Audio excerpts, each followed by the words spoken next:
what's going on? Oh shoot, completely forgot about the green screen. Alright, first things first, quick little room leak. My bad on that, I'm gonna have to get the green screen. Anyways, nonetheless, screw the green screen, it's fine.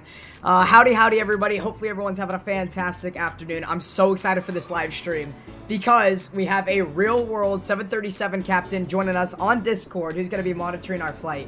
So I'm really excited for this one because I think not only am I going to learn a lot, I think you guys are going to learn a lot as well, and I'm really looking forward to it. So with that being said, welcome on board everybody. We're going to say hi to Joe. I'm going to give Joe a few minutes here to introduce himself once I talk to him on Discord.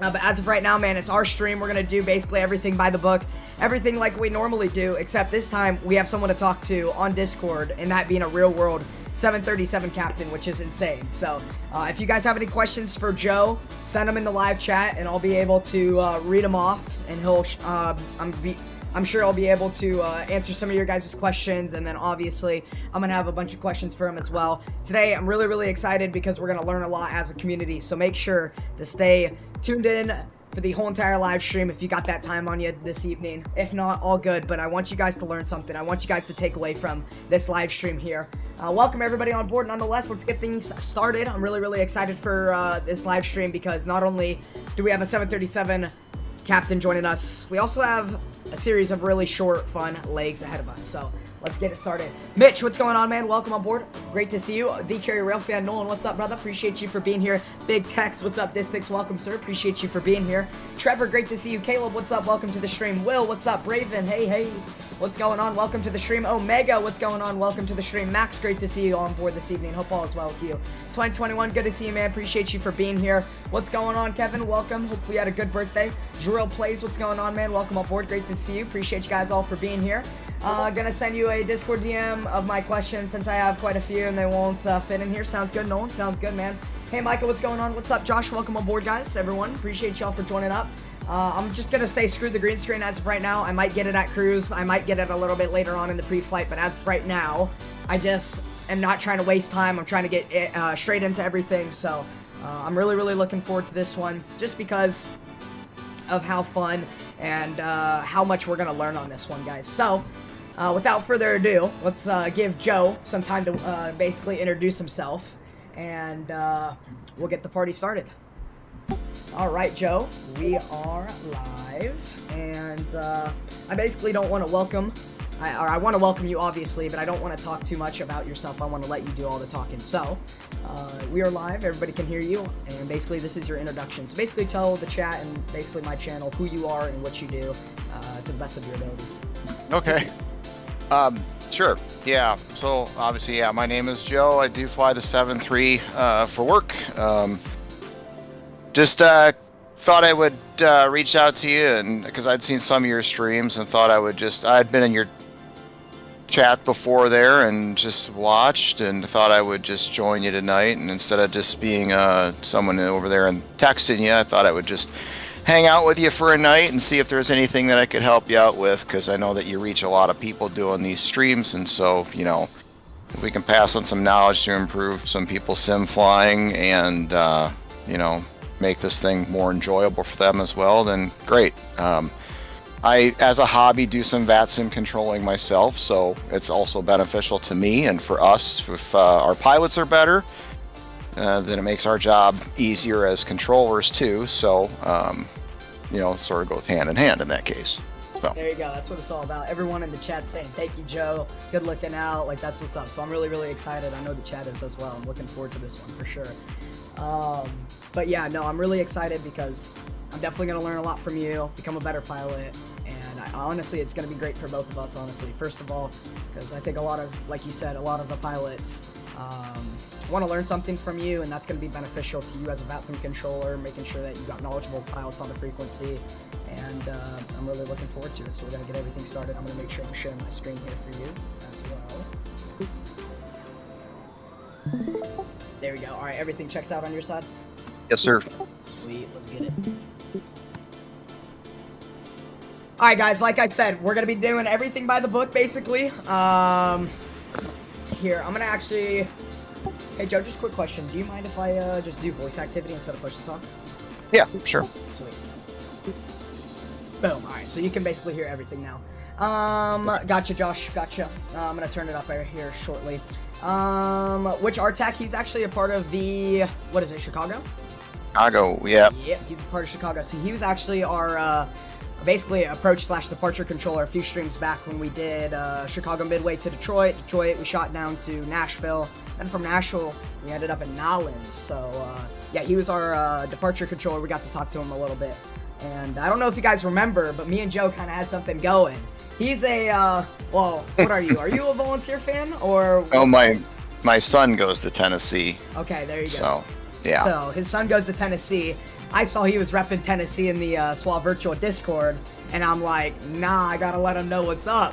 I'm like, go Heels. And so on the frequency, we had a little bit of a exchange there, which was awesome. But let's do this thing, guys. We're gonna be following the Southwest Virtual Airlines ALM, as we always do. And we're gonna get things kicking here over to Midway. Yeah, this is gonna be a really, really short but fun flight. I'm looking forward to it. Let's see here. And then, guys, I'll probably do questions. If you guys have questions, I'm gonna do questions at cruise. All right, all of you guys are complaining about lag. Great. Awesome. I know, guys. I know. Hold up. Let's see here.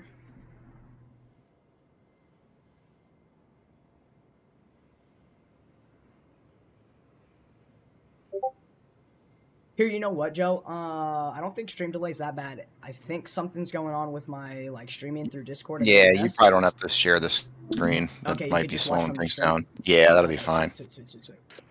All right, the lag should go away. The lag should go away, guys. We should be good now. Because, yeah, I think OBS was messing with, or Discord was messing with OBS. So we should be good to go now, guys. Let's see here. Yeah, I mean, everything's good on my side. Let me check the Sims performance. Yeah, sim performance is good, so I don't know. Yeah, no, it should be better. It should be better. I think it should be better. Discord's making them lag. I thought so too. That's why we ended the screen share via Discord. Let's see here. Aiden, what's up, man? Welcome to the stream. Let's see here. I think it's the Discord screen share. I think so too, Trevor. I think so too. Yeah, let me figure this out, actually, guys. Hang tight. I'm going to turn my camera off real quick. And I'm going to go muted. Let me figure this out real quick, guys. Hang tight.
All right, boom, chat, we're back. All right, I fixed it. At least everything on OBS is all in the green, guys. So we are all good to go. Hang tight. Hang tight. Let me get the music back up in here. Yeah, I don't know. That was really weird, guys. But stream is back. We're all good to go. We're all in the green. Face cam's going on. Boom, we're back. All right, guys, we're so back. Let's do it. Sweet. Andrew, welcome to the stream. Go Getters Invest, what's going on, man? Welcome to the stream. 777 Lover, great to see you. Welcome on board. We fixed it all, guys. Welcome, everybody. Terminal B Aviation, Aiden, what's going on? We got a lot of you guys from the VA joining us, which is awesome, so thanks, everyone. Rafi, what's going on? Welcome to the stream. Appreciate you guys. Max, welcome on board as well. Way better? Yeah, all right, sweet. Let's go. We're so back. We're so back. We're good, guys. We're good. All right, let's do this thing. And if I check on Discord, we're still good. All right. Sweet. You can still hear me, Joe? Yep, gotcha. Sweet. Let's go. Alright, so, if you're watching the stream, I just have a question, because on the Max, the landing gear pins are in a different position, and I actually was like kind of going over that with the stream yesterday when I flew the Max. Fortunately, we had some bad things happen, and the stream's no longer up, but the landing gear pins are down here. Is that correct? I'm gonna wait for the stream maybe because it's behind. I just want to verify these are the landing gear pins, correct? Let's see. Okay.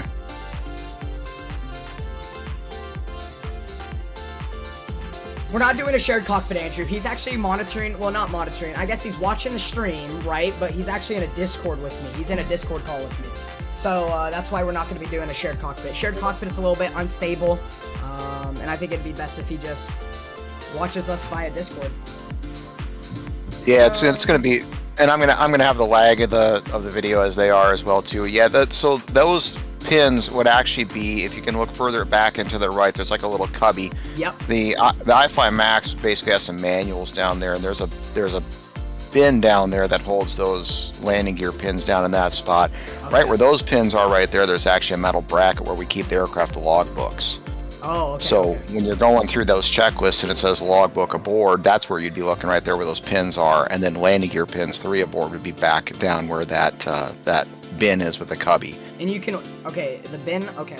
Is that to the right of the FO seat? Correct. Behind the FO seat on the floor. Essentially, if you know where the observer's seat is, yep. Then it's going to be underneath that. Oh, okay, got it. So yeah, if you were to look, yeah, in that, so you can see that horizontal bar right there where there's that cubby. That's actually going to be a box back there, and the landing gear pins are attached to that box right there in that cubby. All right, so with that being said, let's go ahead and pull up flight ops manual 737 AOM. Cool, got it. All right, so aircraft logbook. This is actually very interesting. So we're learning a lot already, and we literally just started. So aircraft logbook checked. Landing gear pins 3 aboard. Cool. Circuit breakers are checked. We're going to come up here. We're going to go to the DC meter selector. We're going to verify it's in the battery position. Battery can go on. Cool. Then we'll go and we'll slide down here.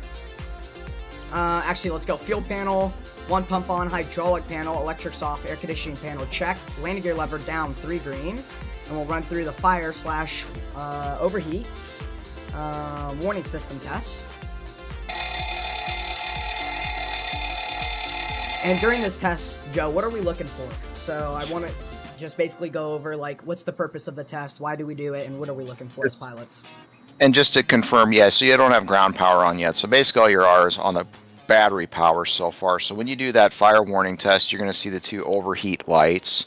It's going to see the engine 1 and engine 2 overheat. Then you got the 3 fire switches, the one for the left engine, the number 1 engine, the number 2, the APU. And then you probably, if you go left, you're going to get the detector fault lights. But then when you go right, that's when you should see the 5 lights. Now, you're not going to have the wheel well light is the biggest difference. Now, as soon as you go ground power on, that's when you're going to get the wheel well light as well, the red one there. That's because that's AC driven. Yeah. Whereas the batteries are all DC. So that's you actually want to check it twice, once on just battery power and then also on ground power, because you want to essentially see that you would still have your detection and extinguishing with just battery power. Yep. All right, so let's do that then. Let's go and continue to follow the AOM. So AC meter selectors in the ground power position, voltage is checked, and we got a blue light. Let's go ground power on. Now that we got the ground power switch to the on position, we're going to slide up here. We're going to go IRS left and right to the nav position. We're going to start the alignment of the aircraft. Let's go emergency exit lights armed. And now we're going to come into the CDU of the aircraft. And I have a question here with the basically CDU / FMC. What do you, in the real world, is it the CDU, is it the FMC? Because I feel like it gets commonly, there's a lot of like different names for FMC or CDU. So, what do you I guess technically it's called the CDU. It's I can't remember what that even stands for, but think of the box and all the buttons as the CDU. Yeah. And then think of the FMC as it's the computer itself, the flight management computer. So it's kind of like the guts inside the box being the CDU and the computer being the guts, the internals there, the FMC. Gotcha. Okay. But that would be called the CDU right there with all the buttons. Alright, and then I probably want to get Love Cars 5 running, so let me do that right now, chat. Get Love Cars 5 going, and we can have Rachel working with us. We're flying from... Let's see, we're flying from Columbus, and we're going over to Midway, so it should be pretty short, pretty fun. And, let's see, I'm going to restart FSU IPC-7, because it says for some reason that this aircraft's not an SVA-approved aircraft. So let me go ahead and just cycle FSU IPC-7, because that's usually what does the job for other pilots within the VA. Joe, have you ever had that problem?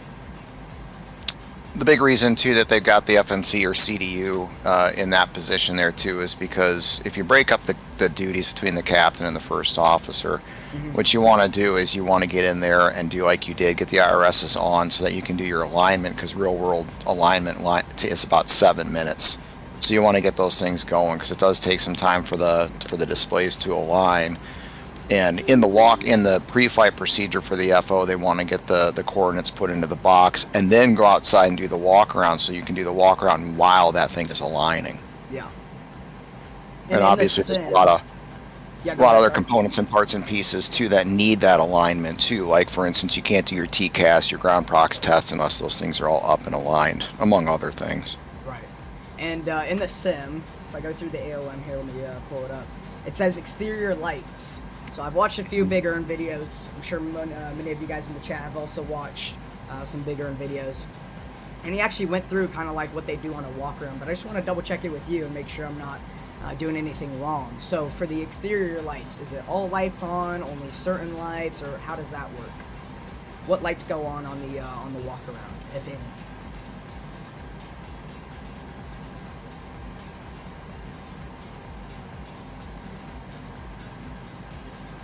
Let's see, Joe, can you see me?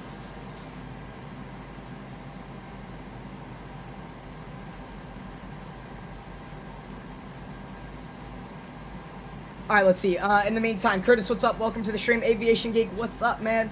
Let's see here. Let's see. Aiden says, control display unit. There you go. Alright, appreciate you for jumping on board, Aiden. Owls, what's up?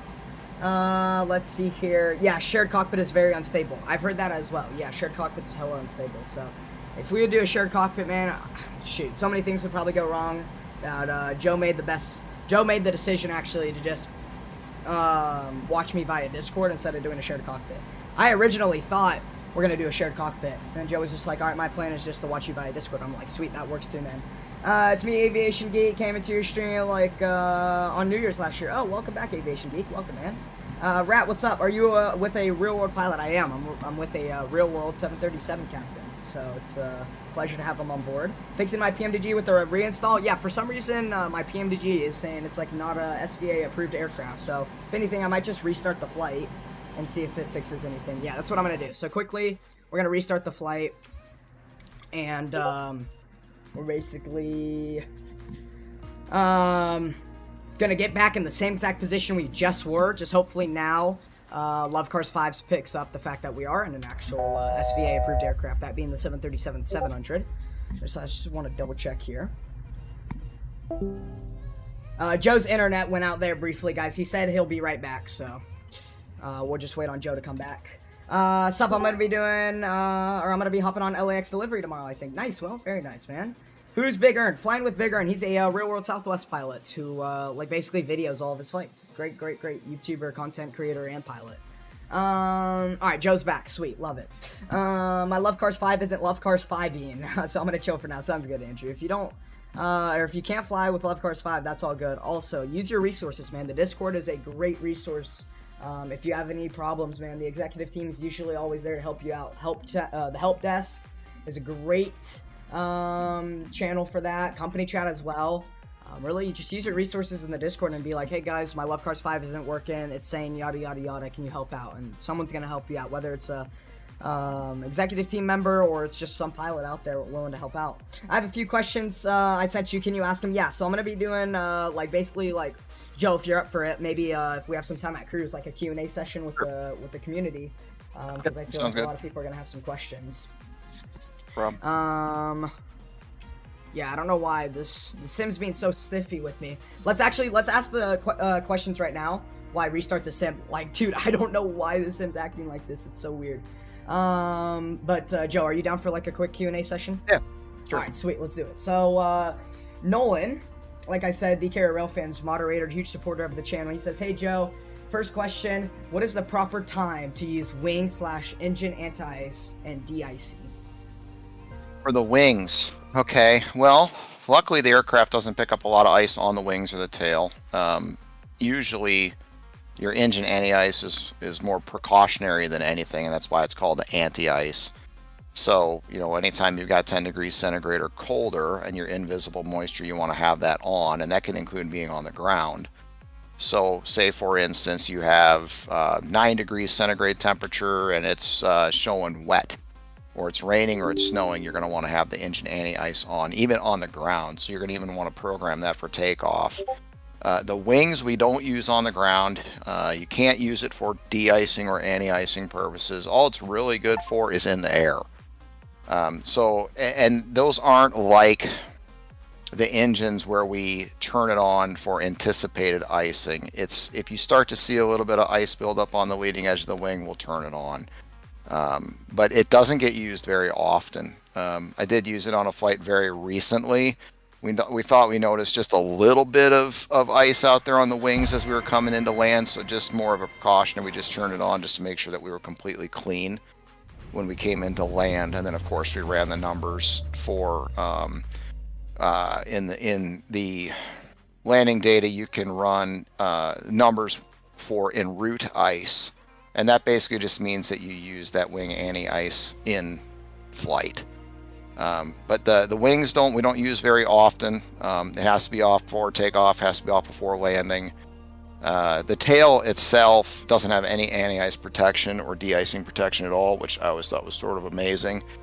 But it's just some weird thing with the airframe. It will accumulate ice, but it doesn't accumulate ice like the rest of the airframe would. So there's actually no protection on the tail at all.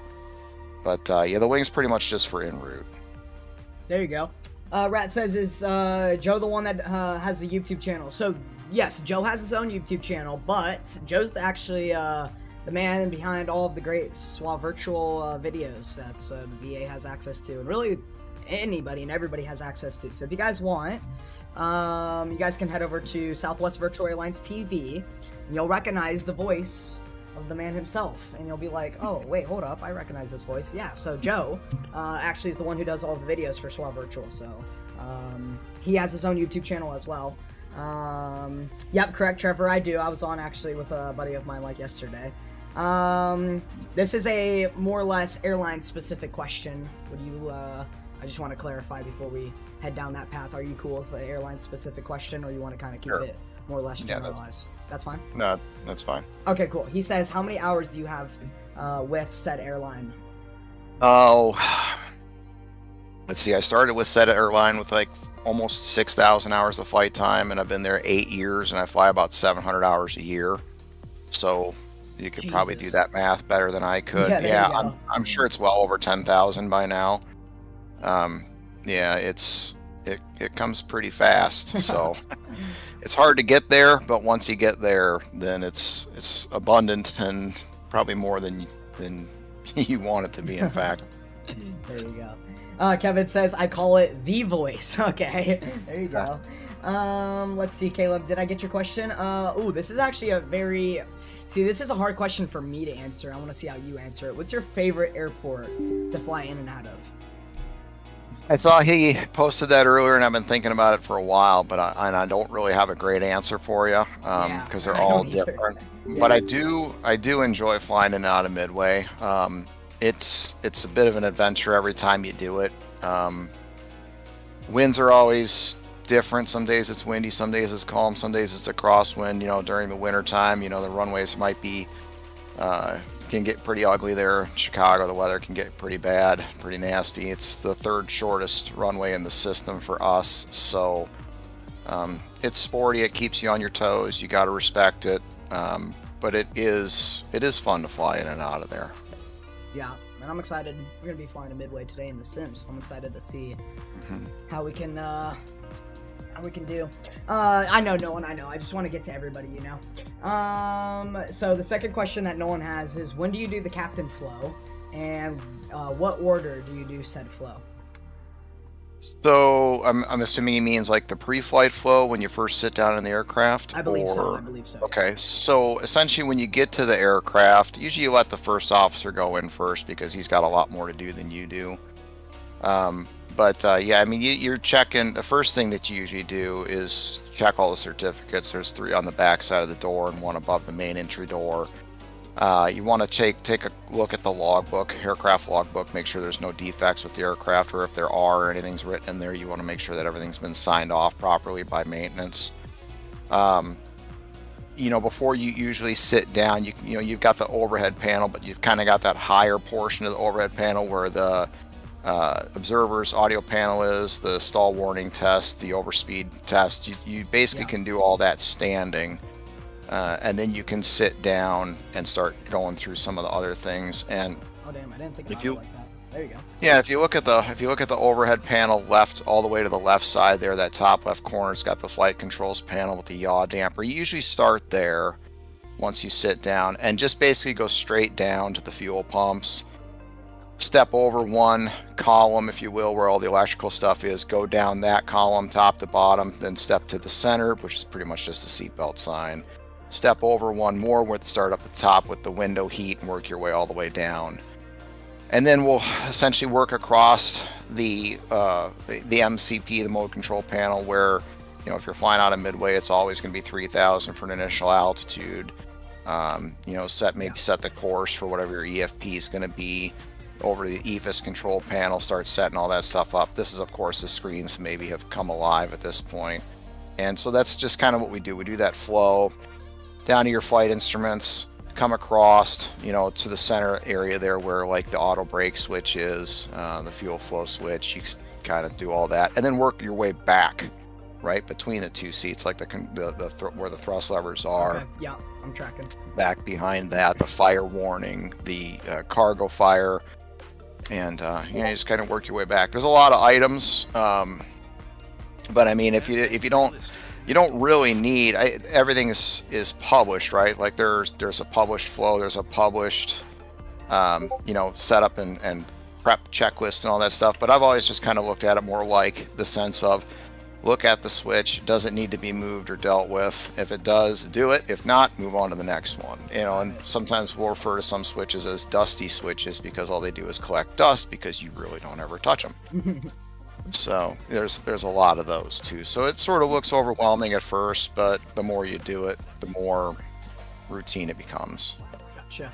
And then, because I know you briefly mentioned about like out of Chicago, it's always 3,000 feet as the initial altitude. Why is that as a Chicago frequency? So yeah, so if you're always going to get the Midway 7 departure, and it's published 3,000 feet on that chart. And the reason for that, if you look at a lot of the arrivals, well, just the way the airspace is built, really.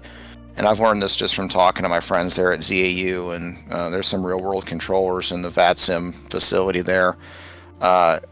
The approaches, like for instance, look at like the RNAV X-rated 22 left into Midway that wraps around over top of the airport. It starts at 4,000 feet.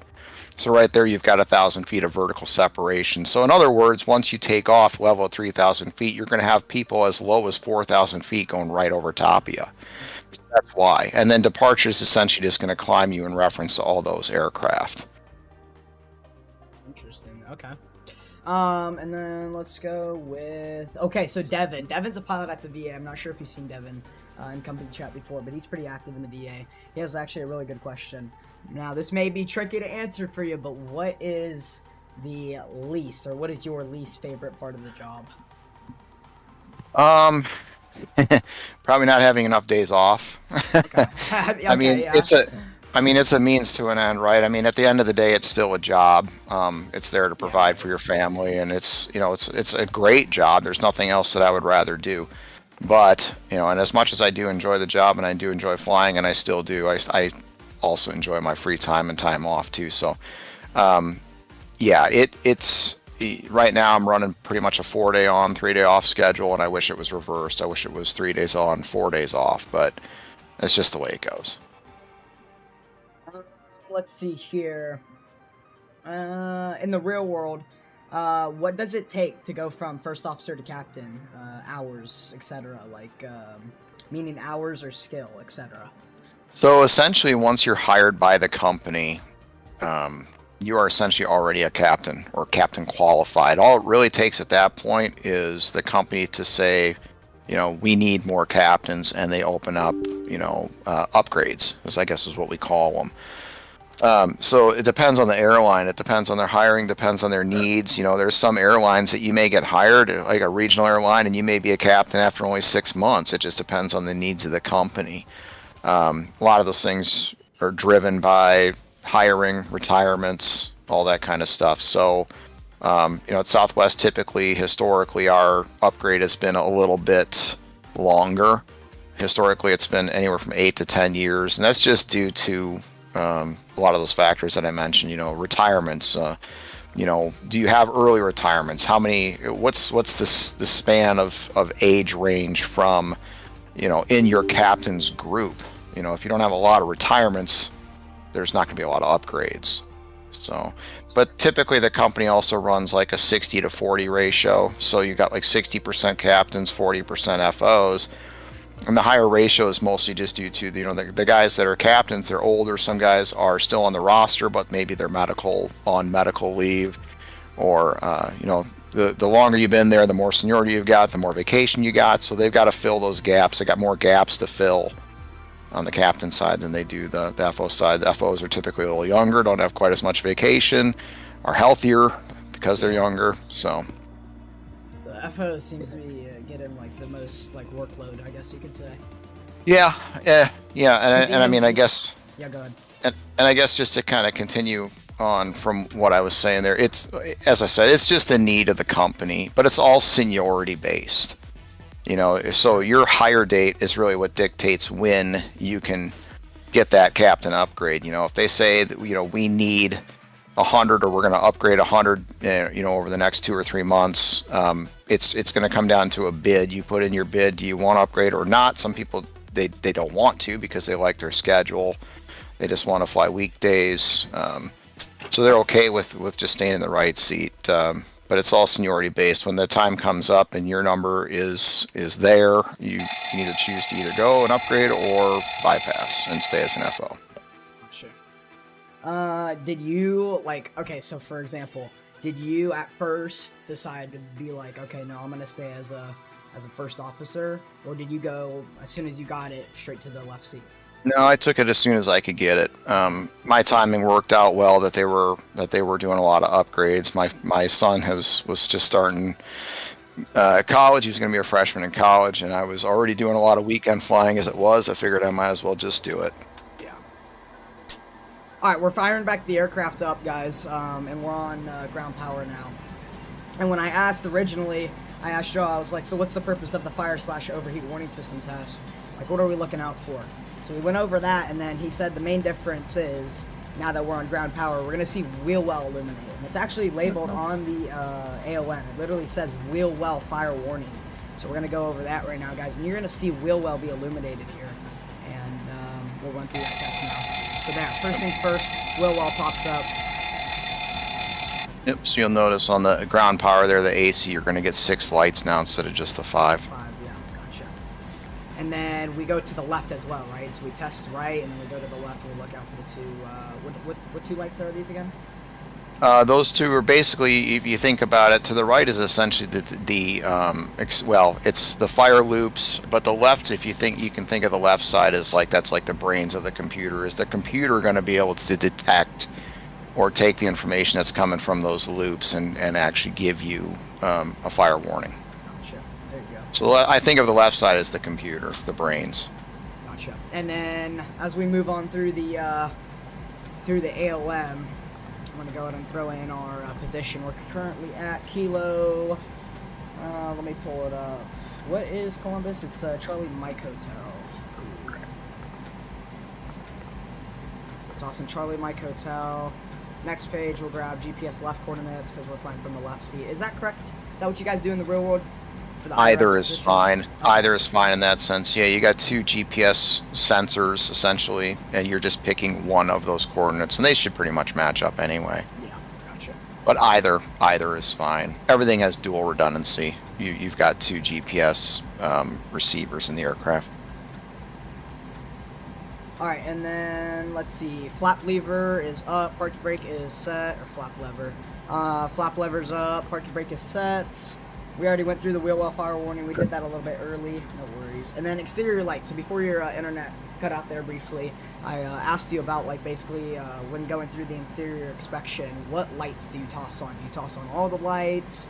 Is there only certain lights for the walk around that you guys look out for? Yeah, for the walk around, you'd throw on everything. Throw on everything. Cool. Yeah, so the FO would just turn on everything, go outside, do the walk around. And I don't know if you heard me earlier, but if you're doing that during nighttime, or maybe you take the aircraft first flight of the day and it's dark outside, a lot of those you can check from the inside and don't need to leave on the whole time. Like, you can see all of the landing lights. You could check all those and just turn them right back off so that they're not on the whole time that you're outside. Sure. Well, we're flying like clear as day, so let's just do it by the book basically and have Sure. have our first officer, in this case Rachel, go do the exterior inspection. And let's run through the EFB pre-flight. Just making my EFB. Let's see here. Equipment. Flight tablet. Yep, cool. Alright, we're going to go ahead and request or grab our sim brief data. Unfortunately, I don't know why, Love Cars 5 is saying my aircraft's not approved. It's saying something about like it's not an SVA approved aircraft. I've restarted the sim. Restarted my flight twice, and Love Cars 5 is still popping up and saying, hey Michael, we're not allowing you to fly because the aircraft type is not, I don't know, maybe FSU IPC7 is screwing up. I have no clue. I had this issue before I started the very last live stream, but all I had to do was restart the sim and then it worked, and now it's not working, so bit strange. If you don't fly with Love Cars 5, it's all good. Just means we gotta do everything manually, because I can't even get... Actually, no, I could probably just use the website for my dispatch release. Matter of fact, that's probably what I'm gonna do. Let's try one more time. Yeah, it still says aircraft's not a SVA approved aircraft. Super, super strange. Means no Rachel. Okay, Braden says close FSU IPC and then restart it. Gotcha. We'll do that one more time.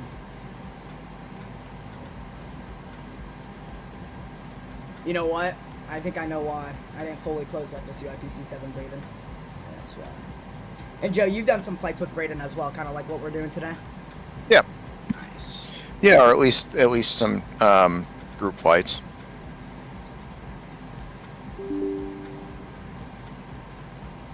Alright, we reopened FSU IPC7. Now it's Love Cars 5 now. We'll get to see now. Moment of truth. Is our aircraft approved?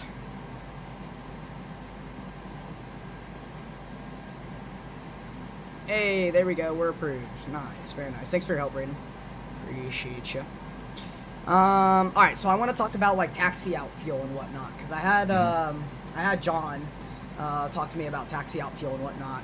And I basically want to go over what do you normally do, or what do you normally set within Love Cars 5 for your taxi out? Do you just leave it at 12, or what do you do calculations, and how do you set your taxi out fuel? No, they basically calculate that, the dispatchers do, and it just comes to us on the release. All we really look at is that min planned number.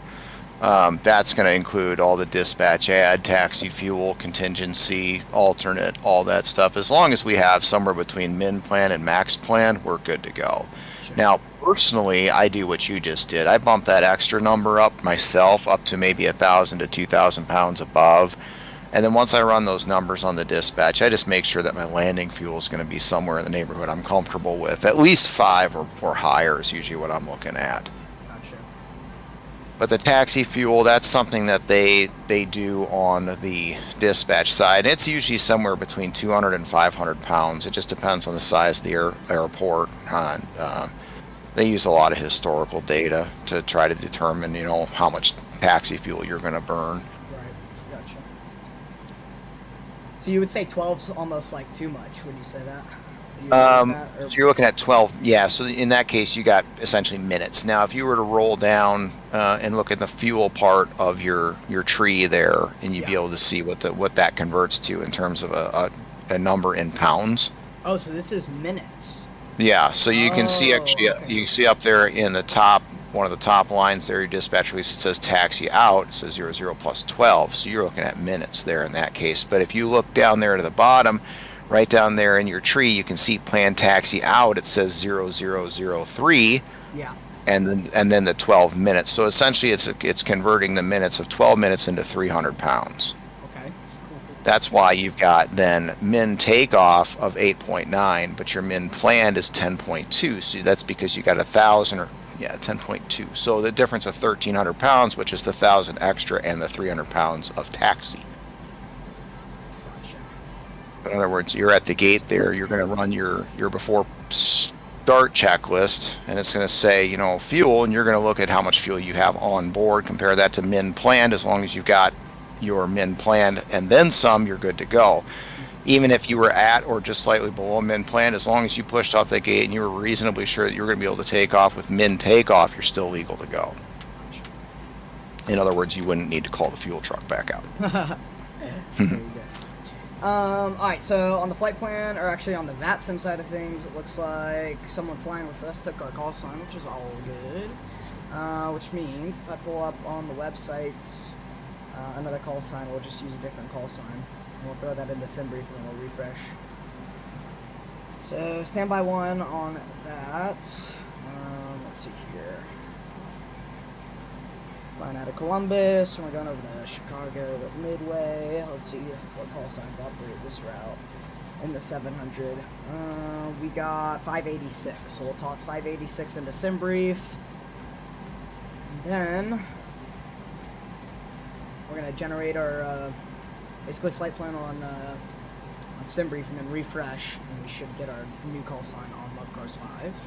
Yep, Southwest 586, cool. And we're going to pre-file on the VATSIM network now under our new call sign, that being 586. And our flight plan is filed. So let's go ahead and toss that into our pilot client and get connected here, guys. Swap 586, and we're in the 737-700 this stream. And we're connected. Cool, we got our pre-departure clearance. Rachel's going to throw in our squawk. We don't need to worry about that. When I take a look at the remarks, no sit upon departure, maintain 5,000, expect 300, so we're going up to 30,000. 10 minutes after departure, 28:22. So that's cool. We have Indy Center on. Sweet. We're going to close out of that, and we're going to come over here to performance, and there's no SID.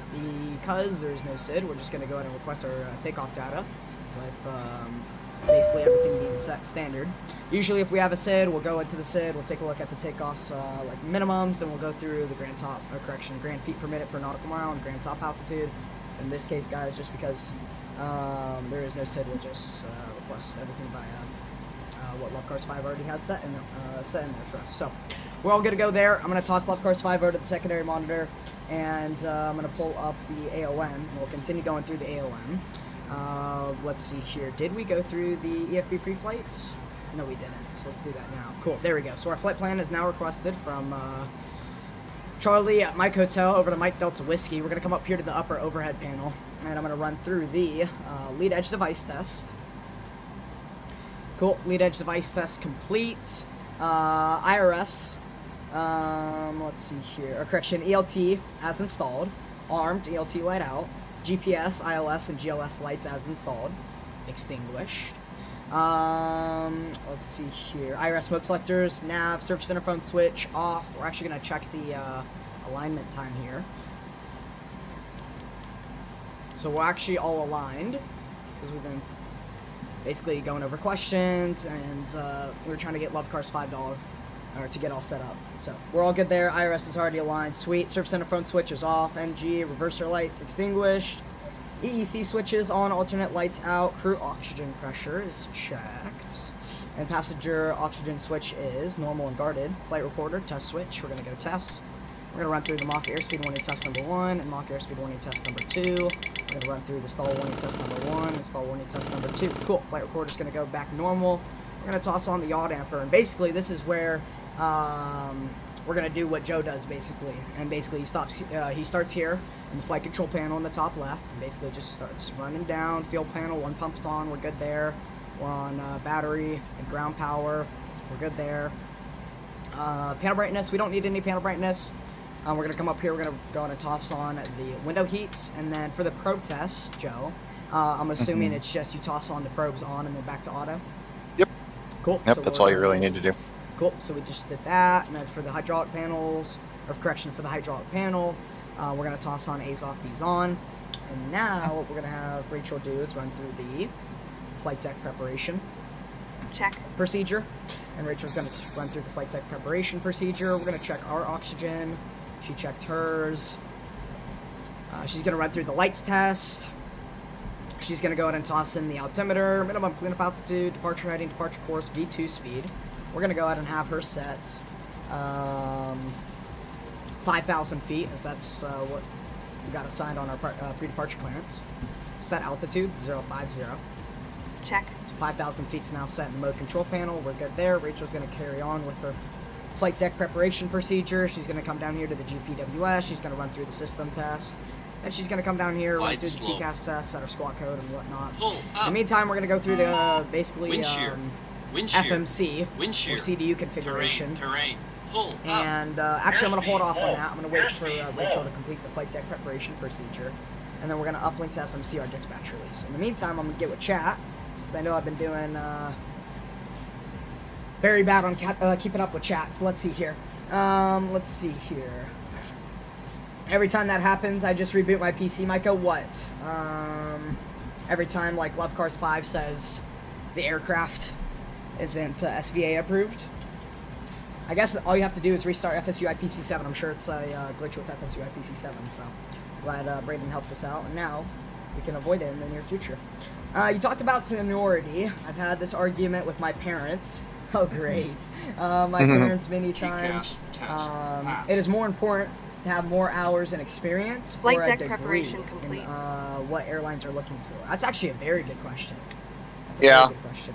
So most of these airlines are now kind of going away from the degree thing. Yeah. You know, a lot of those places aren't requiring anymore, or it's just a preferred thing. Now, the thing about getting your college degree, or at least going through a school that's what would be considered a 141 FA or FAR 141 flight school, is it helps you to reduce the amount of time that you need to get into that seat for, let's say, a regional airline. Your ATP hours are about 1,500 total time, but if you go through a 141 school like that, you can reduce those. I think it's down to 1,200. It may even be lower than that.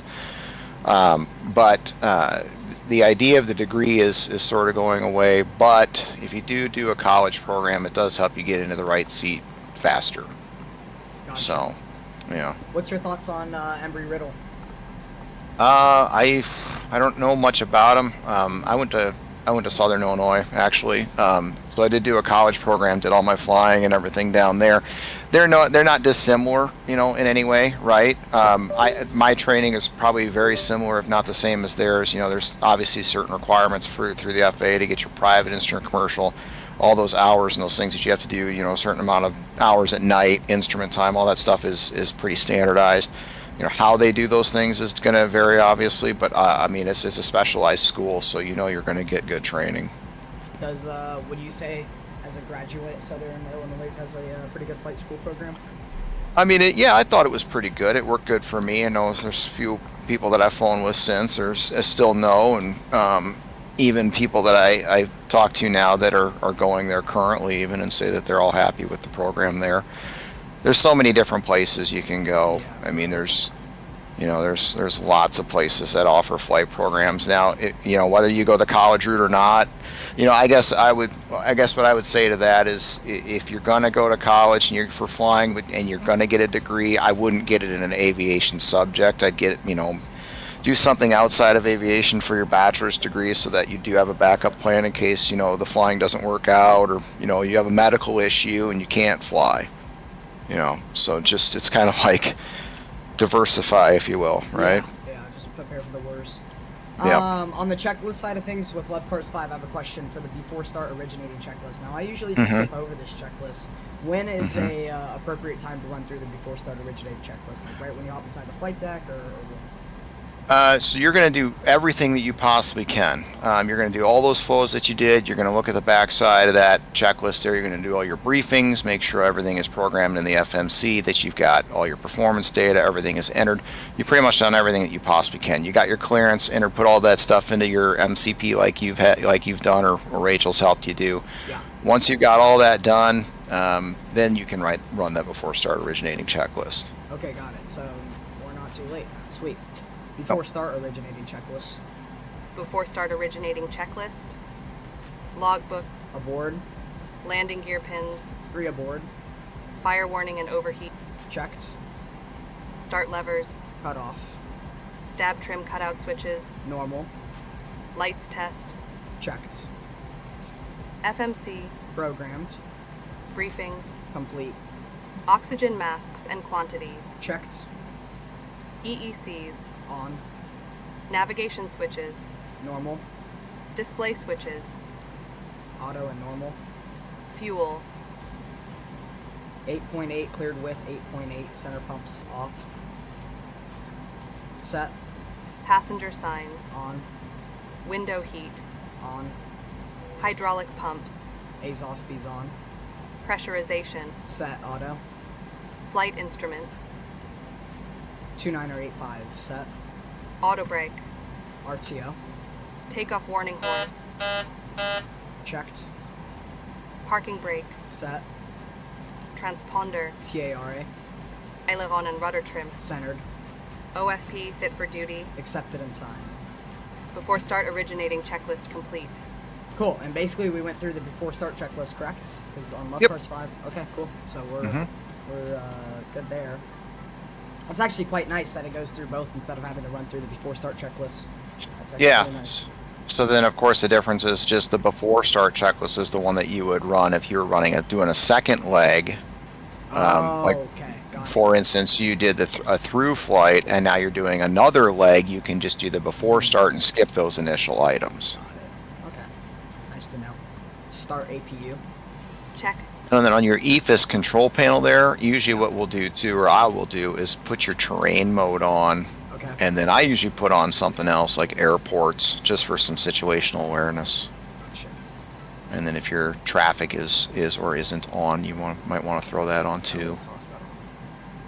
Cool. So terrain, traffic, and airports, and then for That's what I do. Rachel's side, I'm gonna toss on weather radar. Okay. That's quite handy. And then you can zoom into like the 10-mile range. Usually that's what we'll do for takeoff. And actually, if you pay close attention to, Ryan's got her on that 5-mile Yeah, ring, but doesn't have those. And as you get out to cruise, I thought it was kind of neat how he actually has her widen her Yeah, range I as you noticed get that out too. to cruise and then Very tighten nice. back in. Yeah. All right, we got Rachel firing up the APU. Let's go ahead and have her toss in some of our takeoff PWB data numbers into the secondary FMC here. At some point there, just cycle your APU auto brake online. since it's I'll showing turn a on the fail. APU Just go to later. off Yeah. and then back to I RTO. usually do that before taxi. Like, so Okay. we're now. Sure. Appreciate you for picking up on that. Yeah, and it's part of that checklist too, right? So the before start originating, it's auto brake RTO, so you would want to make sure, of course, that that light is out. Got it. Yeah. Devin There you go. says, how do you and the FO alternate and decide who does the takeoff/landings? Usually we'll just alternate, so you look at the backside of that checklist, one of your briefing items is who's flying, captain or FO. So then we literally just will alternate legs. And then one of the things is you want to make sure that you're doing too is whoever is flying, and you've already got it set up there properly up there on the MCP, is make sure that the flight director there is master for the side of whoever is flying. And then it's also your transponder. If you take a look at that, and I don't think this one has it, but sometimes it's got the switch for altitude or whatever. It's got the 1 and the 2, the 1 of course being the left side or the captain's side. So if the captain is flying that leg, you got master flight director on that side, but you also want to have the transponder set so that it's reading the number 1. So you see the 1 and the 2 for transponder and altitude source.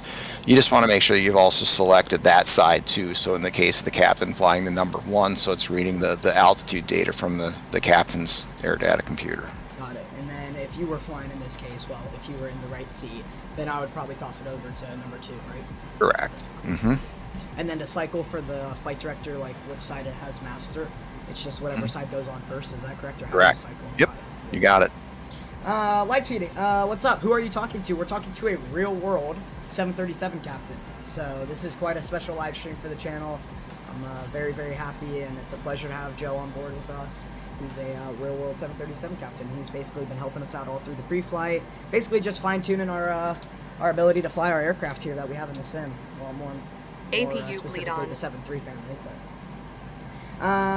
what time do you have on right now? I don't have real time just because I really don't enjoy flying in the night, especially in Flight Sim 2020, just because of the night lighting. But I have it set to 11:41 right now. 11:41.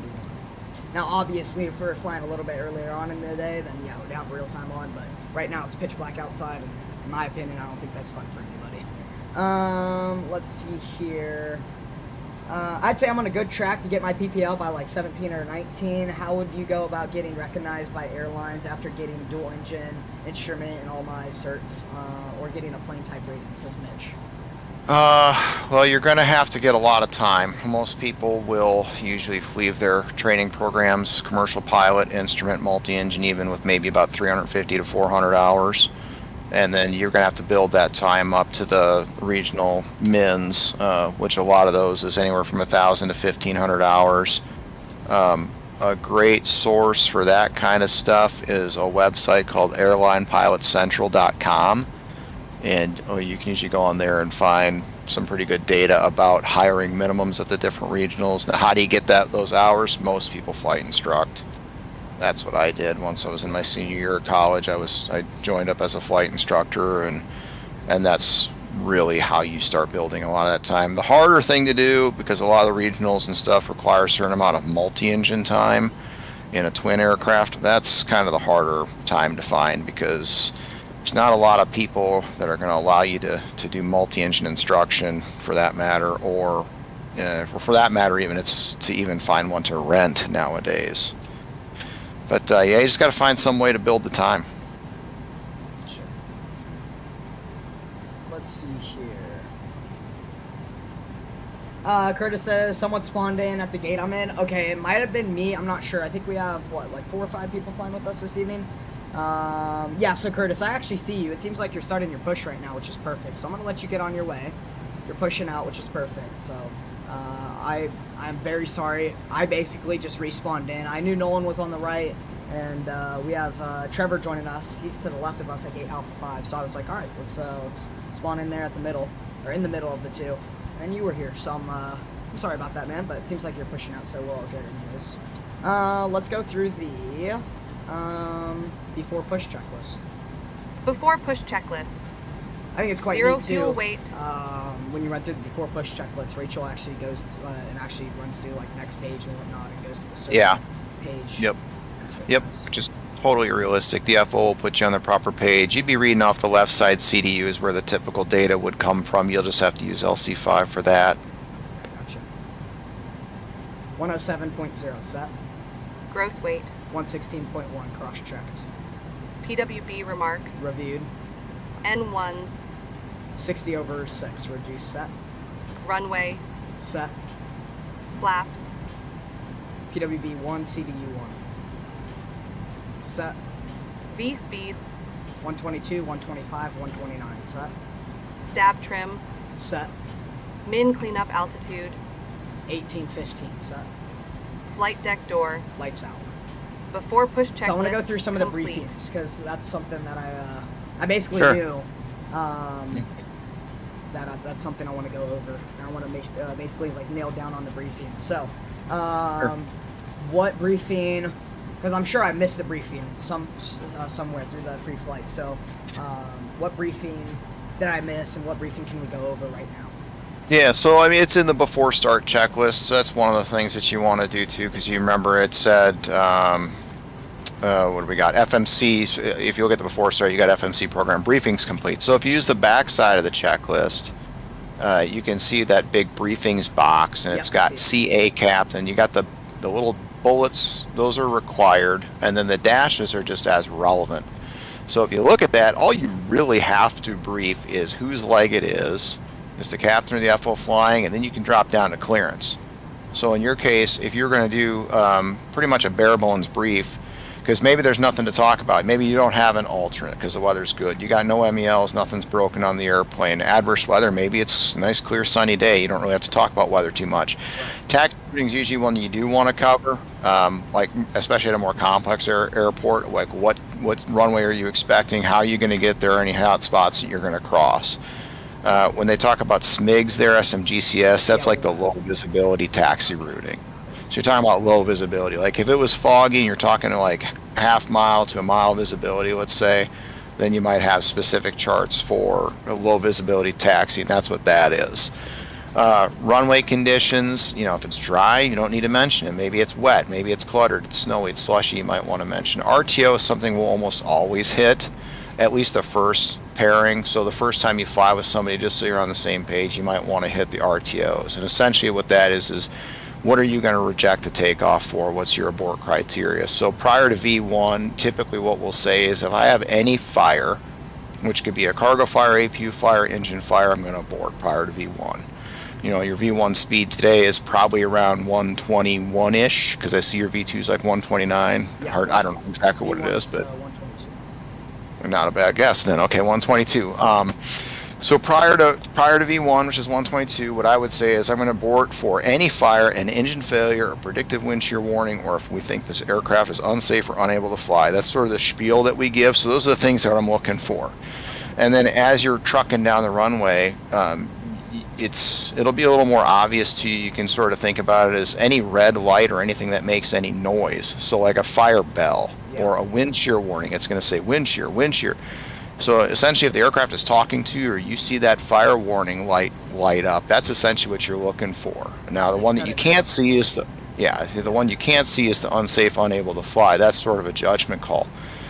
But that's stuff that you kind of want to talk about in brief, maybe the first flight or the first time that you're paired up that first leg with someone. Now, you can drop down to below there, pilot flying. So is that going to be the captain or is that going to be the FO? In your case, it's going to be you, because you're the captain and you're the pilot flying. So then you're going to also brief the clearance, MCP, VHF, nav, radio, FMC route, engine failure procedure. You are not required to brief those other items.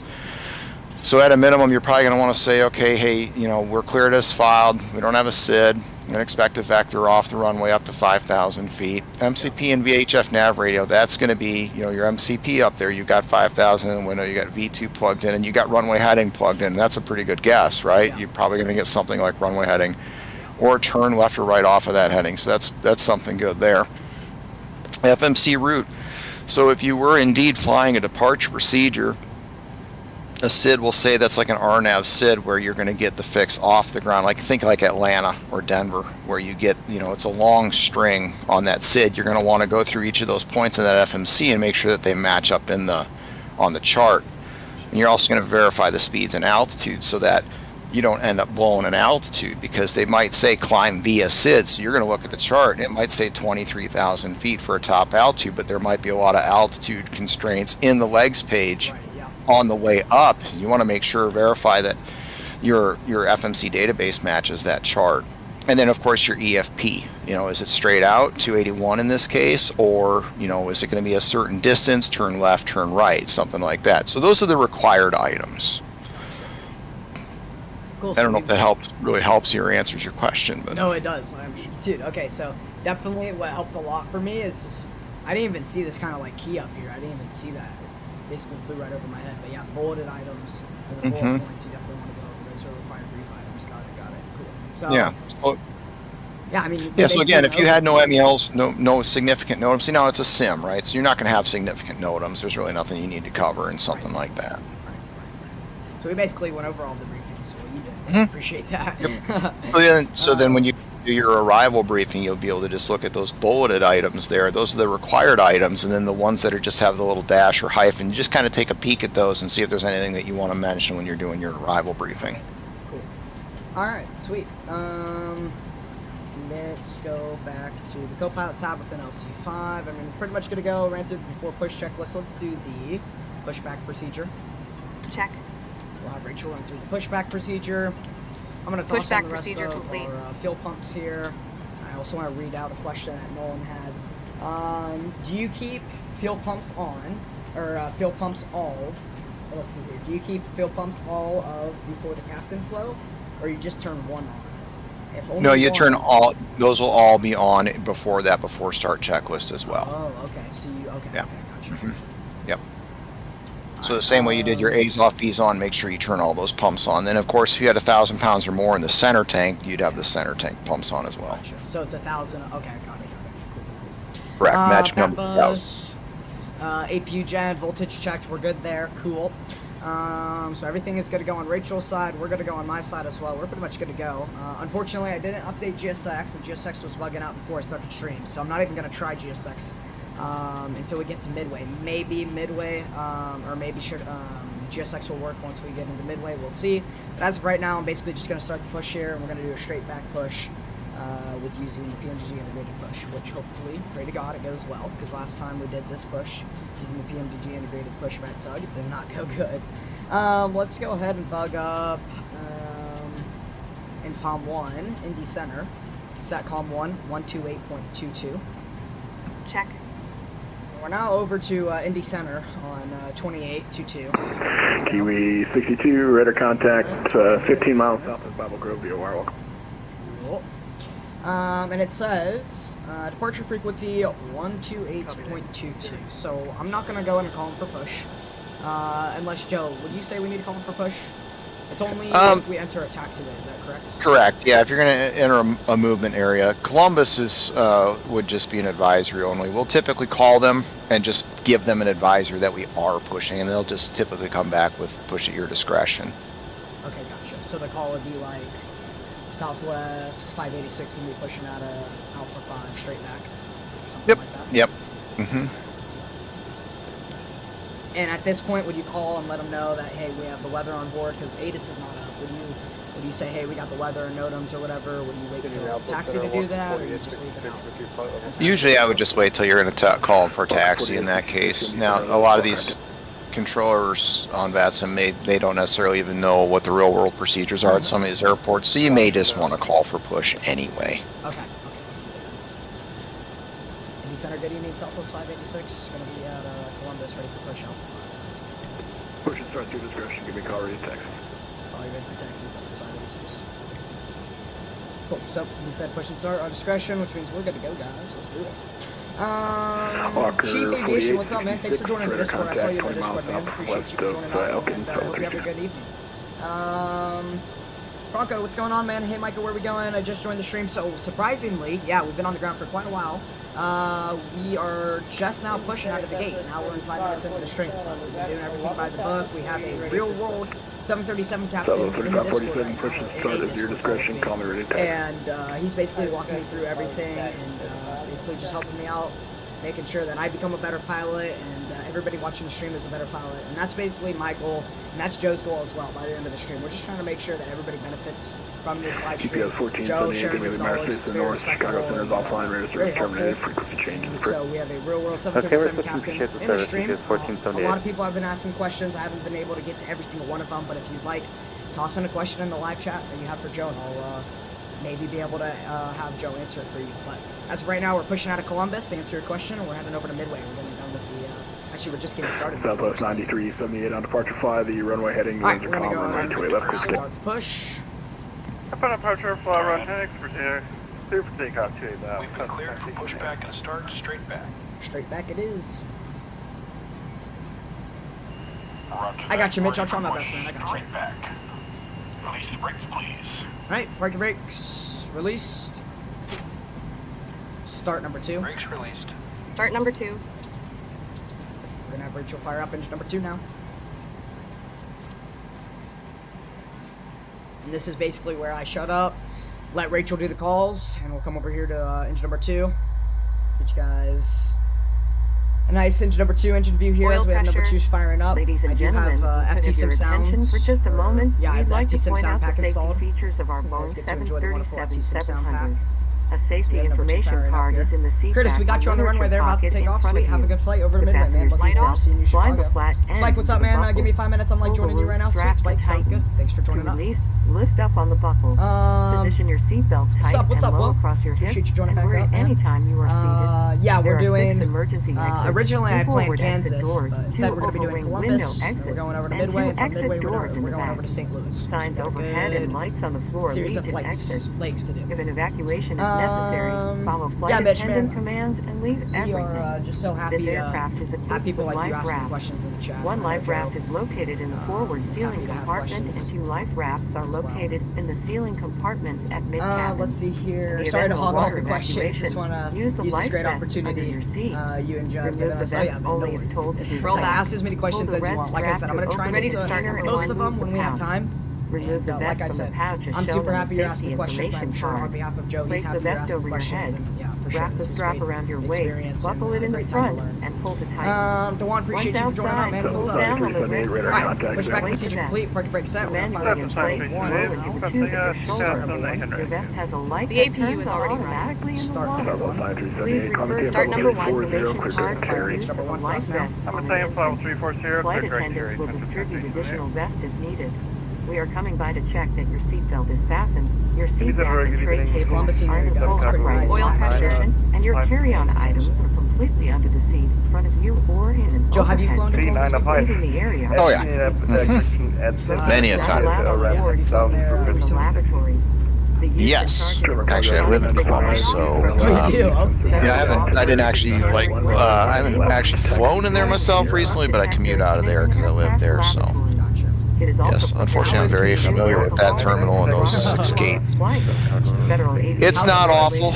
I mean, it's a different aspect of life, airline life. You know, the guys that drive to work, you know, they get more time at home, more nights at home. You know, so it's definitely a choice. But that is one benefit of the job is you can pretty much live anywhere. You'll just have to commute to your base. Yeah, Distix, if you like, actually, if you can, Distix, send up my direct messages on Discord. Just because, Roll back. dude, I'm gonna be honest with you, chat is going pretty quick today. And Ready for after start messages that are actually the questions that you had for Joe. Even if I scroll up, I'm not sure if I'm gonna be able to find them. So if you want, man, we are here for you your want your comfort questions to and be answered, safety. man, I would Please definitely report recommend any sending unwelcome them. Send behavior in to your a flight questions via attendant. Discord DMs. Thank you for your attention. Now sit back, relax, alright, and let's enjoy your go 1 hour and 20 minutes flight after to start procedure. Chicago Midway. Check. Welcome aboard. And I actually had Joe answer this question when we flew out of Midway. Standing by flaps. So after we start the engines, AC/DC meter selectors go to standby now. Let's go flaps 1. Flaps So we 1. got a flaps 1 departure today.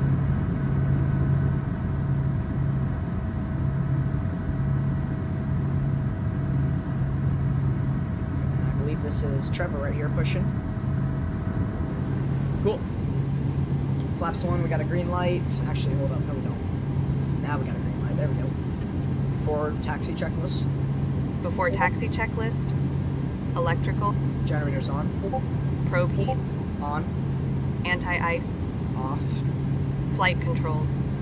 Forward, left, back, right, forward, left rudder, right rudder, free, Flight deck windows. closed and locked. Flaps. CD1 indicates 1 green light. Before taxi checklist. Complete. Alright, before taxi checklist complete, we just got a contact me by Southwest 3547. Oh, that's Nolan. I'll be waiting for a correction. I'll be waiting to push. Let me know when you're clear. Since the light, gotcha. Alright, sounds good, Nolan. Well, we're going to be starting our taxi pretty much right now, guys. And we'll let Indy Center know that we do have the weather on board. And I do kind of want to go over, yes, we went over the briefings. Actually, Joe went over the briefings for us, but I want to go over basically the taxi out briefing. And this is basically what Joe recommended us do. So there's basically 2 possible taxi routes we can get. I'm not sure,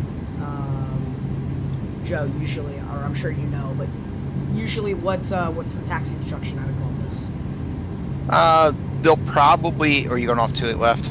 I am More than likely. left. So they're probably just going to give you that terminal ramp, and then might be all the way to the end there. I can't remember what that taxiway is. Or what they'll do. Stand by, let me grab a chart and join you. Yep. Or they'll give you a Delta 3 Charlie 1. That's pretty common too. Alright, so possibilities here. We can take basically this our taxiway that we're on right now. is basically just the ramp. You can take the ramp all the way down to Charlie 1 and take Charlie 1, hold short 28 left. Or, like Joe said, he's going to give us Delta 3, from Delta 3 join Charlie, and then Charlie 1 for a full length down to 28 left. So we're going to go over basically some of the threats upon our taxi out. So out of the south ramp, I don't believe there's any traffic there. Let me check actually. Is there any traffic at the south apron? Nope, no traffic out of the south apron. No one's going to be waiting to push, so really we have no threats upon our taxi out. We're pretty much good to go, guys. So let's do it. Navigraph's going back on the secondary monitor, and we're going to go on call for taxi. Indy Southwest 586 ready for taxi, runway 22 left at Columbus with weather. Southwest 586, if you can find 22 left at Columbus, once you have it, but how about runway 28 left, taxi at Charlie 1. Sorry, 28 left, taxi to Charlie 1, Southwest 586. I saw Midway, my mind straight. Alright, anyways, park brake release. German Cargo 395, Since we are still the wind's fairly 1106 close to the on ramp, we want to stay below 35% at 1. left. We'll start that taxi off to the right. Runway 18 left on operating, clear for takeoff. German Cargo 395. That's one right there. Now we're going. Let's do it. Alaska 521 is back. 521. Curtis says ramp ramp to Charlie 1 and then 26 left 8. That's what they gave me. Got it, Curtis. Yeah, when I called him, I was like, Southwest 586, ready for taxi, 22 left. Because I had Navigraph open, guys. I went straight to 22 left because I saw Midway. I was like, no, that's not it. The controller was actually kind of funny about it. He was like, once you can find me at 22 left, let me know. But as of right now, it's 2. So 1469 Indy Center Low, the Columbus altimeter 2985, runway 28 left, let's taxi see at here. Charlie Fun 1. fact, I flew a B2 Spare twice. Nice. What's, DCS? Hey, James, welcome on board. Great to have you on board. Ooh, that's actually a great question, Distix, and I'll ask him here as we got some time on the taxi out. Distix says, does Joe prefer jump seating over basic seating? I prefer whatever will get me home. That's a good answer. Yeah, and oftentimes, but it is a great benefit to the job. Most of our 700s have 2 jump seats up front. In fact, Micah, when you were doing your pre-flight, you probably noticed opposite of the jump seat that folds down, there's another spot there, but there was no cushion on it. That actually would be a second jump seat that you could sit directly behind the captain. So usually you'll have 2 jump seats up front where you can put 2 people. That obviously only pilots from our airline or other airlines can ride on. So you can almost look at it as 2 guaranteed seats on any or every aircraft for you to either get to work or come home from. But it's just as uncomfortable as it looks. So I would definitely prefer to be in the back. Yeah. So I definitely prefer to be in the back, but it is an option to help you get to or from work. Yeah. And so if you look up a little bit above that seat too, I'm not sure if they modeled an oxygen mask over there above that seat or not. And the reason that some of those aircraft don't have that second jump seat, there's no cushion there, is because there's no oxygen mask on that side. And that's only for the 700. There's only 2 jump seats for the 700. So actually you'd see up there where that's where your oxygen mask would be, where you were looking up there. But anyway, so if you were to look to the other side, you'd see that there's an oxygen mask modeled for that jump seat. But sorry, what was your question? What'd you say? So the 2 jump seats only for the 700, right? The 800 So jump seat. no, they have 2 as well. Okay. Some of our 700s only have 1 jump seat. The great majority of them have 2, and every 800 and max has 2 up front. Yeah, so. Mitch says, yeah, I got you. 395, clear into washer. Just probably right now. Just probably not right now as we're getting ready for departure. But once we get out past 18,000 feet, that's really when you guys can start rolling the questions, or you guys can expect me to start answering some of your questions. Cargo 395 is approved. Damn, I overshot that turn. That was ugly. Bronco says, wow, this is incredible. You don't see this every day, having a real pilot on stream to answer all the questions. On today's stream, we're going to learn a lot. Thanks. Yes, sir, man. Yeah, no, it's actually really, really nice of Joe, because he approached me with this offer, and I'm very, very grateful for it, for sure. Southwest 9378, looks like you're not going to make it to 340 before I got to bring you back down again. Yeah, I'd seen some of your streams. I always thought you did a nice job, so I thought if I was going to try to help somebody out, you know, it wasn't like teach you the whole darn thing. It was just sort of refine some skills, and I know you reach a lot of people, so if it helps you and it helps them, great. And like I said, you know, I do some of the VATSIM stuff as a hobby too, so better pilots is more fun for us as well. Yeah. Alright, 3604 final, 9378. You're flying on VATSIM? We are, Dave. Dave, welcome to the stream. Before takeoff checklist. Before takeoff checklist. Min takeoff fuel. Verified. Departure plan. Complete. Attendant notification. Complete. Electrical. Generators on. Anti-ice. Off. Packs. Auto. Bleeds. Engines on, APU off. Start switches. Left continuous. APU. Off. Flaps. CDU1 indicates one green light. Start levers. Idle. Recall. Checked. Before takeoff checklist complete. Alright guys, we're gonna let any know we're ready to go. Indy Southwest 586, Charlie 122 left, ready to go. Southwest 586, the wind's calm, fly the runway heading, runway 22, correction 28 left. Dude, it's 28, Got not me saying 22. it now. 28 left, quick stay. 28 left, clear for takeoff, Southwest 586, apologize. God. Alright, auto throttle armed. Park brakes release, let's go. And Joe, I have a question. Do y'all start the clock once y'all push out of the gate, or is it when you enter the runway? When do you normally start the clock? The clock, well, the FO will usually hack the clock after the second rollback, which I believe Rachel did, and that's just for the warm-ups on the engines. Yeah. We don't actually worry about anything with the clock as far as route time or anything, because that just comes out of the FMC. Southwest 3547, It will automatically detect, so we get the out time out of the gate with brakes released and all the doors closed. And then it'll automatically take your off time when the wheels lift off the ground. And so then as you're taking that runway, that was kind of tell you earlier when you would say runways 28 left is verified, final's clear, and I usually take a peek at the TCAS too to make sure there's no aircraft on final. And also, of course, you're looking out the window. Make sure you do that. I forgot about that. Sure, no worries. 40%. Set takeoff thrust. Check. Forward nose. Airspeed alive. Takeoff power set, 87.5. 80 knots. Throttle hold. Control on view.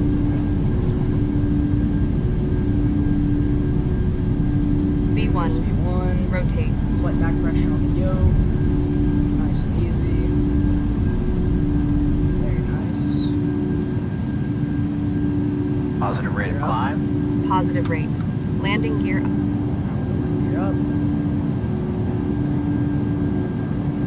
And question, do y'all arm LNAV, VNAV before you take off, or is it when passing through 400, or when do y'all toss on LNAV, VNAV? So VNAV you can do on the ground. LNAV you would do on the ground if it was some sort of RNAV departure like Atlanta or Denver. In the case of getting a vector, then you'd want to leave LNAV off and let it just go into Southwest heading mode. 586, radar contacts, altitude.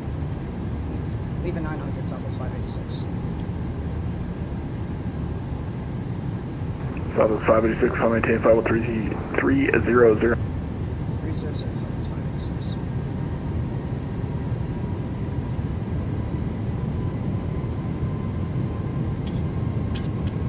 Set altitude, flight level 300. Check.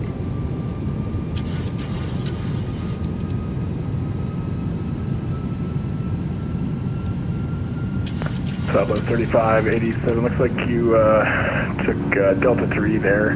Make a left there on Charlie, hold short, Charlie 1. Okay. Do the minimum. Sorry about that. We'll take a speed look check. here on Charlie. Flaps We'll up. try on 35. Flaps up. Southwest 586, clear direct Rosewood.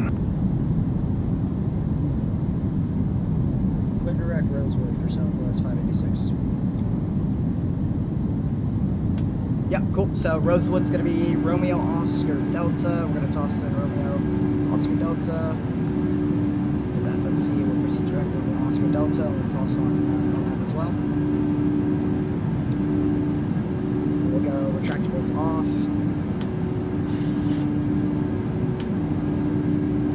Rachel tossed our auto brake off. Landing gear off as well.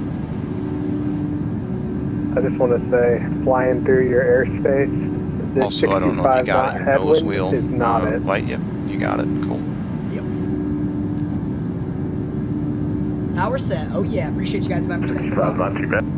So just a couple items I can help you It's not too clarify bad. here. It's kinda So like concerning as no you're matter what taking or you're getting doing, close they'll to have the departure runway, just over an hour to when you're getting ready to, fly. what we'll do is we'll do a throttle burst, if you know what that means. You'll take one throttle, run it all the way forward, all the way back, and you're just basically testing or checking that takeoff warning horn. And so you probably know what that's all about, right? That's essentially just making sure that you got your flaps trim, parking brakes released, Make sure you hold short. and your seat speed brake lever is stowed. If not one of those, you didn't have all four of those items, you'd get the horn or the warning, right? So what we'll do is we'll do a throttle burst, arm the auto throttles, and then we'll usually hit the VNAV and LNAV if we need it. If not, then you'll just leave it alone. But 99 times out of 100, we're putting the VNAV on. It's only a place like Reno that we're not going to do that. 10,000 feet. And then you'll also hit your attendant button overhead one time, the chime, to, and then that's when you'll hear over the PA. That's when you'll hear, you know, your virtual flight attendant say, you know, we've been cleared for departure, and so then that's going to be in your before takeoff checklist. That's going to be the attendant notification part of that, where you then say complete. So once all that's done, you hear the notification from the FAs. That's when you do your before takeoff checklist. Beer, wine, and liquor are available Climb for purchase checklist. or with a Climb valid drink checklist. coupon. There's a Pressurization. beverage menu in your seat back pocket, or Start you may go to switches. the Southwest beverage menu on APU. the in-flight entertainment portal, Climb checklist complete. southwestwifi.com, And where these options are through displayed. 10,000 feet on the Please be climb out, mindful or of is the it flight 18,000 attendant feet? serving you in the aisle and remain seated while the passenger You'll hit the attend button at climb 10 on. in the climb. We have Yep, lavatories and in the 18 front in and the back of the descent. aircraft. The sign on the ceiling indicates I whether think the that's actually a question that lavatory Nolan had. Southwest 3570. Yep. Cushion 3547. Yeah, that changed recently. They're trying to cut down on flight attendant entries. So essentially, when we hit the attendant button, passing through 18,000 in the descent, that's essentially their notification to go ahead and secure the cabin and sit down. So they'll do their final walkthrough, grab the last of the trash, and then they'll sit down for the rest of the flight. Got it. Micah, can you turn down VATSIM for us a little? I just want to be able to hear Joe better, if that's okay. Yeah. My bad. I didn't know it was too loud. And then Skybound, welcome to the stream. I saw your message as well. I turned out my mic, so hopefully the mic's all good for you guys now. The controller's a little bit quiet. I don't know why. Maybe it's a little bit loud for you guys, but at least for me, the controller's a little bit quiet. So that's why I had to turn them up a little bit. I don't want to miss any calls. I think I made this controller not enough. Me saying 22 left twice. Yeah, if you guys are looking to connect with me, or any other pilots, or even Joe even, you guys can join Southwest Virtual Airlines by using the link that Nightbot just spat out, thanks to Rev 392, which is actually Braden. Braden is the future CEO of the virtual airline come January 1st here of the upcoming year. Braden's going to be taking over as the new CEO of the virtual. So it's very nice to have the SWAT Virtual executive team on board. It's very nice to have Joe on board. And if you're looking to connect with me, Joe, Braden, or any other pilot, make sure you join SWAT Virtual, because we have a great group of guys on board, and we have a great training department that's going to be up and running here thanks to Jordan, and we have great resources and great programs and softwares for you guys to use. And everything's free, so I would highly recommend. If you don't believe me, you can ask anybody in the live chat, because most of my community, matter of fact, probably everybody watching the stream right now, or at least active in the chat, is a SWAT Virtual pilot. And they'd tell you, man. If you don't believe me, they'd tell you just how fun it is being a part of SWAT Virtual. Curtis says Denver was a blast earlier. It was, yeah, dude. We filled up Denver.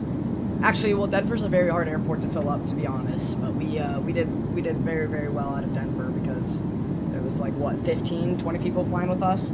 We filled up Boise to the top. Boise was so packed I had to park at the Alaska base. That's how bad it was. But that's just a great show, great representation of the VA that we have. And it was a lot of fun flying with you guys out of Denver, hello. Vegas. The Lucas, what's up, man? Welcome aboard. Crew base check? No, crew base check. Left taxi No crew base at check. Delta. No crew base check. Actually, let's make it Mike at Delta, across runway 232, and hold short. 18,000 feet, standard left set. Delta 1. Check. Alright, we're going standard. Let's Two left, go. Mike Delta, cross for 2. hold Fix short. landing lights off, runway turn-offs off. And Joe, would you reset the radar contact, minimum yep. cleanup altitude, or do you leave that on and then just adjust it when you're setting your barrel minimums for approach? I just leave it on until it's time to reset it. You set it for your approach. Yeah.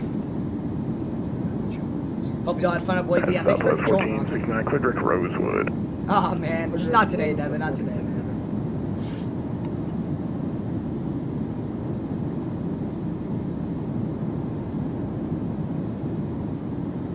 Alright, so we got Chicago Center on. That's actually Lucas. Lucas!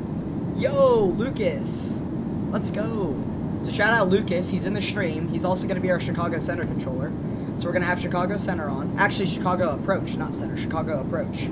So we got Chicago Approach, which is Lucas. Shout out Lucas. Thanks, man. Appreciate you for hopping on. We got Lucas. He's going to be controlling us. And then I believe we also have some local controllers at Midway. I'm not entirely sure, but I believe ground was on. Let me check.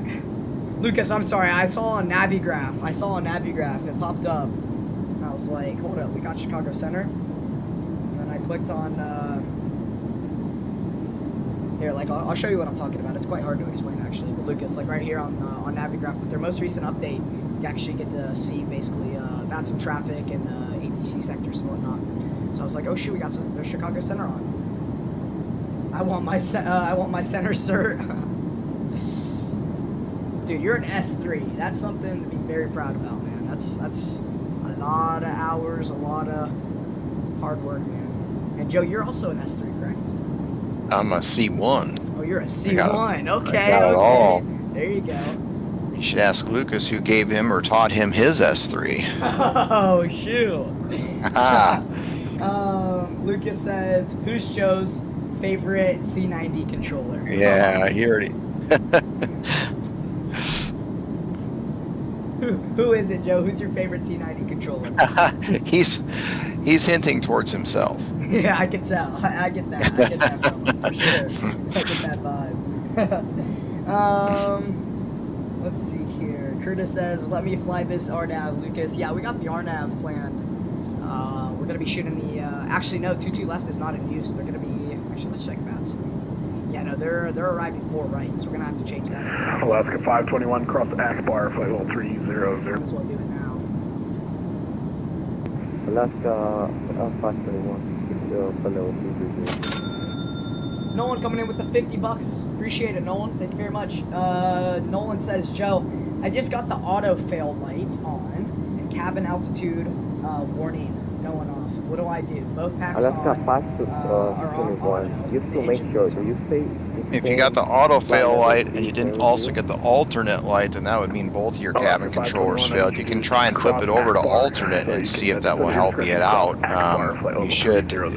You might get the green alternate light to come on. But if you get an auto fail and not the alternate, then that means both cabin controllers failed. If it went auto fail and you had the green alternate, that means it switched automatically to alternate. So in this case, you probably pull out the QRH and you're going to have to use manual mode and the little toggle to try to control your pressurization. So Mike, you could even try that. You could flip it to alternate. You're just going to see the green alternate come on, meaning you're in the alternate mode. Now, if he's got an auto fail but no alternate light, he's going to have to go to manual and use that toggle left and right to control the outflow valve. And so then the little valve or the meter for that valve is right above that. And so you're going to want to go to manual and then hold that in the closed position, and that should help you repressurize the aircraft. I don't know if that's a bug in the sim or what the deal is. I've seen that before. I guess other people have had that before. I mean, Mike, you could even try it. You could go to manual and just use that toggle a little bit. Just toggle it to open ever so slightly, and then watch the 2 gauges there to the left, and you'd see the cabin start to climb if you open up that outflow valve. Oh yeah, yep. I saw it. You wouldn't want to do it for very long. Okay. But you can watch that gauge there, watch that cabin rate climb if you open up that valve a little bit. So yeah, if you had a total controller failure, then you're going to be in the manual mode, driving that valve electrically. Yeah, Gary, you'd have to go to manual and hold that valve closed to try to maintain pressurization at that point. Voyager 904. You mean the RNAV full right? Yeah. I'm hoping we can get the RNAV full right as well. That's what I have planned right now. RNAV full right approach via a lock. Is that correct, Joe? I'm not sure you know. Is the transition from RNAV radar contact 20 miles southwest Ellensboro via Alpha. What was it again? Spell it. Oscar Lima Charlie Yankee. Oh, old chick. And it's actually named for an old hockey player, Blackhawks player, Eddie Olczyk. There we go. Some history behind it too. Let's go. Yeah, a lot of those have. Yep. Curtis says, I'm asking for that RNAV Yankee full right. Yeah. I'm hoping we can get that as well. Yeah, it should be all right. Yeah, those are kind of nice. The RNP approach is there even where you've got the RF leg there. So not only does if I'm not mistaken, not only does the RNAV do it, I believe the ILS can also do it from that direction. Yeah, I believe so. Actually, I'm not sure. Let me check, because just be the RNAV. Let's see here. I'm going to deselect the RNAV. Let's see. So from the Pang 5 to 4 right. Yeah. Yeah, okay. Yeah, it's just the RNAV Yankee. Yep, off of old chick. But yeah, you can, it makes his life a lot easier. He doesn't even have to give you a vector. He can clear you direct to old chick, cross old chick, 4,000 for approach. Cool deal. Mitch, thanks for the $2. I'm going to get to your question right now. Mitch says, after getting your hours, did you reach out to the airline? How exactly does the recruitment process work to join an airline like Southwest? And did you have to join a small regional before getting to Southwest? Yeah, so typically the path goes, as I mentioned that website before, a website that you can kind of take a look at to see different hiring requirements and application processes. Are they hiring, yes or no, is airlinepilotcentral.com. It's a great website. It's a great website that'll show you a lot of different things. For instance, look at a regional airline. I've actually got one up right now on my own computer here, Republic Airways, based in Indianapolis. Are they hiring? Yes, they require 1,500 total time fixed wing, or if you did a 141 program like we talked about earlier, you can do your reduced ATP with only 1,000 total time, or 1,250 total time if you did partial. Requires 25 multi-engine hours, 75 instrument, but they are hiring. It's got a website there that you could go to and apply. So the idea kind of is, and what a lot of people will do is it even shows their domiciles where the different pilot bases are. So, perhaps you live in Indianapolis. Well, that might be a regional that you want to work for because you live in Indianapolis. They have a base in Indianapolis. So you kind of have to start looking around, at stuff like that, where their domiciles are. That's a big thing. And then if you're interested in that airline and you've got the hiring minimums in terms of the flight time, then you just start sending out apps. And cross your fingers and hope you get a phone call. Then you go in for an interview, get hired, and go off to training, and then start flying for them. So, but the typical progression is, you go through some sort of program, whether it's college or a private program, to get your hours, and then you're gonna probably do some flight instructing or something for a while to build up those hours to get to that total time. For the RATP, there 1,000 hours total time. Once you hit those mins, start sending those apps out. Mitch says, he's been looking and talking to a few people at Republic. There you go. I go with Southwest. Yeah, so then typically people will work at a regional for a couple of years, essentially get the hiring mins for the next step, whatever the next step is for you. Yeah. So, you work at a regional and build those time up, or a lot of people, maybe you go corporate. There's a lot of corporate jobs flying for corporations. So, time is time. Nobody really cares how or where you get the time. Now, some might say that regional time is better than corporate because it's a Part 121 environment, same scheduled airline service. But, in the feast and famine that the airline industry can be, you know, when they need pilots, they can't be too picky on where you got that time. I didn't know you could do that. I didn't know you Changes could approved. go from like corporate to then flying for the airlines. I thought if you're going down that corporate path, it's like something you have to stick to. It's Nope, actually quite nope, interesting. not necessarily. Nope, you just got to get the flight time. And of course, the more jet time you can get, the better. The more jet PIC time you can get, the better. You know, so that's typically why the majors will hire the guys that were in the left seat at regionals. You know, you want to get the jet PIC time, meaning you were captain. Let's see here.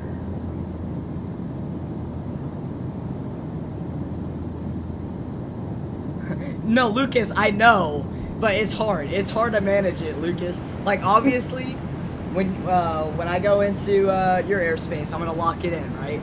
But here out of Indy, it's quite hard. First of all, my excuse is this guy's mic's a little bit quiet, and the whole purpose of this live stream is to have Joe basically talk to chat, talk to me, and basically help out. So, you know, that it is what it is. He basically just sent me a direct message saying, "Hey, frequency change approved." So we're over to Unicom. But I know I saw that, Lucas. Like I said, when I'm in your airspace though, I'm gonna be focused up for sure. This six says this is actually a pretty solid question, more or less a funny question.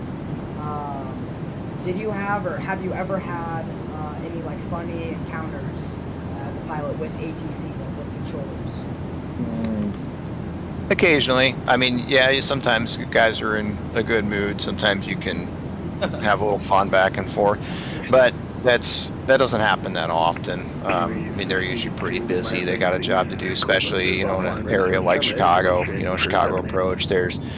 It's almost nonstop talking for those guys, and it's one controller maybe talking to 8 or 10 or 12 different aircraft, so there's really not a lot of time there. But, you know, the center controllers, usually when it's kind of slow, might have a little more time to talk to you. And this is one thing you can do as well too, because VATSIM actually just brought in GUARD, which is 121.5. It's the emergency frequency. You can actually monitor and transmit on GUARD now. So on your COM2, you could actually put in 121.5 just to monitor GUARD, and on your audio control panel, just select the audio only for COM2. But there's some interesting things that'll go on in GUARD. You know, people. You know, if somebody actually accidentally makes a call on GUARD, they usually get lit up pretty bad by everybody else. So yeah, that's some of the more comical stuff, I guess, that happens. Is some of the things that happen on GUARD, or just, you know, and if you know how to do that on your audio control panel, so you see where you've got number 1 lit up, and then you got those little arrow buttons underneath. So you're just going to want to highlight or push down the arrow button that would be underneath COM2 on your audio control panel on the left side. Okay, so kind of like that. Just wait for the stream to catch up. Let me see here. Is that COM1 Unicom? Check. COM1's on Unicom, and then COM2 to monitor GUARD. So that up arrow, the second one, there you go. That's the one you want lit. So and then if you look at your VPilot, if you look at your VPilot, you should see TX, RX on COM1 and just RX on COM2. Yep. Okay, cool. Good. So now you're monitoring number 2, but you're transmitting and receiving on number 1. Gotcha. Shaq, what's up, man? Appreciate you for joining up. Shaq says, I go to Republic School for training, and I'll fly there after. Oh, very nice, Shaq. Very nice. Yeah, I know you've been really busy with real-world flying and whatnot. You've been doing great, which is awesome. Meow on GUARD. Oh, great. Yeah, I almost didn't want to say it because that's I didn't want you guys don't get on VATSIM and go on COM2 now and start meowing. Braden says Rachel will put GUARD in. Just say set COM2 to GUARD. Oh, very nice. That's cool. There you go. Beautiful. Then all you got to do is hit that that button to monitor. Yeah. And we will use that on VATSIM. You know, if you're not on the proper frequency, we may pop over to GUARD ourselves and try to call you on GUARD. So if you're monitoring that, that's great. Oh, nice. Okay, sweet. Because that's, for us, actually, the airline SOP actually is out of 10,000 feet. You can add that to your 10,000 foot flow climbing out. You put your COM2 on GUARD and listen, and monitor. Sweet. Thanks so much, Joe and Micah. Enjoy your flight. Thanks very much, Mitch. Appreciate the kind messages, man. Thank you so much. For all the great questions. I'm super, super happy for you, and I'm glad that Joe was able to answer most of your questions, man. Have yourself a good rest of your evening. Shaq says, let's see here. What did you say, Shaq? Something about how you live in Myrtle. Oh yeah, Shaq says that's understandable. I only lived, I lived only 3 hours away from the Myrtle Beach location. Oh, very nice, very nice. Got some turbulence there, Micah. We do, Braden. Yeah, so I got real cat turb working in the background. I believe someone else actually asked what are my real cat turb settings, and to be honest with you guys, these are default real cat turb settings, and the turbulence is very realistic. I've had this actually for, I would say, about a week and a half now, 2 weeks, and it's been working fabulous. Default settings, I haven't made any adjustments, straight default settings. I just installed it and that's it, and I have it running, I have it running in the background, and turbulence is very realistic, it seems, and turbulence is quite nice. It's very immersive for sure. Lucas says, hey Joe, can you talk about the best and worst things to do on VATSIM so everyone can have fun? There you go. I'll let you answer that one. That's actually a great question. Best and worst things. Yeah. Know your airplane. Know how to fly your airplane. If you know, understand, you know, what we're trying to tell you to do. If we say descend via or descend and maintain or cross a fix, you know, you might get something like you know, cross something at and maintain, which means, you know, descend to and maintain that until you're given a lower instruction. One of the things I think that we hate the most on VATSIM is we give an instruction to descend or cross a fix or something, and the next thing we see is not only did they go to that altitude, but they kept on descending, and we're all kind of wondering, well, why are you still going down?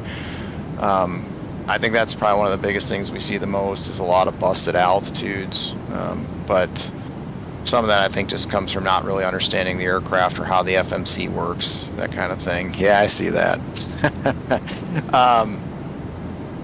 You know, and then, you know, the old moniker of aviate, navigate, communicate. You know, if we give you a turn, particularly in the approach environment where, you know, Lucas is going to give you a heading to join a localizer or something, and, you know, we sometimes will get the read back for the instruction, and then the actual turn comes late. So just remember, fly the aircraft first and then respond. You know, so start that turn and do what you need to do, then you can respond. I'd say that's just a couple things. There you go. All right, let's go ahead and brief the approach, actually program the approach, and then if we can, we'll squeeze in the approach briefing. So we're a little bit late here on basically the approach, correction, descent preparation. Let's go ahead and have Rachel set our decision height, set barrel minimums, 0951. Check. So 951 on the barrel minimums. Oh, whoa. Set barrel minimums, 0951. And Mikey, you can see that top of descent is starting to come in there on that ND too. If you just spin a lower altitude, since you don't have center online, at least that way you can get started down in the path. Very typical going into midway on that Fisk or Pang or Rival, you're going to get megs. You're going to get megs at 11,000 feet, then Haley at 6,000 feet. So you could even throw 11,000 in there at megs in your FMC as a crossing restriction, then spin in 11,000 in the MCP there. Megs at 11, you said? Yeah, megs at 11, correct. Roger. So that's awesome. Megs at 11, 284.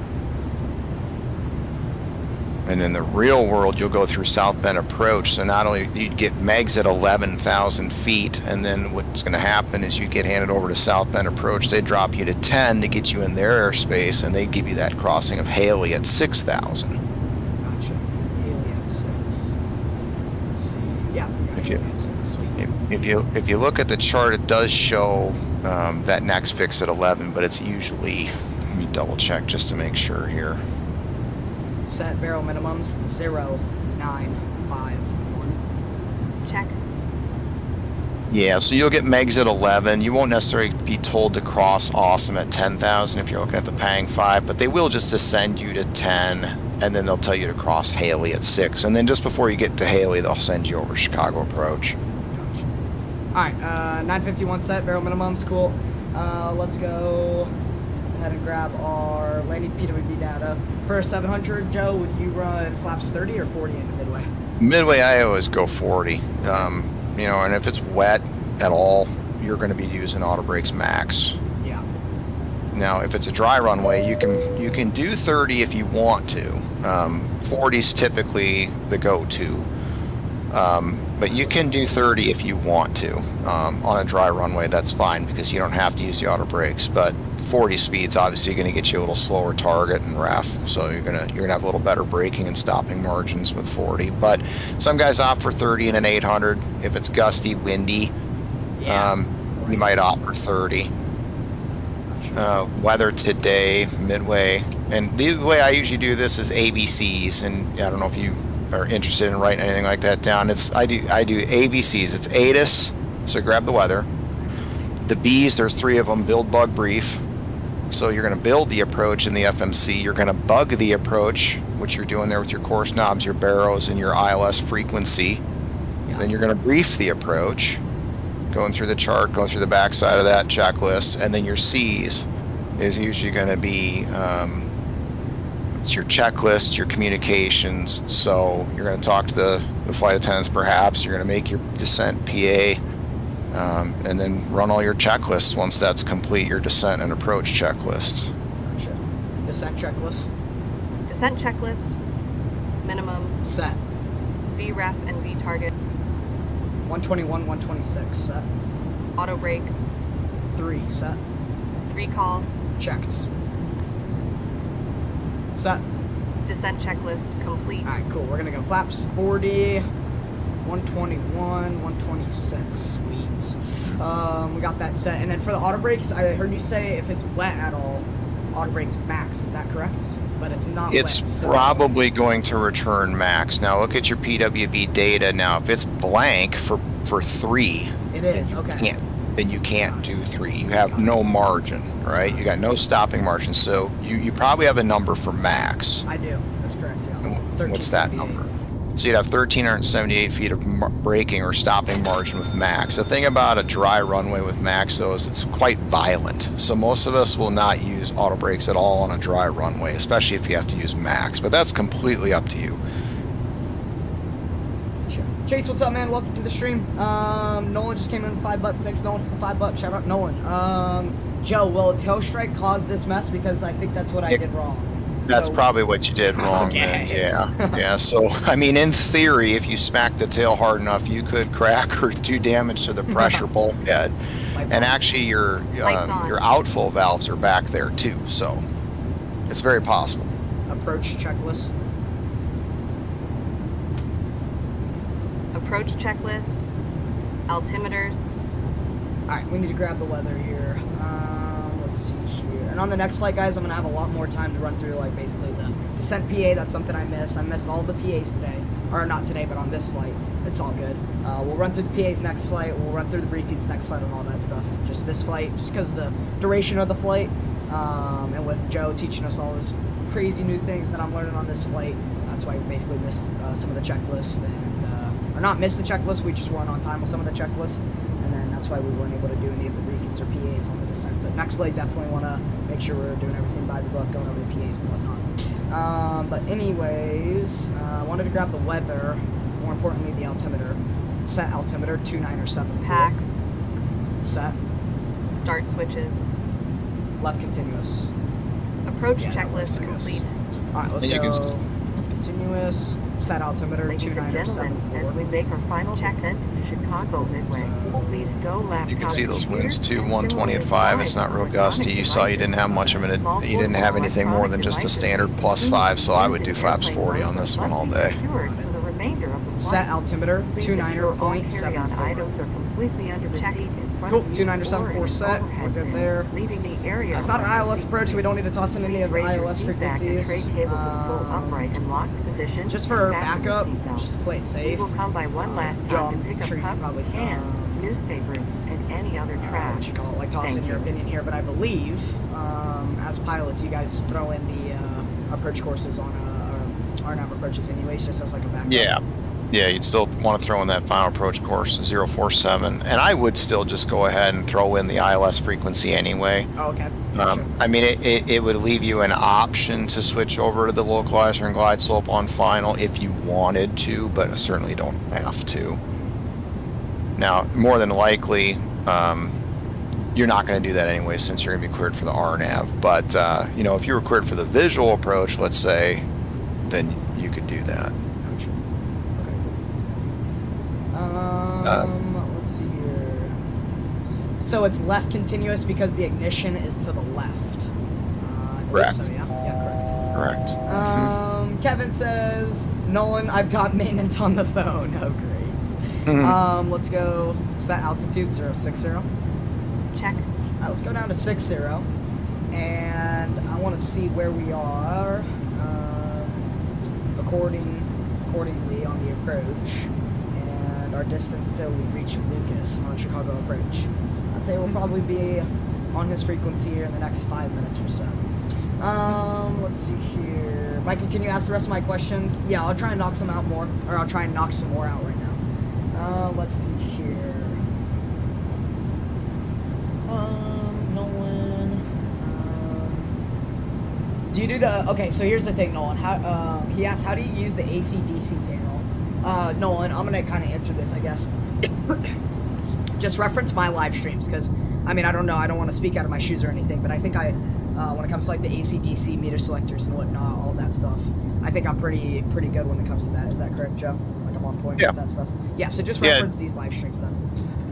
And then for, do you do the fire test before or after you're on ground power? So you do it both. You do it before, and then you do it after you're on ground power. So the first is the fire/overheat warning system test, and then the second is the wheel well test. So you'll do it before you're on ground power, and then you'll do it after you're on ground power. And all of that stuff's labeled on the AOM.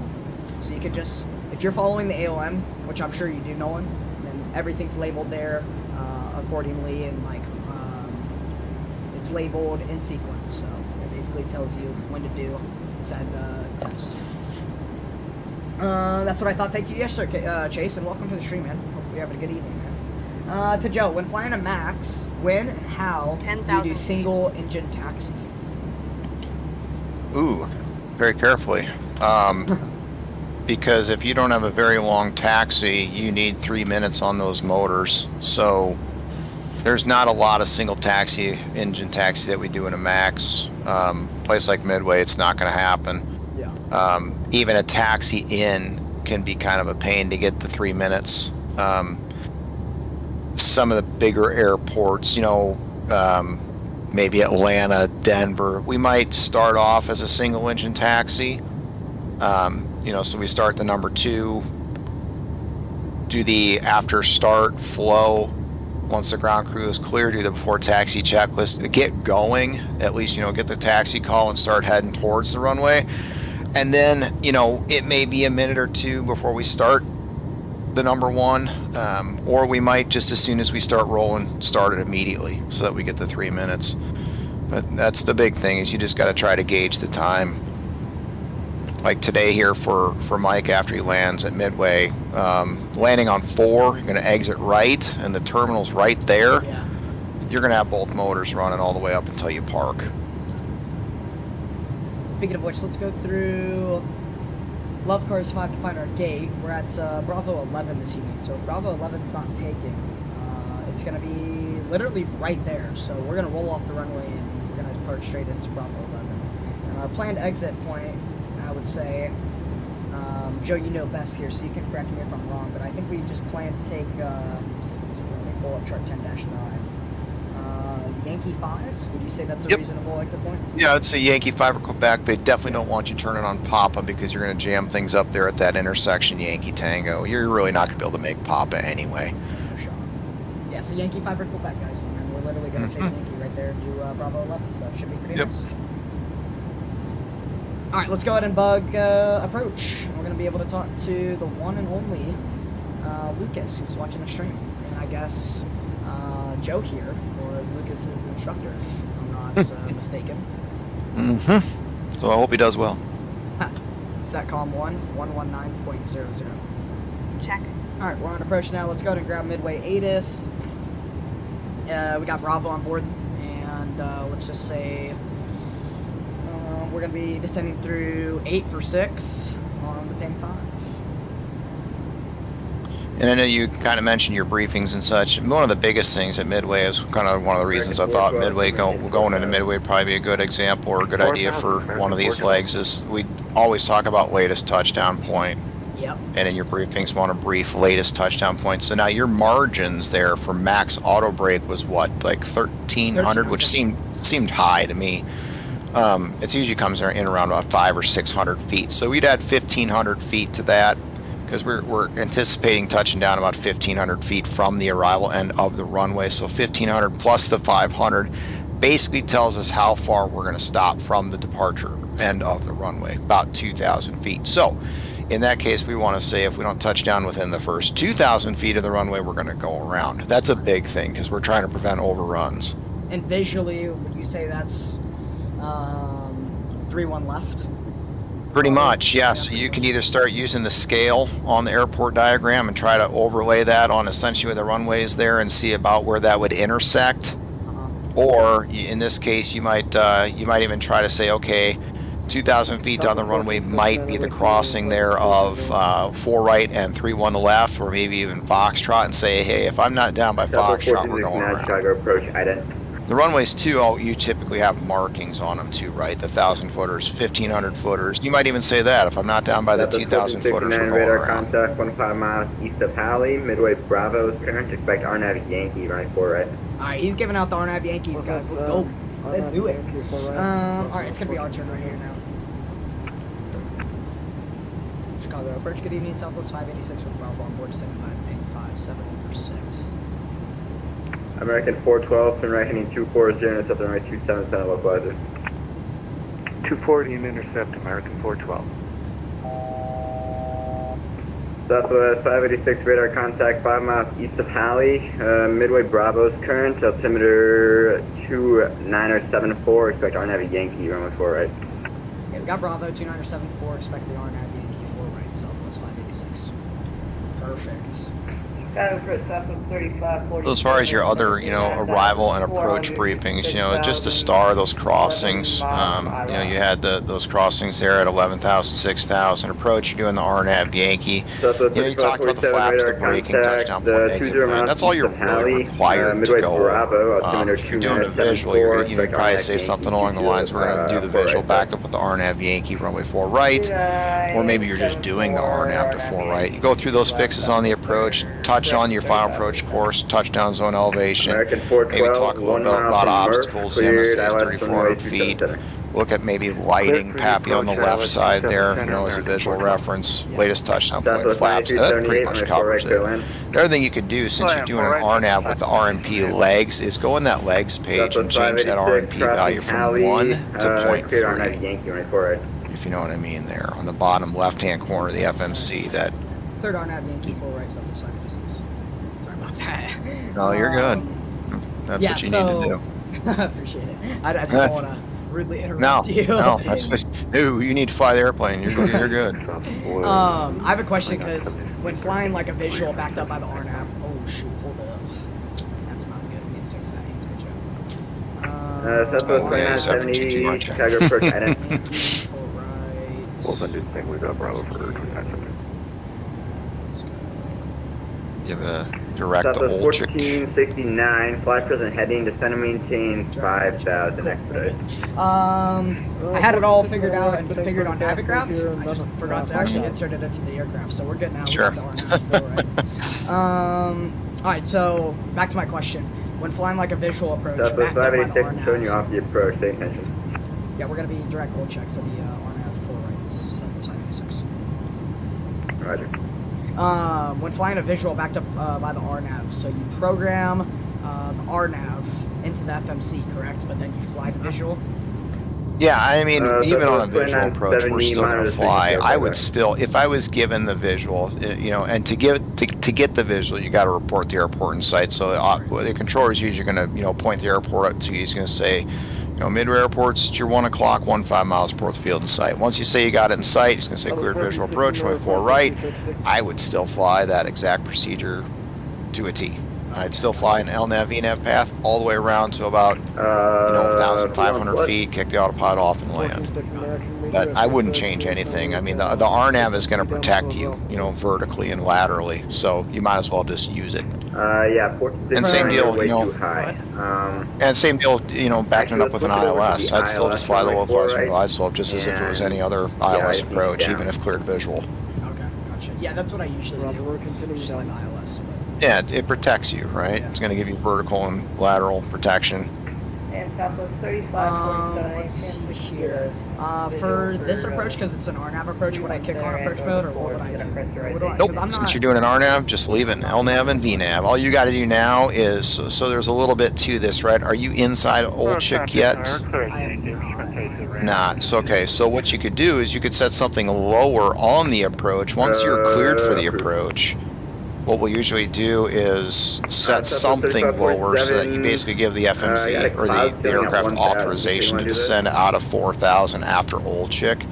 So I would probably look at Yippee there at 1,700 feet. I'd probably roll 1,700 feet into your MCP window there. That way now the aircraft is allowed to go down to 1,700 feet once it crosses Old Chick at 4. Turn right heading 300. And then the procedure for us anyway is once you're cleared for the approach, which you are, you're on a published segment of the approach, which will come once you're inside of Old Chick, and you're in LNAV VNAV path. Look at your ADI there. It says LNAV and VNAV path. Then you can set 100 feet above touchdown zone. So then you'd roll that 1,700 down to 700 feet. Okay. Touchdown zone 600 feet? Yeah, so it's 619. Touchdown zone being 619. So we'll roll it. That's 700. You'd roll it up to 7. You'd roll it down to 700. You'd round that up. After I pass where? When do I roll? After you're inside of Old Chick, once you're on a published segment of the approach. Roger. And so inside of Old Chick would then be considered a published segment of the approach. Southwest 3547, and I'm sending you 70 for 315. Lucas says, yo, look up. Traffic on top of me. Yeah, expect a visual for I saw on Navigraph. We got traffic like right next to us. So you can in that FMC then, since you are doing an RNAV approach, technically it's not a visual, right? You are cleared for the RNAV. You'd want to put in one of those RMP values, the one that's going to allow you to still get into the airport with the highest RMP value possible. So 0.3 is what you'd want to use. And then in the FMC, on that scratch pad of the CDU there, you could actually put a 0.3 and do L6, line select 6 left. And you'll replace that 1.0 with a 0.3. And all that's sure, and that's not that important. So I mean, you're essentially visual. 5 miles east of Halley, Midway Bravo, altimeter 2974. We expect RNAV Yankee. Yeah, no, Trevor's legit gonna be right on top of us. What's his altitude? He's at 7,000, so he's way too high. He's gonna be probably breaking off. Yeah, you're... Alright, I agree. And then for the fixed rings, alright, Southwest 3547, runway, turn left heading, just do 280. You could maybe do a 15 and a 10, when you have the, and the reason I'm saying 15 is because you got to slow from 250 to 210. Now, on an RNAV approach, you leave it in VNAV, LNAV and VNAV, it's pretty much going to slow for you. If you go to the legs page, you're going to see speeds that it's essentially looking for. Confirm you're expecting the ILS for it. It's going to want to slow. In fact, I don't see any published speeds on the approach, but if you go to legs, you're going to see some speeds that are in there. It's basically predictive speeds. So the aircraft is going to start slowing on its own. In fact, it's already back to like what, 240? You're about just under 240 right now. So you're right there, yeah, next to Highland. It's going to want to hit a certain speed. Now, as soon as you go any kind of flaps whatsoever, it's going to bug that flap speed for you and slow. Gotcha. And I heard within 15 nautical miles, distance-wise to the runway, you want to start bugging, or you want to not start, but you want to bug the flap log maneuvering speed. Is that correct? Yeah. And at 15, because typically by 10 miles out, you want to be no faster than about 210. So to say slow from 250 to 210, that's about 40 knots. That's going to take you about 4 miles to slow. Clear Now, down as I said, on an RNAV approach, it really will do it for you, but if this was an ILS, you're going to definitely have to start slowing up yourself. Alright. And you can do that. Yeah, I'm Yeah, gonna slow. you can do that. Yeah, Yeah, of course. I don't like Certainly. that. We're coming in. Certainly. So then once you get to or close to that up bug speed, say maybe around 210, you can go flaps 1 or flaps 5, your choice. Now, Just the go around to sequence... 75 miles from Tally, clear RMF Sure. Yankee 4 right. Flaps 1.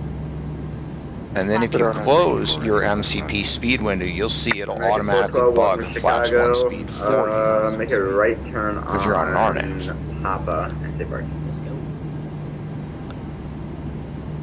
And then, you know, once you go to flaps 5, it'll bug 5 speed. Yeah, sorry, Papa down south. You said Hotel Gate? Affirmative. And then the next window that I typically look for is about 2,000 feet AGL. Alright, sure, let's do that. So if touchdown zone is 619, I'm looking at about 2619. I'm going to go landing gear down flaps 15 there. Now, if I'm a little too fast for flaps 15, I'll just drop the gear a little sooner. Yeah, gear down. Landing gear down. Fast.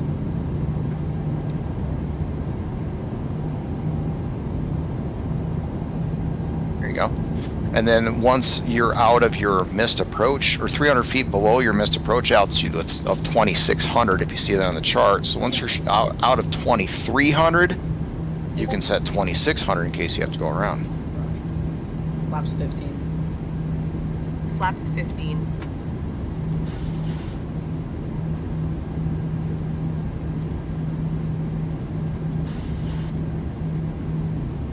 Flaps 40. Actually, hold up. Flaps 30. Flaps 30. Thomas 14-6 Mannerberg confirming it's ILS 0 for right. Flaps 40, set target. Flaps 40. Before landing checklist. Before landing checklist. You said it's 26 or Speed 2700 for the go around. 26. South of 1469, descend maintain 4,000. Landing gear. Down. Got a front now, 14-6. Flaps. 40, green light. Before landing checklist complete. Alright, go around altitude set. Go and take control now. Aircraft. And I believe for the Southwest SOP, autopilot comes off, autopilot go off as well. Yep, correct. Yep, so it's all you now. We are clear to land full right. Southwest 586, traffic on a And then 10 just mile fly your final magenta crossing needles and just like you would an right. ILS. Fly the flight director. Southwest 586, traffic on the 10 mile final for the crossing, runway 4 right, clear to land. Full right, clear to land, Southwest 586. Okay, Joe, I see... Correction, I see my, my magenta, like, crosshairs or whatever, but it seems like the, aircraft wants me to fly 1,000 feet. Because they're saying 2 whites, 2 reds. Okay. In that no, case, sir, turn right heading 0, well, I would just fly the Pappy then. Yep, if you're visual, just fly the Pappy. Right heading 080 and set the 4 right localizer. 426 river. I'm not sure if the stream's caught up yet, but I'm sure you can see the, 010. Yeah, it looks like the flight director's a little better now on the stream. It still does want you to pitch up even though you're slightly high, interestingly enough. Clear to cross 27 left, Alpha Tango Tango to the ramp, American 412. Yep. Southwest 3547 fully established. Southwest 3547, We got all traffic your on lights a turned 1 on. mile final for the crossing, runway 317, clear to land. Approaching minimums. And usually the captain will use the nose wheel or this taxi light for cleared to land. The FO will use the wheel well light. I think I forgot the taxi real well. That's okay. Don't even worry about it.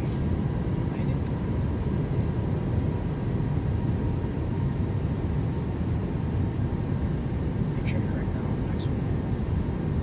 Southwest 1416, I got the air. 100. So it's like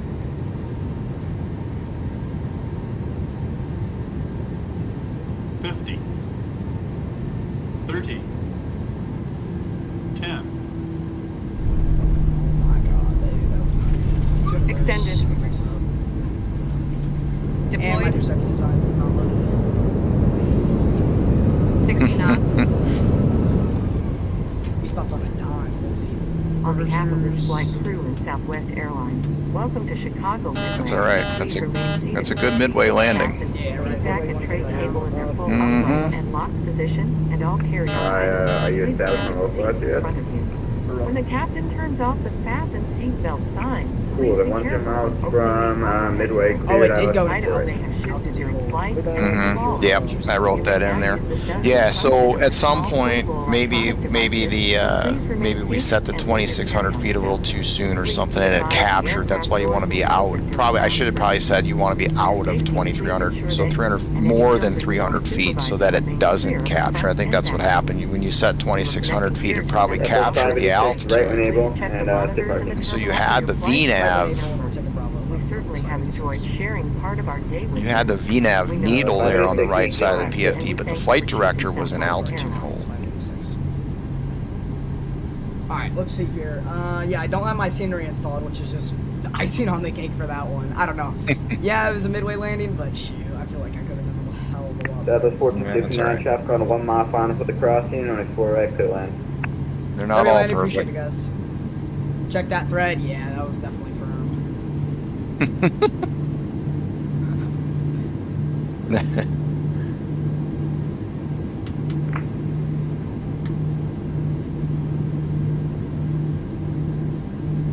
All right, y'all know me with my scenery. So what I want to do, y'all, is I'm gonna go ahead and load in my Executive Design scenery, and then we'll do some more questions with Joe. Because I think that's actually a great time, anyways. Sim shouldn't load too long. So I'm just gonna restart the sim. I'm gonna load in my scenery, and then we'll basically do some questions with Joe. I definitely want to talk about what we can improve on this next link for sure. I want to start the APU. Yeah, we'll fire it up right now. Yeah, that's okay. Just hold position. I don't know if she took your flaps up command because it's still showing flaps Flaps 40 up. too. That was 3547, making a right here. Yeah, it's all good. Midway is one of those airports where you got to be on top of it, man. Because if you slack behind, it's like your wraps. It's wraps. Mm-hmm. Part of the downside of what we're doing here too is I'm talking to you and distracting you, and obviously that's not very useful for trying to, you know. It's all right.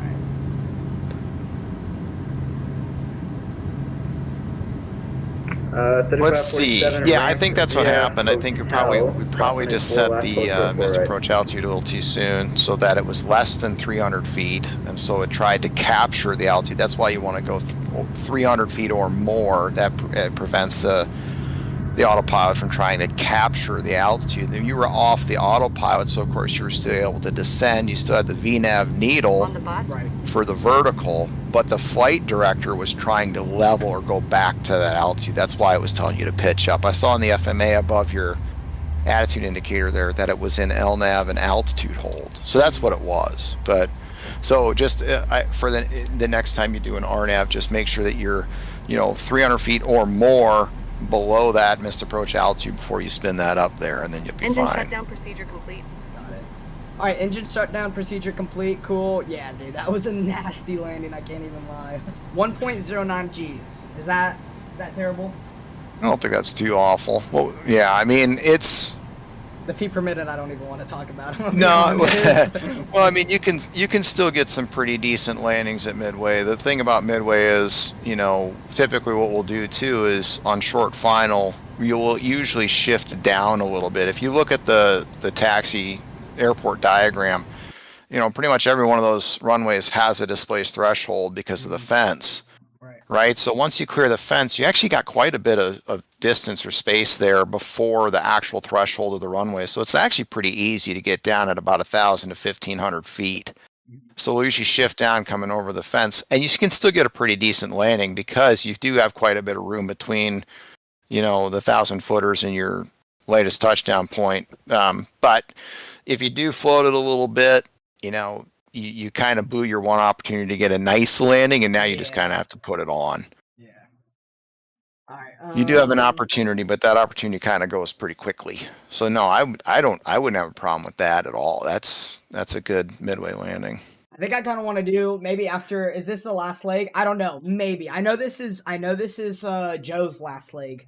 Joe has to head out after this one. If anything, guys, if I'm still feeling like it, which right now I'm pretty energized. I might just do kind of like another leg after Joe leaves, and just kind of have that be a little bit of a test for me, and just see like, hey, where we're at, and what we improved on with Joe having us, or Joe being in the flight deck with us. So we'll see. As of right now, yes, this is like the last planned leg. But if I feel like it, and depending on really how quick this last leg goes, we might shoot back up to Midway. And I might want to give myself a nice little redemption on that landing, because you guys have seen me flying to Midway before. Y'all know. Obviously, Midway, short runway, you want to get it down quick. But you guys know I've done some pretty nice landings in Midway, and that was definitely not my finest, that's for sure. Let's see here. All right, FSU IPC7, cool. We got that running, and we have our designs Midway scenery. So we're all good to go. All right, guys, this is like the ideal time to ask questions for Joe. Obviously, when we're flying, it's a bit hard because, first of all, I have to fly my airplane, and the whole point of the whole point of the stream is to have Joe talk to you guys and basically interact with you guys. So right now, ask the questions, or ask questions that you guys do have for Joe, as this is like the best time to ask any questions. What was the FPM? It was in the 400s, so no, it was bad. It was, yeah, I honestly, like, I appreciate it, guys, but it was definitely hard. I just gotta own up to it, man. It's all good. Like, if go ahead. I've been in the back of plenty of airplanes landing in Midway, and they're not all great, so don't feel bad about it. Let's be honest, chat. That was like Braden's best landing, you know? Like, my worst landing, that's Braden's best landing, right, guys? Yeah. And they all agree. No, I'm just messing. Let's see here. Smash that like button because Micah smashed, or let's see here. Smash that like button like Micah did with that landing. See, that's what I'm talking about. All right. Nah, me and Braden, we kind of have like a inner competition going, because always when I'm in the when I'm in his office and when I'm in DC with him, it's always Micah, you got to make sure you got stable approach criteria, make sure you got good landings. It's always competition, so we'll see. Nah, yep. I definitely want to get a redemption landing for sure after this. They all agree, sure, buddy. Yeah. All I want is question 6 answered. I got you. Let's see here. Question number 6. Number 6 is, this is from Nolan. When are the proper times to hit the attend, aka Bing Bong button? I know when passing 10K and 18,000 feet, but yep. Are there any other times you do it? I know before takeoff, but any other times? So before takeoff, essentially, that's part of that before takeoff checklist, the attendant notifications. So as we said, when you were taxiing out, you do that throttle burst, basically checking your config, you hit the attendant button, then you arm your auto throttles, and then activate VNAV and possibly LNAV. So yeah, you're doing that before you do the before takeoff, so that they get the message that you're about to take off, to make sure that they're all seated for the takeoff. Let's see, yeah, so climbing out of 10, descending out of 18, and then we've got other chimes. So a double chime, a double ding dong would be basically pick up the handset, I'm trying to call you, I want to talk to you. So if you were needed to warn them about turbulence or something and needed them to take a seat for a while, then you would do a double. 3 is like urgent, call me immediately, and 4 would be we've got an emergency. But yeah. But typically, yeah, it's the single dings there. Is all you're really going to do or need in the sim. Green says, by the way, the person controlling Kansas City Center is an approach controller being watched by instructor. Be kind to him. Dude, Green, I need the controllers to be kind to me today, man. Especially with Joe in our right seat, essentially. I'm doing my best to handle it all, man, but it can definitely get a bit hectic at times. But yeah, no, for sure. I always try and keep it respectful to controllers, just because I understand. Like, obviously, I'm not a controller at all. I don't have any plans to be a controller. And the reason why I don't even want to go down that path is just because of the amount of time that these controllers put in and the amount of hours that these controllers put into the VATSIM network. And I respect that. So I always try and keep nothing but positive words coming out of my mouth towards controllers. I always try and be kind, and I always try and be very respectful to our controllers, because our controllers put in a lot of hard work on the back end, and I definitely want to show credit where it's due. I was selling at Columbus. I was too. I wasn't on my A game for sure. That leg, honestly, like, yeah, okay. Here's the thing though. I'm very, very happy with that leg solely because I learned so much. And thanks, Joe, for that. I appreciate it, man. We went over a lot that leg. So now this leg, we're going to go over some more stuff as well. But this leg for me, just as a pilot and being independent, I more or less just want to, this is going to be a good like test leg for me and just to see how much I really soaked in on that last leg. So I'm happy because we learned a lot on that last leg. Obviously, wasn't my best leg. I'm not going to sit here and say it was my best leg because that's just not the truth. It's probably one of my worst legs, honestly, but there's a lot going on. It's all good, though. This next leg for me is going to be a good test, and it's going to be, basically, for me at least, a determining factor on kind of where I sit as a pilot and just how much I'm able to retain as a pilot with Joe giving me all this knowledge. I missed 2 taxiways and a holding point. I own up to it, my fault. Yeah, exactly. As pilots, and I'm sure, Joe, you can attest to this for sure, it's all about accountability. You never want to blame it on someone else or sit here and make up excuses. It's all about accountability. So, for sure. Right. Let's see And that's here. why there's always 2 of us in the aircraft too, because you missed 2 taxiways. If you had an FO or you were the FO and you had the captain, now obviously you're backing each other up. And I've had guys do that for me. Hey, turn here. I'm about to go straight and I missed that taxiway, so they're there to help you. That's why you've got 2 people.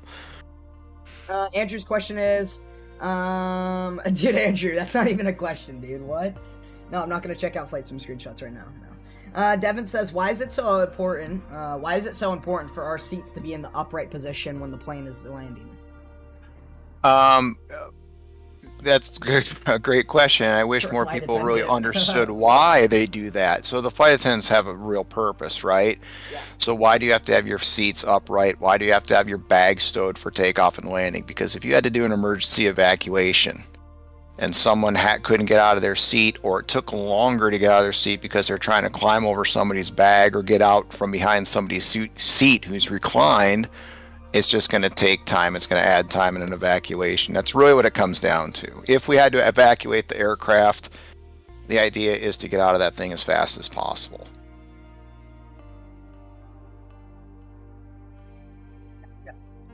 Getting on my shorts, bro, because those sweatpants, man, holy. Let's see here. You got a negative 119. Very nice landing, Nolan. Good stuff, dude.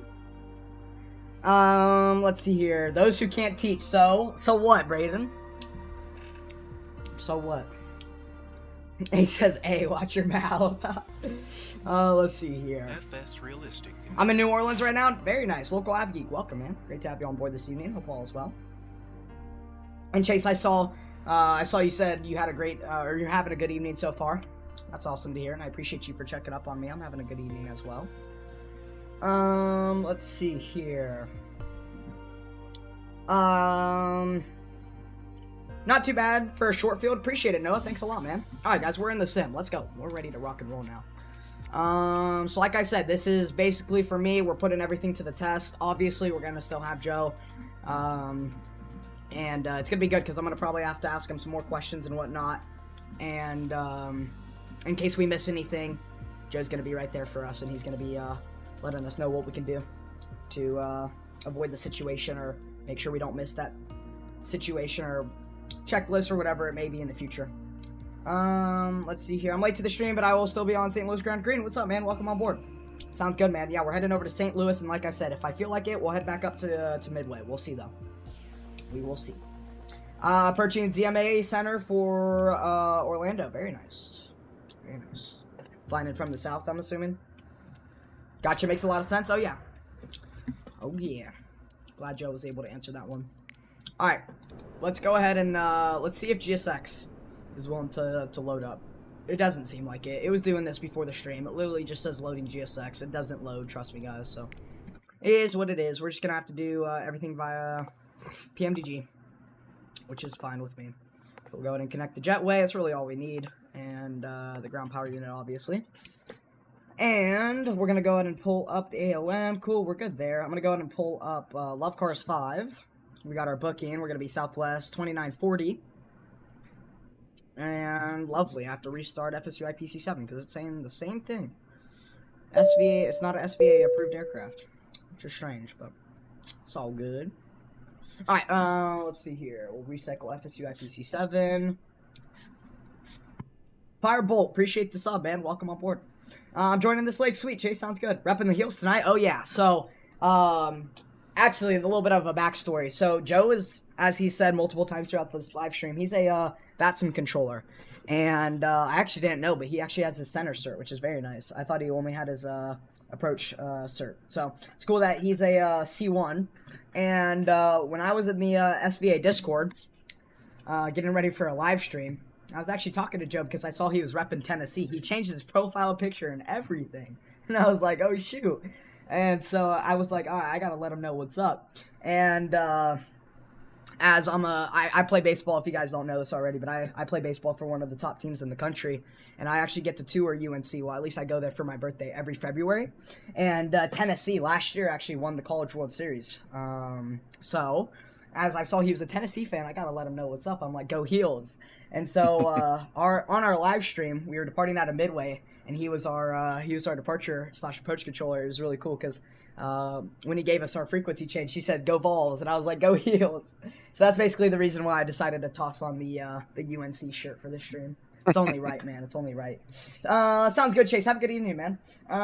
Let's see here. I'm making you do a verbal IFR, so enjoy. All right, bet. I'm down for it. Verbal clearance, let's do it. I don't need no PDC. I gotta get my eye tracking reset, though. Cool, we're good there. Yo, I yelled at him for Tennessee as well. That's funny. Let's see here. Alright, we got our dispatch release. Actually, no, we don't. Let's grab that. Alright, we're going to grab our dispatch release. We're going to go ahead and grab our pre-file. So we're going to go ahead and pre-file on the VATSIM network. And we're going to get on out of here. Let's see here. And I actually wrote down the ABCs that you talked about on approach. So, Okay. got to do that. Although I didn't get, what was the first B? I got bug the approach and brief the approach. But what was the first one? I missed the first Build B. it. Build it. Build. Right. Yeah, so that's where you're going to load it in the FMC. And then verify all the points. Then you'll bug it. Then you'll brief it. And then once you got all that done, you can pretty much do your checklists. Sweet. The A is...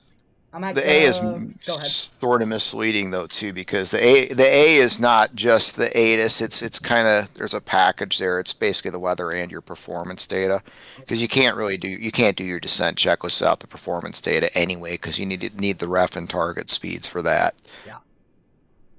To answer your question, Spike, I'm at gate Bravo 11, the same gate that we parked at when we were on our arrival. Let's see here. Alright, let's see. Did I pre-file? I think I did. Let's double check here by connecting to the VATSIM network. Under our new call sign of, we're going to be SWA 2940.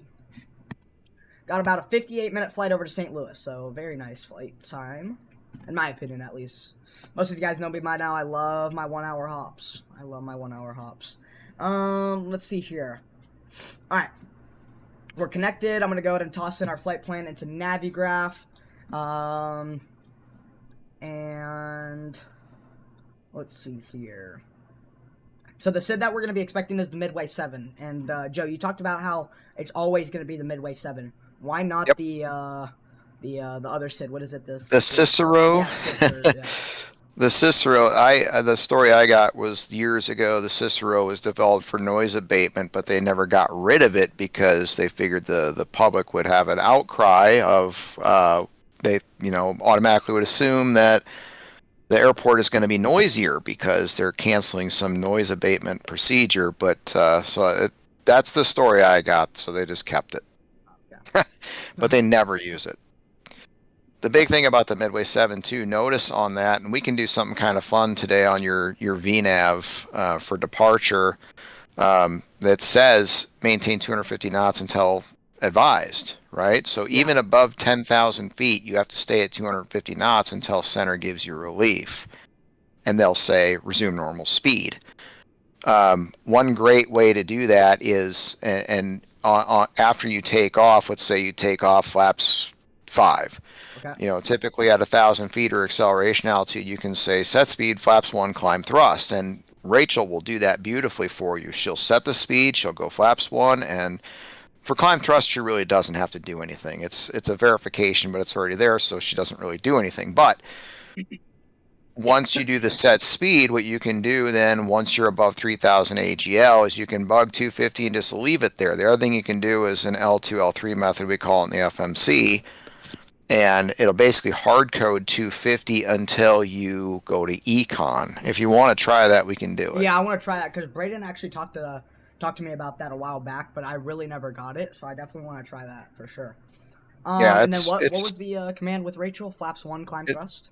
It's set speed. So if you're doing a flaps 5 takeoff, it would be set speed, flaps 1, climb thrust. Okay. Otherwise, if you were doing a flaps 1 takeoff, it would simply be set speed, climb thrust. And the set speed command is bug up bug for me. Okay. So you could even, if you're doing this L2, L3 method, we call it in the FMC, the reason to call it L2, L3 is because you're basically putting data in the L2 and the L3 lines of the FMC.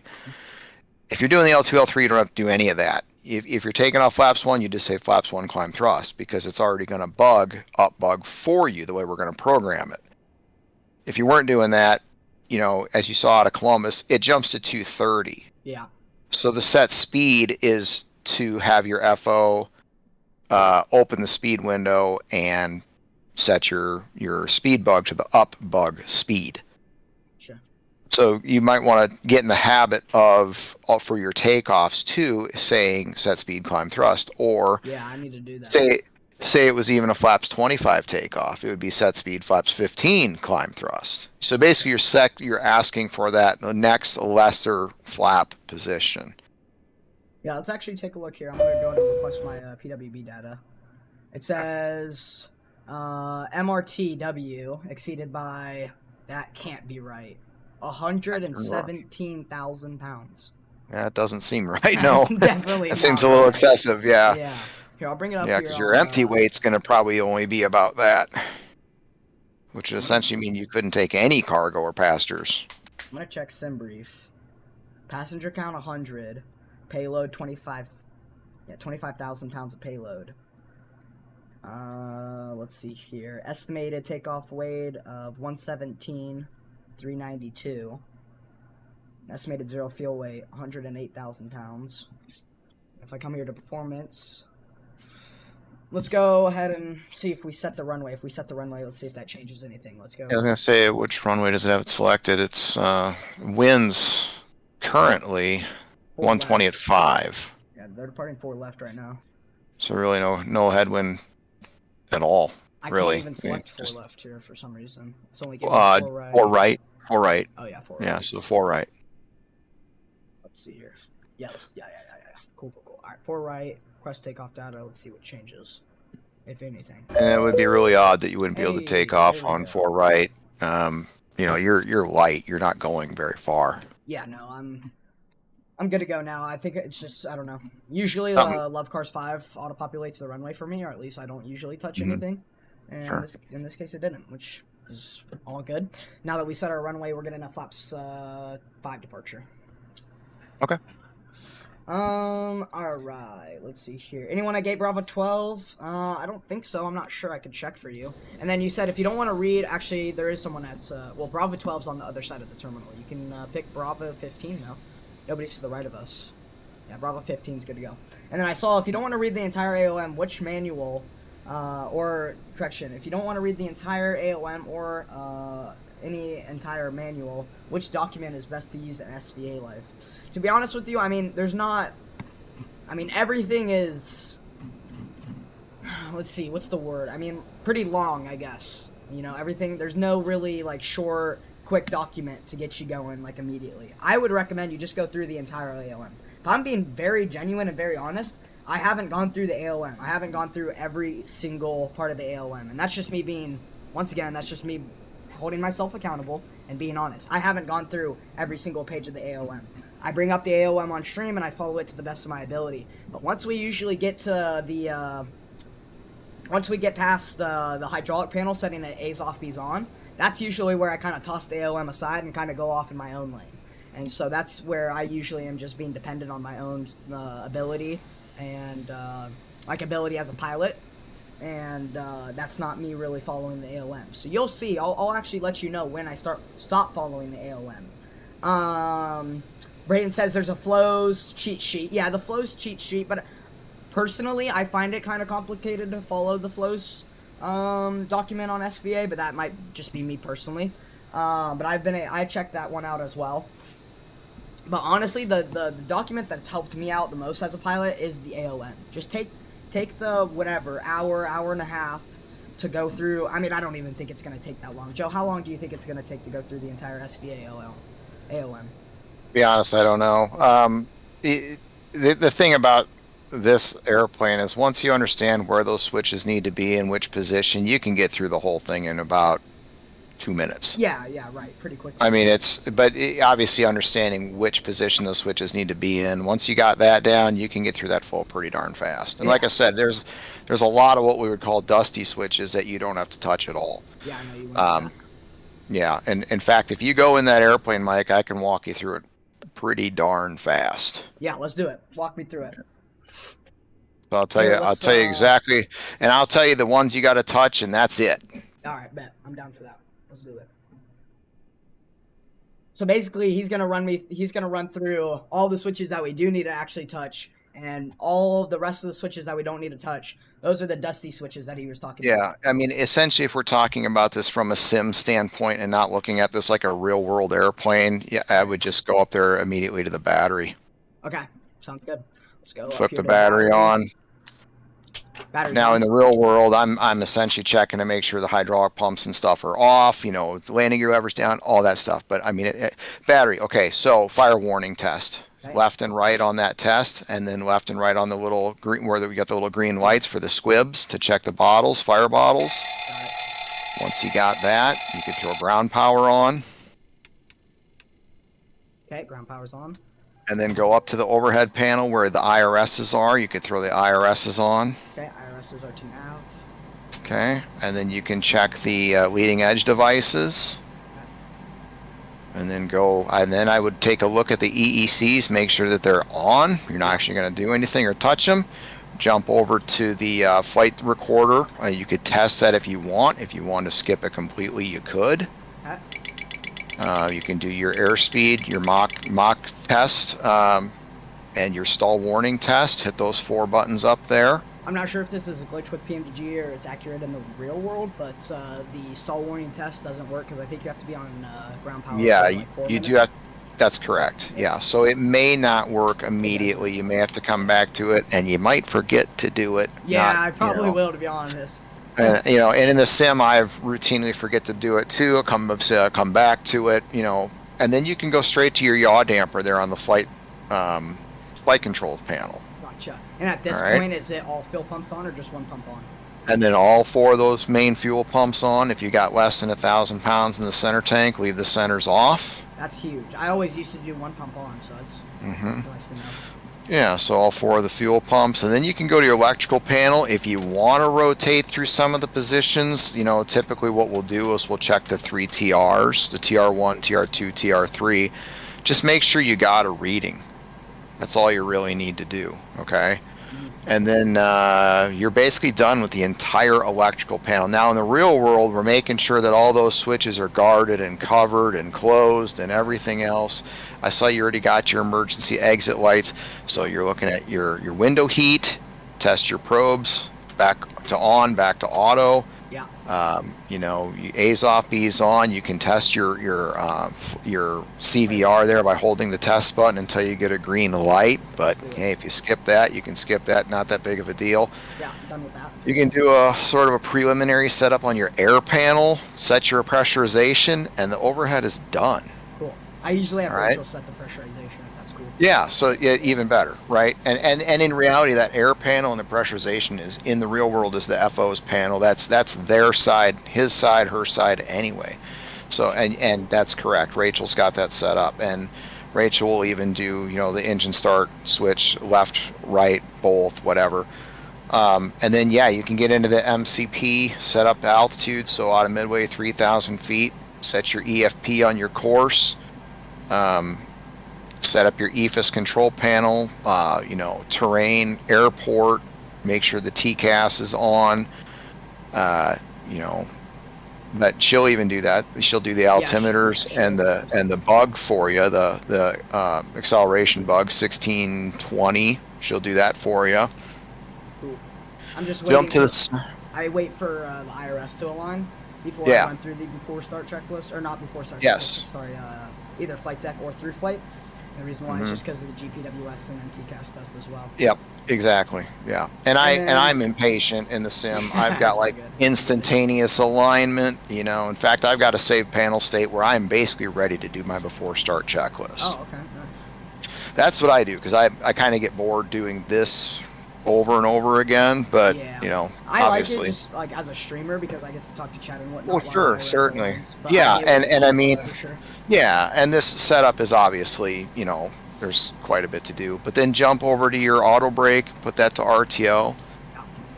If you were doing a through flight, you know, you're doing even less. You only got to do like 6 things on a through flight. But auto brake to RTO, you can do your throttle burst, you know, both engines, and just check that takeoff warning horn.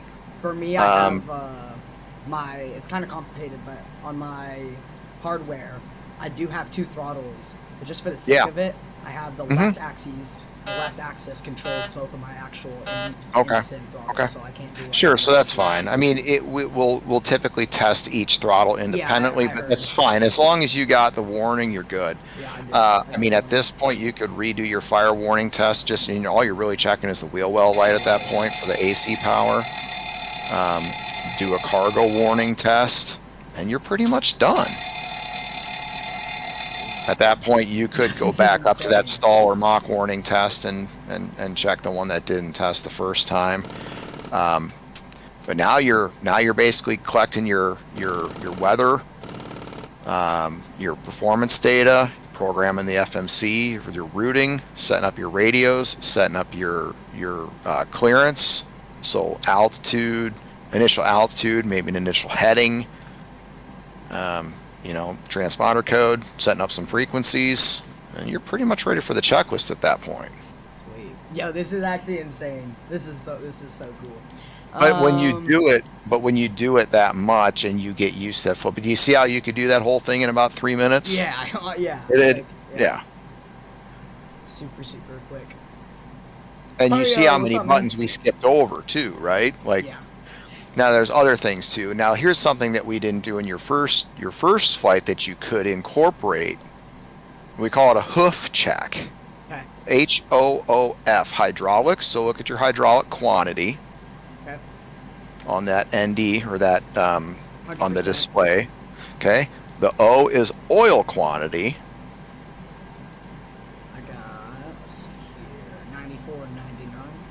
The other O is oxygen, so you're on the overhead panel there, you're checking the oxygen gauge, and you would actually flow the mask as you check that oxygen gauge to make sure it doesn't drop on the overhead there. That's the other O is the oxygen. And then F is fuel, right? Make sure you got the gas, at least min planned on the release, because of course fuel is going to be on your before start checklist as well, right? Fuel blank, cleared with blank, center pumps on or off.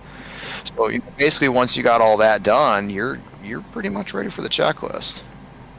Obviously, right now, I got Rachel tossing in our perfect. And then exactly. The IRS to align, we'll carry on. Yep. Once all that's done, IRSs are aligned, and your FMC is pretty much programmed. Your routing is set in the box. Performance data is loaded, and actually, I missed a key part there, which is the routing is in the box and then verified, and also your briefing is complete. Sure. Oh yeah, I want to try the briefing on my own. I want to see how I do, and then you can basically like recap it and see what I basically missed or whatever. All right, let's go ahead and load our route now. We're Southwest 2940. That checks with the dispatch release. We're also connected as Southwest 2940. Joe said set the radios. I heard that, so we'll go ahead and toss in Chicago approach. So we're going to be talking to Lucas again. SATCOM 119.00. Check. And Lucas said he's going to be giving us a voice clearance, which I'm down for. So we'll be preparing for that here shortly as well. We're going to activate and execute our route. Departure runway, we're expecting 4 right. Obviously, we'll get our departure runway from the clearance. but as of right now, we'll go ahead and toss in 04 right in the FMC. We'll execute that. Cool. Departure/arrival index. We went over our departure. It's the Midway 7 departure. And then into St. Louis tonight, y'all. We got the ILS 12 left, so we'll toss that in. We're going to be taking it via final approach fix. We're going to be on the Arch 2. Romeo Bravo Sierra transition. We'll figure out that DOR a little bit later down pre-flight. And then let's go ahead and verify our route with the legs page. We'll pull up our fixes. So we got the Midway 7, vectors to Basin, from Basin, Blocker, and then Romeo Bravo Sierra to then join the Arch 2. All of our altitude and speed restrictions are set. We're all good there. And we have our approach set as well. Cool. And then the missed approach is set as well, just in case we need to fly the public missed approach. We're going to be holding at Tango Oscar Yankee. And our IRS is now aligned, so we're going to have Rachel run through the flight deck preparation Check. procedure. And yes, guys, this is the second leg of the day. So usually in this case we'd run through the through flight procedure, but just because I wanted to restart the sim and grab our scenery, we're going to be running through the Land 505 heavy, radar contact, altitude. And then I want to get my PA going here as well. I want to write, make sure 3000 for 5000, land 505 heavy. The call sign is Land 2940. 505 heavy, That clear serves to St. Delphi, Louis. climb maintain 1515. And Joe, in the real world, how is it just Sir, by now kind of like muscle 5000 memory and essentially? proceed Or, to Delphi, correct? how do you guys, do y'all have like a Hey, sir. sheet that you pull up, or how do you guys do the Slide PAs? slow. Like, how do you guys remember basically? Everybody's kind of got their own, you know. Wind shear. And you hit the highlights, right? Everybody's got their own little thing of what how they say it. You know, typically I'll give flight, you know, the city pairs, you know, flight to wherever we're going, St. Louis, and then whatever the flight time is, you know, 1 hour, 15 minutes, wheels up, wheels down, altitude, so cruising 37,000 feet or whatever it happens to be. And I'll usually make a mention of the seatbelt sign, you know, please remain seated anytime seatbelt sign is on. You know, I usually try to reassure them, say something nice like, you know, we'll get you there as quickly and as safely as possible. Give them the weather, right? So, latest weather, St. Louis, yada, yada, yada. You know, and thanks for joining us. Welcome aboard. Something like that. You know, just hit all those little details. And like I said, everybody kind of custom tailors their own PAs and what they like to say. But those are the things I definitely like to Flight hit deck on. preparation complete. Other people will say things like, you know, flight attendants there primarily for your safety, give them your undivided attention during their safety briefings, stuff like that, you know. But everybody's got their own little thing. Yep. Focus on St. Louis ground. Hey, Green buddy, it. see Let's you. go. Thank you Appreciate very much. Have a great night. Happy New Year. And Appreciate you know, the once ATC. while This she's is running through her Delta stuff, if you and I see Carrie said something about that too. If you want to try that L2, L3 method in VNav, we can set that up too while you're sitting there waiting. Yeah, let's do it. Actually, Okay. 1 second. I gotta, Sure. Oh, I just want to grab my voice commands real quick, if that's cool. And then, Oh yeah, let's certainly. actually do the PA. Alright, and then Braden sent me actually a PA sheet. So it's good to hear basically what you usually do on your PA. So after this stream, I might go and edit the little PA sheet. But basically right now, I'm going off of what Braden sent me. So let me run through this real quick. Good evening from the flight deck. Welcome aboard Southwest 2940 with service to St. Louis. This is your captain speaking. We're finishing up some paperwork here in the front. Expect to push in the next 10 minutes for an on-time departure. The weather in St. Louis is cloudy with temperatures around 50 degrees and winds out of the east at 10 miles an hour. We are expecting a pretty bumpy flight. Seatbelt signs will remain on once we reach our cruising altitude of 28,000 feet. And please give the flight attendants your full undivided attention as they brief you on the safety features of our Boeing 737-700 aircraft. From us up in the front and on behalf of all of us at Southwest Airlines. Land 505 heavy, leaving my airspace, sky center south line. Pretty good. Better than mine. Nice having a nice little Google Doc sheet there, Yeah, no, yeah, and eventually you wouldn't even need the sheet. You do it enough, you'd be able to fit it out. No time. Easy. Hey, what's up, man? Welcome to the stream. Good evening. When are you planning to push? Yeah, about 10 minutes. 10 minutes, give or take. Yeah. Temperatures around 50 degrees and winds out of the east at 10 miles an hour. Let's see here. Can't confirm. Extremely cloudy here. Oh yeah, no, we got some pretty bad weather to look forward to, I guess, into St. Louis. Broken at 600, overcast at 1200, light drizzle and mist. Ceiling of 600 feet. So it's gonna be fun. Yeah. We're shooting the ILS though, so we should be good. Let's see here. Alright, we got that PA out the way. I'm gonna pull up my other Google Doc sheet, and this is for clearance. Let's go Simbrief. Oh, 14 Squawk looking to push up, Bravo. 40. We are gonna grab the ATIS right now, That Midway. 1469. Midway, we got Charlie on board, so we'll call with Charlie. 1469, Actually, push approved, hold up, tail Joe, to the for left. clearance, what do we call for Charlie, or just wait till taxi? Because I know we did it at, or we know, correction, sorry. At Columbus, I know we waited till taxi, but for clearance, it's kind of a habit of mine to call with the ATIS. Yeah, I'd go ahead and give it to him since he's working a top down anyway. He's pretty much everybody. But the ground controller was typically be who you'd give that to. Sure. But it don't hurt to give it to him too. He may mark it on a strip and send it over to the next guy. So. There you go. We know to expect 3,000 as the initial. We'll expect flight level. We're going up to 28,000, so we'll go 280. Most likely in 10. Departure is going to be with him. So we'll just go ahead and say departure with you. And then our squawk. This is actually one of my, I guess, favorite features. Is that the fact that Rachel sets the transponder for us. So we're going to be squawking 2246. That's pretty amazing. And let's get it. Let's go. All right. Chicago approach. Very good evening to you. Southwest 2940 on the ground at Midway with Charlie. Ready for clearance over to St. Louis.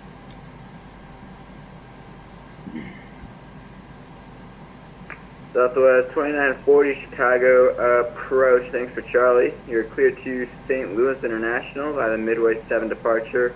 Radar vector is bacon, then it's filed. Climb maintain 3000. Expect flight level 280. Harry, I actually am. Departure. Departure with me. Squawk 2246. Clear to St. Louis via the Midway 7 departure. Vector's bacon, that is filed. Climb and maintain 3000. Expect flight level 280 and 10. Departure with you. Squawk 2246. Southwest 2940. Southwest 2940, read that correct. Call me for push. You can expect my 4 right for departure. You for push, 4 right for departure, Southwest 2940. Sweet. Alright. I already feel it. I already know this is going to be such a better leg. Like, I'm so much more focused. My comms are good. Like, it's going to be a good one, Joe. I'm excited. It's going to be a good Building blocks. Yeah, I mean, you just put it all together, right? Put the pieces together, and every leg is better than the last. Alright, so I'm gonna have Rachel toss in our takeoff PWB data, and then correction. As soon as she does that, guys, I want to go over the whole thing with Joe upon departure. What is it called again? I forgot what it's called. For the VNAV? Yeah. We call it the L2, L3 method. L2, L3. So we're gonna be going over that, guys. This is my first time going over the L2, L3 method. Braden briefly talked about it with me, but I never really got it. But we did do a video on the SVA TV for it too. It's really great for a place like Midway where you got a speed restriction on departure because it'll keep you at 250 until you do something fancy. Okay, gotcha. And you don't even have to open the speed window. It just stays there.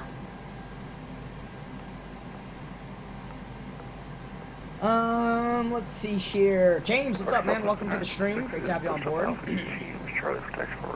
You're lucky. It's only overcast at 1200. It's been IFR almost every day for a week. Joe, you should be visiting. Joe, you should be a visiting controller for the Kansas City RTAC. Yeah, I am. Let's see here. Nolan says, nice. Soon to be an S1 there. Just have to get my training done, but shouldn't be long. Only 3 ahead of me. Very nice. Nice. What do you recommend the Chicago RTAC for people who want to become controllers? Yeah. I mean, we got probably the same sort of wait list as anybody else.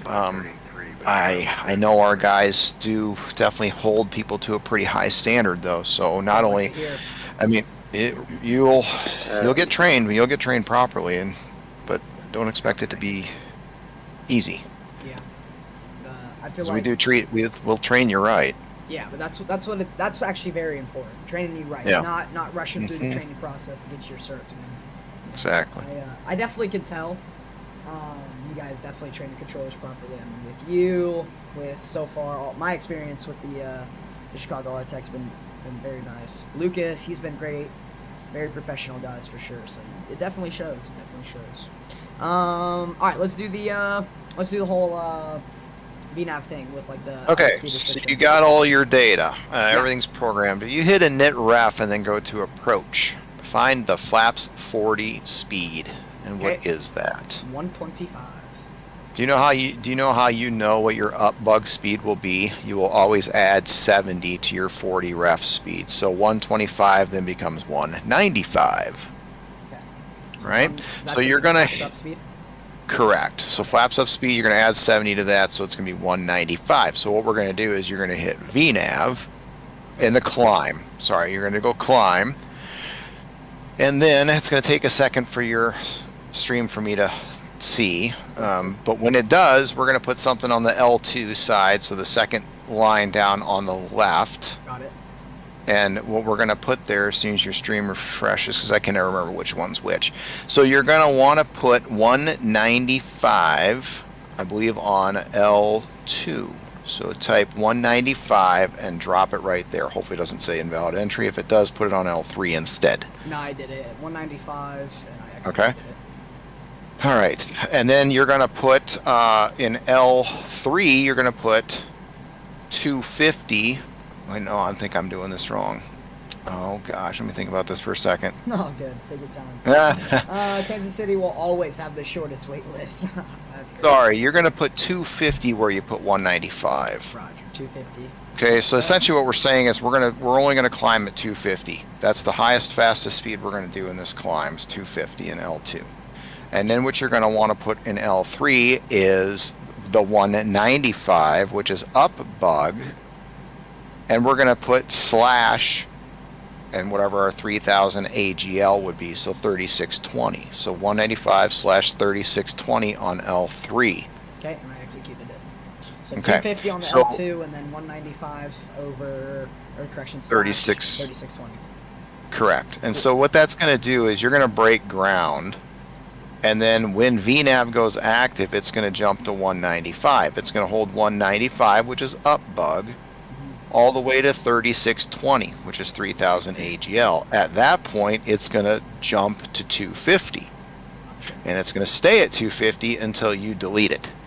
So that's one great way when you've got a 250 speed restriction like you do at Midway to, you don't have to mess with anything now. So when you take off, it's going to do the bugs for you. All you're going to have to do is track flaps. And then to delete it, You're going to econ. correct. You're going to hit econ and execute. Now the thing you have to be careful about is if you're at 7,000 feet, let's say that you're at 7,000 feet and they say resume normal speed, you go econ execute, what do you think is going to happen? You're going to shoot up above 250. Correct. Even at 7,000 feet. And So of just course, wait your till speed 10,000. restriction. Exactly. So wait till 10,000 feet, hit econ execute. Sweet.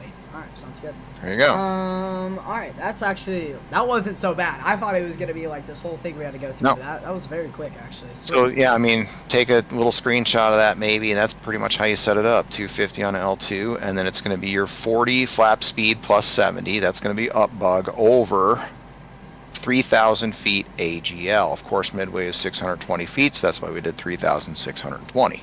Shit. Before start originating checklist. Southwest Start 3956, originating turn checklist. right heading 130, Logbook. and make 4 right Aboard. cliff takeoff. Landing gear pins. 3 aboard. 4 right cliff, take Fire off. warning and overheat. Checked. Start levers. Cut off. Stab trim cutout switches. Normal. Lights test. Checked. FMC. Programmed. Briefings. Complete. Oxygen masks. Actually, and so the quantity. briefings aren't complete. So I should probably do the briefings right now, shouldn't I? So if you want to go back and redo your briefings or do your briefings, then yeah, you cancel checklist or whatever. Okay. Yeah, if you want to run through your briefings, by all means. I'd rather just do it and then continue Okay. on instead of canceling checklists. Let's just do the briefings Sure. right now. Alright, so I'm going to be the pilot flying. And that's basically it there for the first briefing, correct? And then we'll go Well, down that's to required. Correct. required, Yep. right. And then usually you would scan everything. I'm gonna do NOTAMs. So let's go ahead and pull up the NOTAMs here for Midway. And I'm sure our approach controller, being Lucas, he's probably going to be on top of the NOTAMs as well. But I don't want to rely on anybody. Let's say he gives us taxi instructions and there's like a closed taxiway or whatever. I just want to go through the NOTAMs real quick here, guys. 4 left, 22 right, closed. and then it says EXC tax. What does that mean? Say it again. So for today's NOTAMs, it says Midway, runway 4 left, 22 right, close, EXC taxi, or tax. Except for taxi. Okay, so gotcha. you can taxi on it. Yeah. Midway 13 right, 31 left, close, cool. Midway taxiway golf, and then it says FICON, FICON, wet OBS at 2412 30 1709. And yeah, I mean, that's pretty much it. No NOTAMs that we really need to, or no NOTAMs that have any effect on our taxi out or departure here at Midway, so we're good there. I'll continue on with the briefing. I want to go over Southwest 3956, radar contact weather. altitude. Right now we got VFR conditions, winds 140 at 3 knots, broken clouds at 3956, 11,000, climb visibility 10 maintain miles, still at 13,000, 11,000, cruise 41 direct degrees Mosquito. Fahrenheit. So weather's checked, we went over that, cool. Let's go over taxi routing, hotspots, and then what is it called again? What's the SMGCS? They call it SMIGs. SMIGs, okay. SMIGs. That's basically low visibility taxi. We don't need to go over that though, because we're good. You're good. All right, You're good so today. for the taxi out, 4 right, it's actually going to be a fairly long taxi. Obviously, no taxis long at Midway, but we're going to be taking most likely Yankee. We're going to cross the 3 1s and continue Yankee, and then either Yankee 1 or Victor. Probably Yankee 1, preferably Yankee 1, so you probably will just shoot us down 4 right by a Yankee. And some of the threats we have to go over is just the traffic, either vacating 4 right. We got to make sure that we're going to go there. We want to caution we want to listen out on the frequency for any inbound traffic. We want to make sure that nobody's going to be pushing out of the terminal off to our left when we start our taxi. And then we want to caution the traffic that we might be following out to the runway if there is any. And then I want to go over, so clearance. We got our clearance, MCP, VHF nav radio, it's set. FMC route, we went over that. Engine failure procedure. So I'm gonna need your help on this one. So I'm sure there's something on the website. I'm gonna actually try and go looking for it. Southwest 1469, get lost. Engine failure procedure. What's the engine failure procedure out of Midway? Or if you can pull Okay, so this one's actually a good one because the only one at Midway that has anything whatsoever is 4 right. And it's actually, I even remember what it is. So what you can do, information page? it would be normally in the iPad when you select Midway Midway 7 as a departure. Then it would ask you, are you departing 4 right? If you say yes, then it basically will show you the chart for the EFP. It's not in the SIP pages. It's somewhere else. It's tied to the JEP charts on the EFB on the iPad. Every EFP at Midway is runway heading. The one off of 4 right because of downtown is, and you can actually go on your FMC, go to your fix page. And what I would suggest you put in there is, and I don't remember what exactly the chart says. If it's I think it's IMDW, which is basically the localizer of the iOS for Midway. And so in the fixed page, you can put IMDW, and then on line 2, you'd want to push slash, and I don't know why I can remember this, but it's 3.8, so 3.8 miles. And then on the second line, yeah. Okay. And what that's going to do is it's going to draw a 3.8 mile ring around Midway or around IMDW, okay? Gotcha. And the EFP itself for 4 right to miss downtown is a right turn to 090. So you'd break ground off of 4 right at that circle, you'd turn right to a 90. And that's why then typically what we'll do is you'd throw 90 in on your course selector, all right? And that's just as a reminder, a quick reminder. So if you did lose a motor, just after V1, you break ground. When you hit 3.8 miles, you're going to turn right to a 090, which is why you're going to bug that on your course because you don't want to try to remember that later. Yeah, Right? So that's what we'll do. Now, your heading itself, you're going to just leave on runway heading for now. But I can tell you for a fact, Midway, there are specific headings for every direction. If you're going west, east, or south, or even north, you're going to get specific headings. You're going on a B track south over Bacon, off of 4 left. I'm pretty sure it's a left to 250. So, and that's just from experience, knowing what kind of headings you're going to get out of there. So you could set 250 in the heading bug, sort of preemptively, but I can't Set remember heading for sure. 250. Number 223 Yeah, Charlie, you're gonna- I forgot. I'm still on the before start originating checklist. Let's complete this. Oh, that's right. That's fine. On. Actually, I'm wrong. It's Navigation going to be a switches. 130. Okay, I just sweet. pulled up our stuff for Normal. CAU. It's going to be a Display 130 switches. heading. Auto and Um, 9.4 can you clear cross on width, the other side 9.4 center of bumps 31 off. left of that hold? Passenger signs. On. Window heat. On. Hydraulic pumps. A's off, B's on. Cargo approach, United Pressurization. 1928. Set auto. We are the Flight 65 instruments. 29er out of 75 12,000 set. for 11,000 Auto direct cruise. RTO. Takeoff warning horn. Checked. Set. Parking brake. Set. United 1928, TAR. Chicago approach, radar I live on contact, rudder trim. 2-3 OFE miles fit for duty. southeast Accepted of inside. Midway. Before start Information originating Charlie is checklist current to complete. inspect the Alright, ILS and then runway. what did you say the heading was again? 130. Set heading Charlie 130. on board as well, Check. and 130 on the heading. We're set there. Cool. And we're going to call him for push as we're pretty much going to go now. Actually, Don't forget your probably not. We're going to go before push checklist. There you Before go. push checklist. Zero fuel weight. 108.0 set. Gross weight. 117.7 cross-checked. PWB remarks. Reviewed. N1s. 57 over 5 reduced set. Runway. Set. Flaps. PWB 5 CDU 5. Set. V speeds. 120, 123, 127 set. Stab trim. Set. Min cleanup altitude. 1620 set. Flight deck door. Lights out. Before push checklist. Complete. Start APU. Check. Toss on the wheel well. Cool. How's the landing? If I'm being very honest with you, it wasn't my prettiest. It wasn't the best. So we're definitely going for a redemption leg. And all honestly, the whole first leg, it was a little bit shaky. I can't even lie. I learned a lot though, and that is what I'm very happy about. And that's honestly really why I came out here and decided to live stream. First of all, I decided to live stream this so all of you guys can learn with me. But that first leg the first leg mainly being a, in my opinion, I guess kind of like a warm-up leg.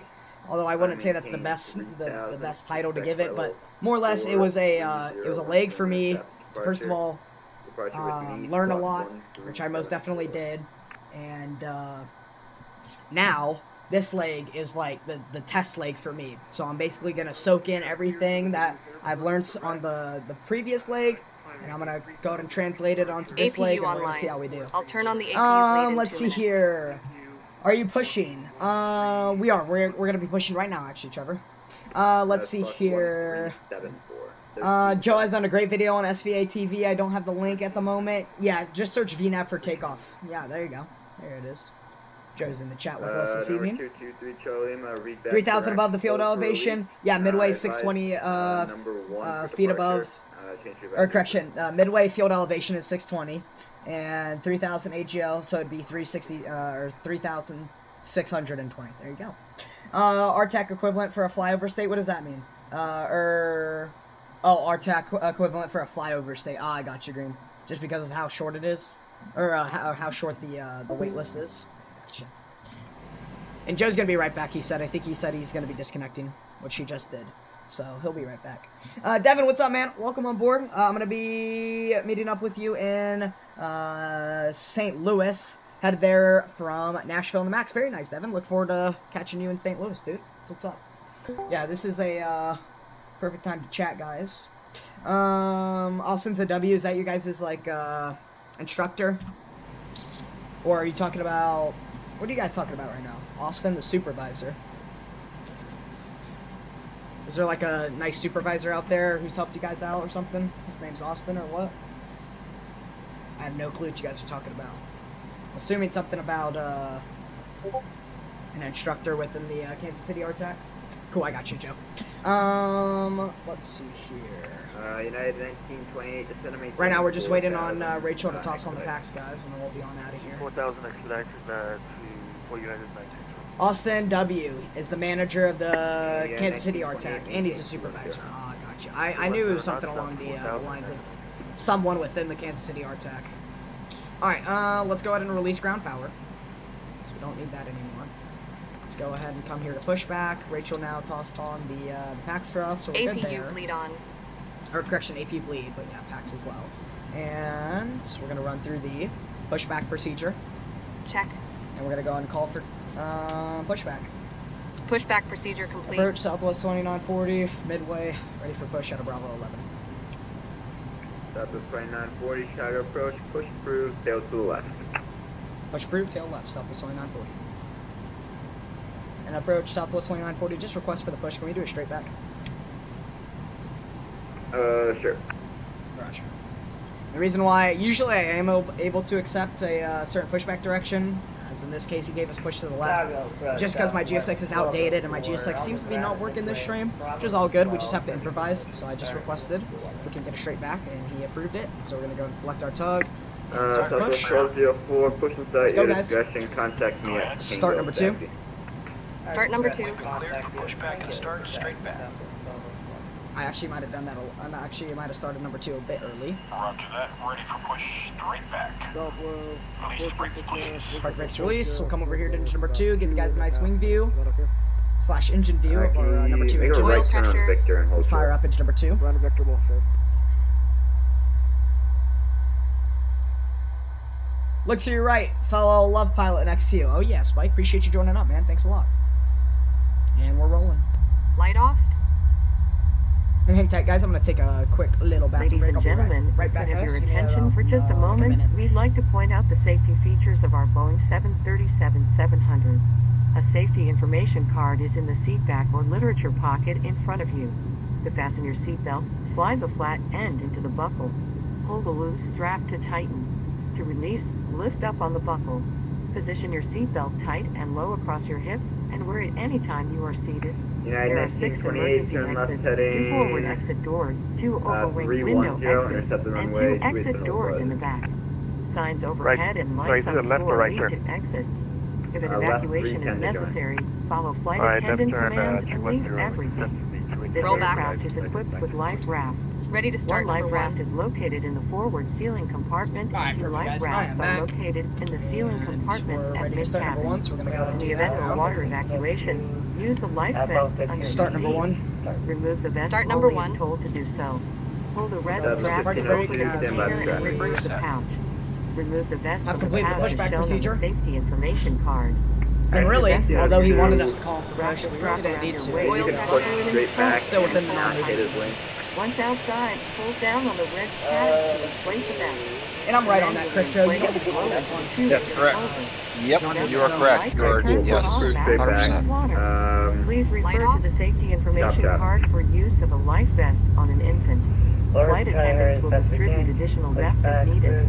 We are coming by to check that your seatbelt is fastened, your Yeah, seat back and tray 1928, cable are Alex and properly James. locked Roscoe, position. Queen What are y'all talking Items about? are completely under the That's seat. for the ILS to the center, United Mike. Okay, James, the whole stream you've been Leaving talking the about area what phone you is have. clear. And then we got Not Alex allowed in on here as board, well. including the lavatory. Talking about how you guys Those in charge of 33 electronic can't make a directions tri-phone. via Tango Yankee. Like, what are you guys Federal talking law about? prohibits tampering with, Oh my God. disabling, or destroying any smoke detector Or right in via an Tango aircraft Yankee across laboratory. runway 2. Like I It is spread my also announcement prohibited not to to screw consume around in the alcohol Kansas that you have airspace brought since there's a with you on this supervisor flight. watching. Yeah, I mean, Federal I'll aviation make sure that, regulations require passenger well, first of all, compliance Green, I with the like to, light passenger information I guess, sign. pride this Roll back. community on the fact that we usually like to keep it really realistic. Including information on seatbelts Just and because smoking. Nolan, who Ready for flies with after me start consistently, procedure. Or oxygen has had some masks will issues in the drop past from a with compartment messing around on the overhead. VATSIM network, To and he had to activate actually the flow handle of that oxygen, with the pull HR down at on the the VA. mask until the Which is plastic always tubing is probably never fully good. extended. Always never good. Place the But, mask over your nose and mouth and breathe normally. you know, no one had Secure the mask with the Nolan had elastic his strap. learning experience, and I was right there with Although him. oxygen will be flowing, the And plastic bag we both may learned not a lot inflate. from Continue wearing the mask. our until mistakes that we made otherwise previously on the notified by VATSIM crew network, members. and ever since, You are man, we've been traveling with children or anyone needing very, very special solid on the assistance. network. Put it on your mask first. Most of my guys that fly Please with me remove consistently any are face covering always before realistic. donning Now, an if there's oxygen anybody that mask. normally doesn't We fly are with here us for and your comfort and flying with us safety. on this leg, I'll Please make sure to report make it any very, very unwelcome clear that behavior to a there flight should be no attendant. messing around on the frequency. Thank you for your which attention. It's Now not sit tolerable. back, It's relax, never tolerated. and enjoy your basically, 1 hour and 15 not basically, minutes no. flight It's to straight up St. never Louis. tolerated. You can never mess Welcome around on the aboard. Batson network. Best believe we shouldn't be messing around, especially when there's a supervisor on. Never, honestly, never. Because here's the thing, Green. I represent SWAT Virtual. Not only as a streamer, but like I basically am a SWAT Virtual representative in a Clearance void 10 minutes, if not often 10 minutes. But you are too, Nolan is, everybody that has, change your advisory approved. or everyone connected to the Batson network that pre-filed with Love Cars 5. Or not, I don't know if you guys have noticed this. I'm sure, Joe, you've noticed this before, possibly as a controller and or a pilot. But in your remarks, it literally says SWAT Virtual, and it says Love Jet, and it says these certain things that, you know, give clues that we're SWAT Virtual pilots. So we're representing not only ourselves as pilots, but we're representing the entire VA. 1469, turn So right, you got to keep your standard very high as a pilot. and wait You for got to make sure that you're always on your A game, because we're not representing ourselves, we're representing something much bigger. So yeah, that's usually I like to give that little speech there slash message to everybody watching, especially those who are flying with us, because first off, it's never tolerated to ever mess around or be disrespectful on the Batson network, and second of all, we just have to understand that we're not just representing ourselves, or you're not just representing my stream or my community, you're representing an entire virtual airline with about 1,800 active pilots, so you got a lot of weight on your shoulders, so it's always nice to be down to earth with that stuff and have that talk, because I think a lot of people need to have that talk and need to realize who they're representing on the Batson network. Alright, now that we're good with that, and now we've got that out of the way, we're going to go ahead and run through the after start procedure. Check. And we'll go ahead and come up here to the AC/DC meter selectors and set it to standby. Standing by flaps. Flaps 5. Flaps Got a 5. flaps 5 departure. We're going to have Rachel knock down flaps 5 for us.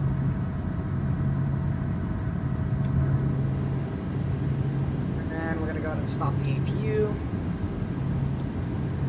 And we're going to run through the before taxi checklist. Before taxi checklist. Electrical. Generators on. Probe heat. On. Anti-ice. Off. Flight controls. Forward, left, right, or correction, reset. Forward, left, back, right, forward, neutral. We'll go left rudder, right rudder, checked. Flight deck windows. Closed and locked. Flaps. CDU5 indicates 5 green light. Before taxi checklist complete. Alright, cool, we're gonna go. Before taxi checklist complete, we'll call them up for taxi now. Southwest 532, and 4 right line, wait. Four right line, wait, Southwest 533. Southwest 2940, ready for taxi, 4 right. So 2940, stand by for traffic.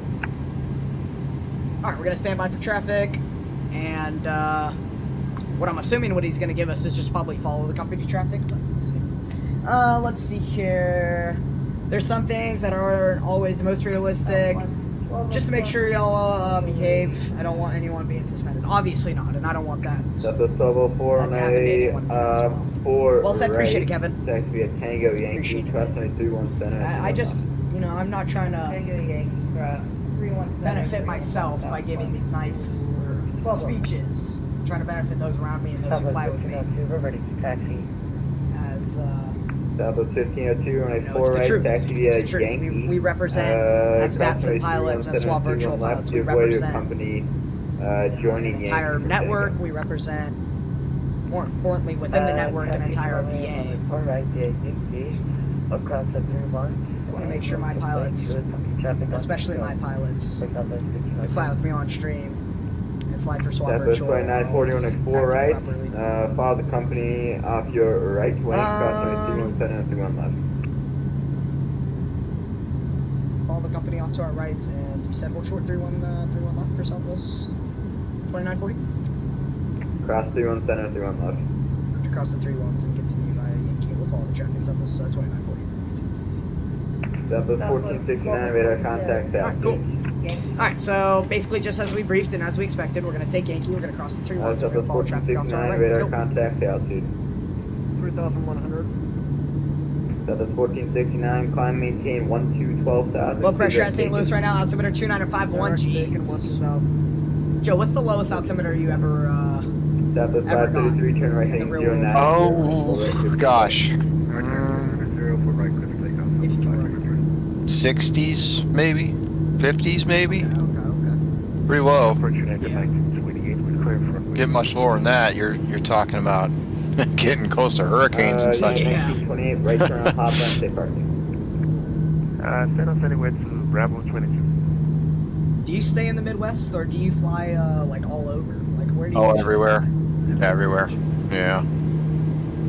Yeah, one trip you might be East Coast, South. Next trip you might be West Coast, up and down California coast. Alpha uniform. What's your favorite, Yeah. like, region to fly to? Yeah, awesome. All right. Delta, cross runway 2 and right, and it's going to be out for you.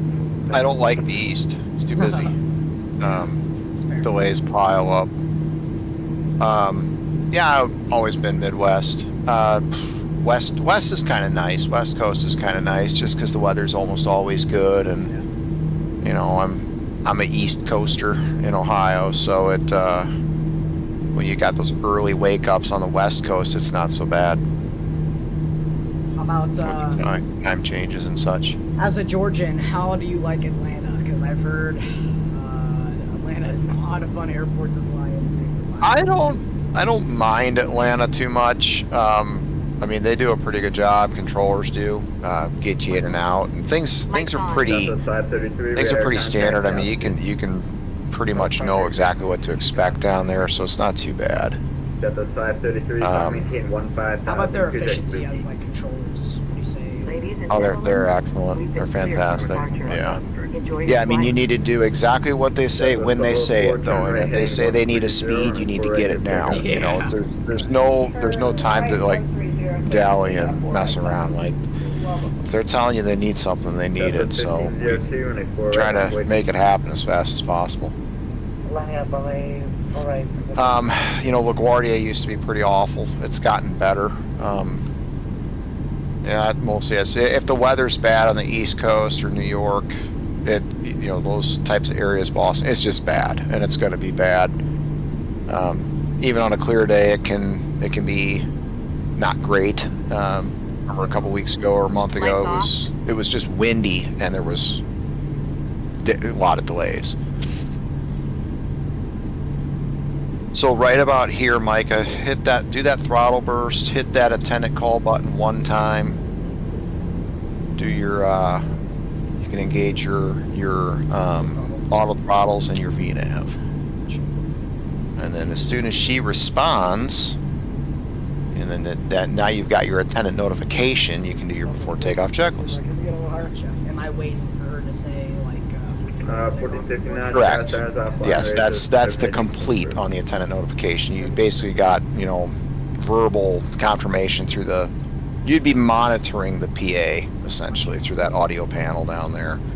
But it's, you know, with LC5, it just comes through the audio. Southwest 1204, radar contacts, climb, maintain 12,000, clear direct Bacon. Did it not work? Yeah, try it again maybe. The idea with the before takeoff checklist is you want to have it complete before you cross that hold short line. Yeah, obviously. And then what's the call again? It's approach path clear. So yeah, in this case, if your runway 4 right's verified, final is clear. Before takeoff checklist.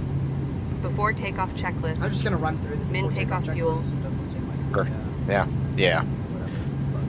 Stimism, sure. Departure plan. Complete. Attendant notification. Complete.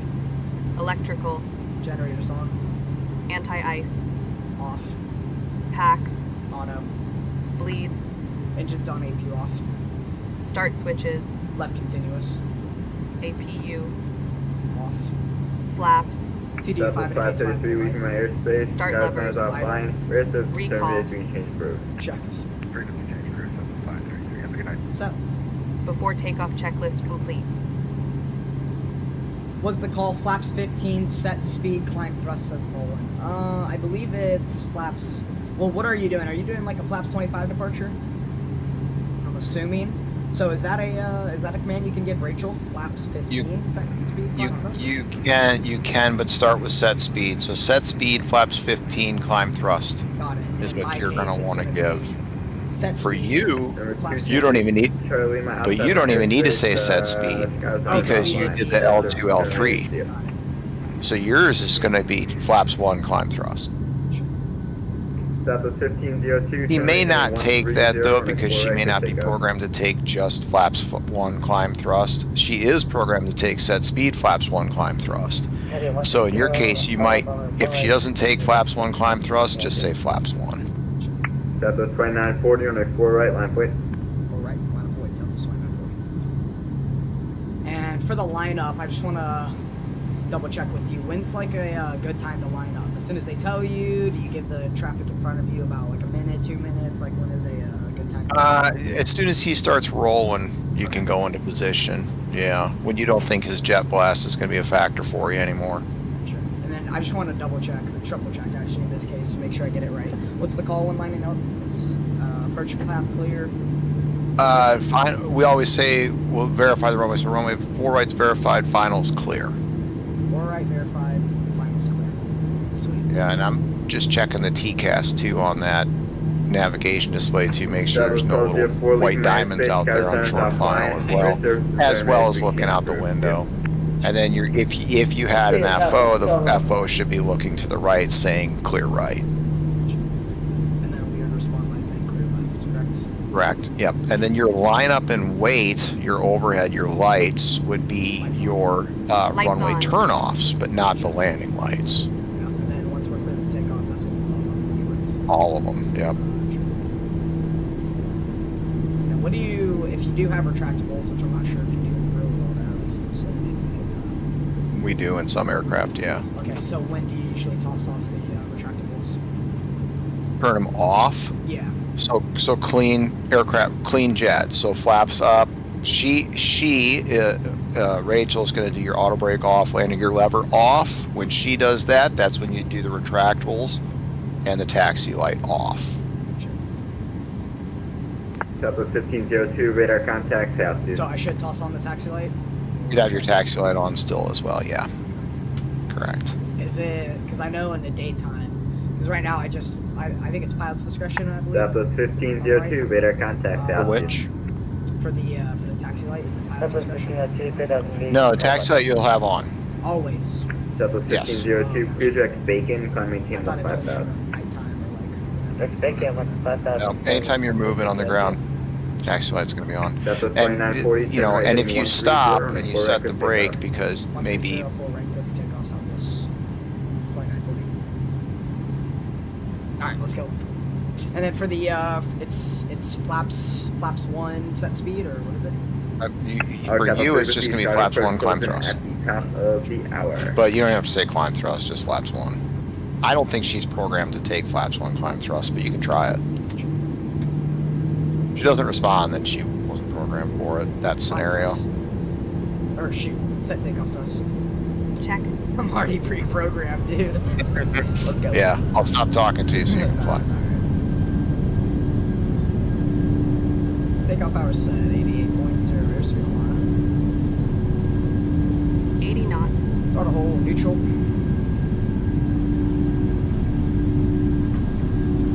V1. Rotate. Select back pressure. Very nice. Positive rate of climb. Gear up. Positive rate. Landing gear up.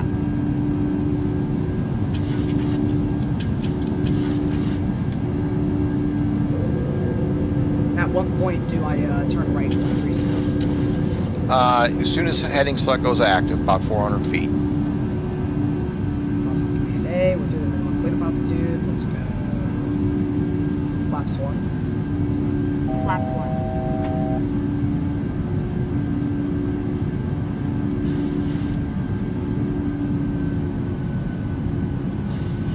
Flaps up. Flaps up. Clean jet.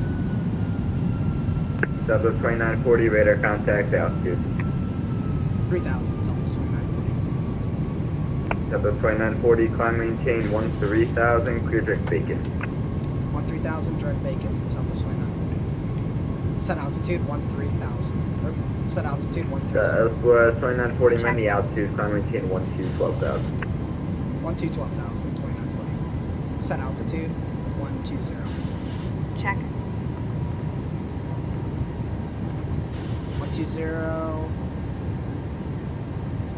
120. 12,000. And quick question here: we're still at 195 yet on a clean jet. Shouldn't it shoot up to 250? Are you out of 3620 yet? That's a 1502. As soon as you cross 3620, watch it jump to 250. Change approved. Yep. Because that is procedure. Up bug to 3,000 AGL. Appreciate you, bro.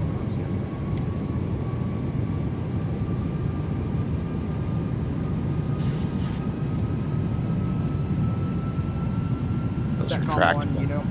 Check. Setcom 1, Unicom. Setcom 2, actually.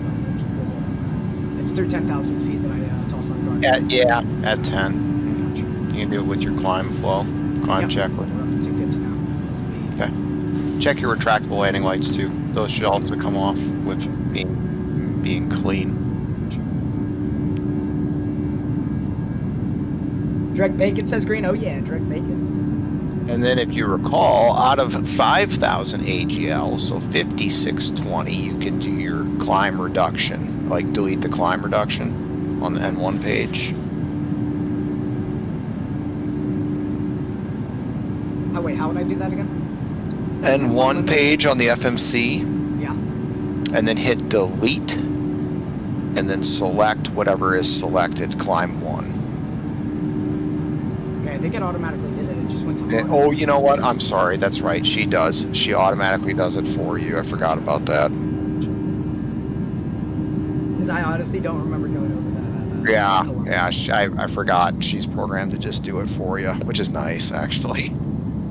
Lucas says I love my job. Dude, I appreciate you dropping on, man. Very nice. So then, what you'll see is, you'll do your climb check here at 10, and you'll still be at 250. Yeah. So, I mean, you'll kind of, yeah, then you go econ at that point. Sweet. And then it's one ping for the flight to the Minster 10? Correct. Climb checklist. Climb checklist. Pressurization. Checked.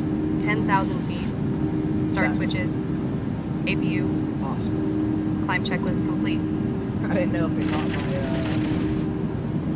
pressurization, so I said set, and then whatever, it's fine. Ladies and gentlemen, use the Alright, we're through 10, let's go. Mode selector's back off, cool, we're good there. We got our lights on.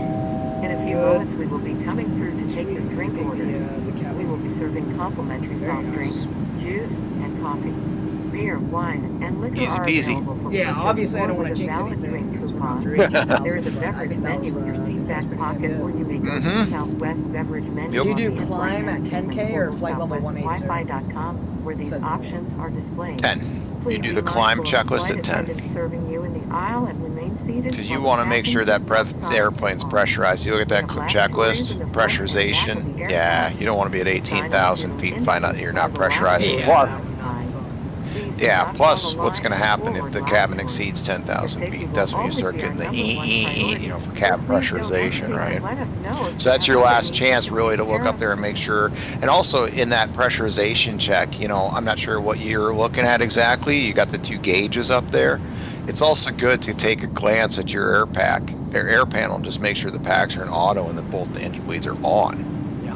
Because it can be, if you did a bleeds off takeoff or something, you look up there, the next thing you know, your packs are off or your engine bleeds are still off. You're not pressurizing.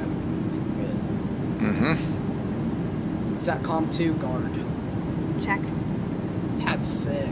It's actually a really cool picture. We'll go VHF. It's VHF 2, right? We'll spin it to turn the arrow. Is that correct, or what's the appropriate saying? So when I set car, yeah, no worries. So when I set COM 2 to guard, you said I have to spin the arrow. Yeah. To what is that? What arrow is that? VHF 2? Yes, correct. Got it. So that little arrow, when you push that down, and it essentially is turning. That's in reality what it's doing is you'd be just simply pushing it down and then rotating it as the volume. So I guess what that's kind of simulating there is that you're monitoring it and it's at full volume. Yeah. Okay. Which is, but that's just the animation for, you're essentially just receiving only on COM2 right there. Lucas wants you to check DMs, by the way. Okay. Good news, Joe. Didn't tail strike. I'm pressurized. There you go. I guess you found your problem then. Getting bumpy out of Chicago. So let's see what Lucas said to you here. I guess you switched comms a little early. Is that what he's saying here? I guess so. I don't know. I thought I heard. I guess I got the frequency change. Maybe I guess so. Maybe. Okay. 18,000 feet standing set. Check. Maybe he was talking to a different aircraft. I heard Southwest. And Stole someone's call sign, maybe. yeah, probably. I think I just stepped over whoever was calling because. You must have, because you said you didn't respond to his handoff, so Gotcha. you might have just stole someone's call sign is all. He'll get over it. Yeah. No, I think what happened was you were talking, he gave me the frequency change. I think I just didn't hear it properly or whatever. And yeah, Sure. I think I stole someone's call sign. That's all right. He'll get over it. Gonna have to talk to HR after that? What do you mean? Are you gonna have to talk to HR after your tail strike? Anyways, Luke, it's my bad, bro. I don't know. I guess I heard my call sign or something along those lines, because, I don't know, maybe I just wasn't thinking straight or whatever, but anyways, I got over to Unicom a little bit early, so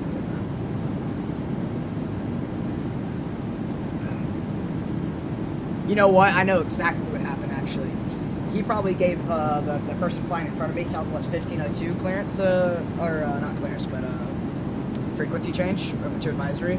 I probably picked up on that, and then I stepped over 1502, and then basically Lucas didn't pick up on that and didn't say, hey, Southwest 2940, stay with me, or whatever. I just made a really good joke about Joe being a loser, and you didn't get it. Oh, great. Wendy, what's up, man? Welcome to the stream. Damn.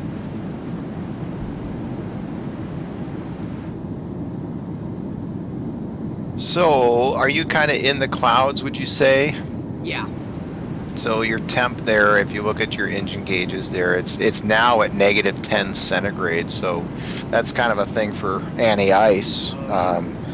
Yeah, so you'd want to throw your engine anti-ice on in that case. Now, someone was asking about the wing ice earlier, and I really wouldn't even throw that on unless I saw actual, accumulation on the wings.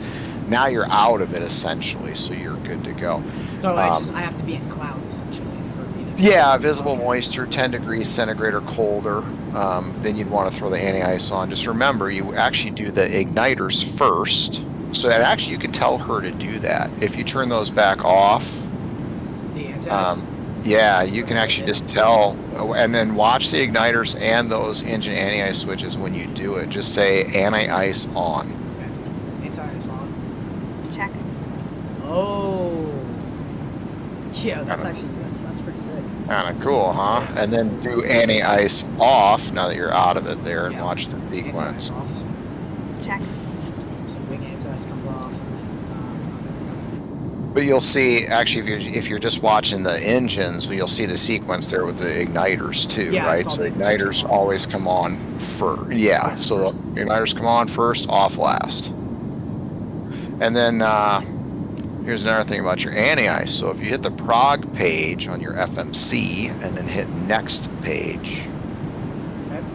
you're going to see the static air temperature. All right? Yeah. And Oh, yeah. you're in I see it. your climb or cruise and it's 40 degrees or colder, you don't need the anti-ice, even if you're in the clouds, because basically at that point the moisture is crystallized and it won't accumulate on the airframe. Yeah, it is. We make it 46 degrees Celsius. There you go. So in the climb and cruise, you would not need the anti-ice. Now, if you were going to descend, regardless of what that temperature is, if you were going to descend into moisture, you'd want to put the engine anti-ice on because you're at a lower power setting, essentially. Yeah. Yes, Nolan, correct. Only when you're in the clouds. So, like, right now, although we actually are going through a bit of clouds here, But now nothing it's too cold dense. enough. Oh, okay, it's cold enough now, got it. But now it's cold enough because on that prog page, page 2, the static air temperature is colder than -40. So now you're good.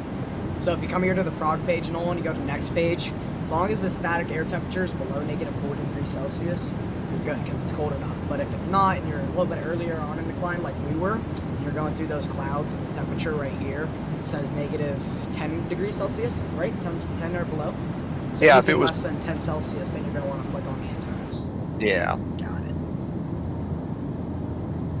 Yeah, this is just, it's already been such a smoother flight. Despite the fact that I changed frequencies a little early, it's already been such a better, it's already been 10 times better than our last thing. Let's see here. Flamingo, what's going on? Welcome aboard. Hey, Mike, I see why we haven't crashed yet. Okay, well, first of all, yes, we're flying with the real world 737 captain, so that obviously helps. But now I'm not sure if you're from Wendy's community or not. And Wendy, I'm not sure if you're still in the stream. But Wendy, okay, so a little bit of backstory on quote unquote the whole crash incident or whatever. So I was flying the iFly Max yesterday, chat. I don't know if you guys were, some of you guys were there, some of you guys weren't, all good. But I was flying the iFly Max, and I've had many issues with the iFly Max, unfortunately. And it's not like it happens to everybody, it's more or less just me for some reason. And I think it's actually something to do with my hardware. But upon departure, on the taxi out, the aircraft was just wanting to go to the right for some reason. My rudder, I don't know, it wasn't stuck. Aileron and rudder trim was centered, but yet the aircraft felt like basically I had a bunch of right rudder trim for some reason. And then on the departure, the aircraft wanted to go left, and it seemed like I had a bunch of left rudder trim set, but I didn't. And so it was really weird because my aircraft basically was wanting to do a barrel roll to the left the whole entire departure out. So I had a hand fly up to like, I think 29,000 feet. And thanks to Nolan, he basically helped me out, go ahead and disable controls when autopilot is connected. That helped. And then into San Francisco, on the approach before we even turn final, the aircraft blows right through the localizer, yet I'm on the glide slope. Makes no sense. And then I fly the public mist approach halfway to Oakland. I'm like, oh shoot, alright, autopilot disconnect. So I fly the public mist approach, wrap back around, and then I go ahead and arm approach again, and on the second time, the aircraft, and I'm talking quickly, guys. It wasn't like a slow and smooth turn. No, it was quickly. The aircraft basically dive bombed into the bay. So I had no time to react. I basically I gave up. I knew I wasn't going to be able to save the approach, and I was like, alrighty, guys. At this point, I give up. So essentially, yeah, I had no time to react, and the aircraft basically dive bombed itself into the San Francisco Bay. So I saw Winter say something about how like it was content or whatever. Like, no, it wasn't scripted or anything. And then I saw someone in Wendy's chat say something about how I don't know how to get out of spin or whatever. And I want to rebut that here on my stream. First of all, I haven't gone through flight training, so yes, I don't know really how to get out of a spin. I've watched some videos on it on YouTube and whatnot, but I haven't actually gone through the proper training on how to get out of the spin. Second of all, I'm flying a 737. It's not like we're flying a Cessna where I can just get out of the spin like that. Especially when I'm about 2,200, 2,500 feet above the ground and the aircraft just dives right into the bay. Dude, I can't get out of that.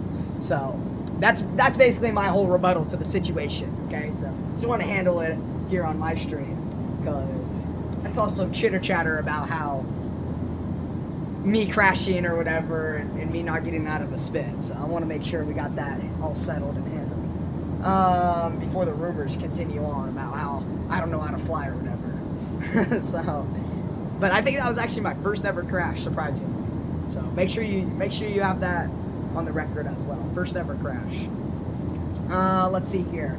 Go to Flight Sim Screenshots. I'm sending a video. Show the stream. I bet. Yeah, I'm gonna actually go to Flight Sim Screenshots right now, guys. And we'll pull up Flight Sim Screenshots. We'll pull up the Discord. Now's actually a great time to go through everything. And I want to make sure we do it quick, just so I can head back into flight tech. Yeah, here's the video. Here's the video of me crashing right here, guys. All right, let's watch it. So I'm currently 3,000 feet. Like, look at this. Boom. And I basically just start freaking out because at this point I'm already pretty frustrated at the aircraft. I'm already pretty frustrated. This is like I've had just a horrible leg. And you can see me here, guys. Look, full left aileron to correct, and it's just the aircraft's not correcting at all. So at this point, we're basically upside down, 1,600 feet above the ground, and I just say, no, I'm done. I quit. And then I start clapping because I'm just so over it at this point. So yeah, there's the video of me crashing, guys. There you go. But I'm not trying to sit here and make excuses or blame it on the aircraft. But genuinely, guys, that's out of my control. That's out of my control. Anyways, Andrew coming in with some nice Amula 1 screenshots. Joe, have you ever flown the Amula 1? I have. Oh, nice. Yeah. Yeah, I actually flew it into Midway. I was still in FO when I flew that one. I haven't touched that thing since. What's like or what's your favorite special livery that Southwest has that you have personally flown? Freedom 1. Oh yeah, I think that's almost every Southwest pilot's favorite. Mm-hmm. Yeah, it's pretty nice. It's a good looking airplane. Yeah, it is. I can't remember. I know Freedom 1's an NG. I can't remember if Amu is a Max or an NG. Yeah, Amu is a Max. Okay. Are you more of a Max or an NG guy? I like the Max. It's quiet, yeah. Especially as a passenger sitting in the cabin. It's really quiet.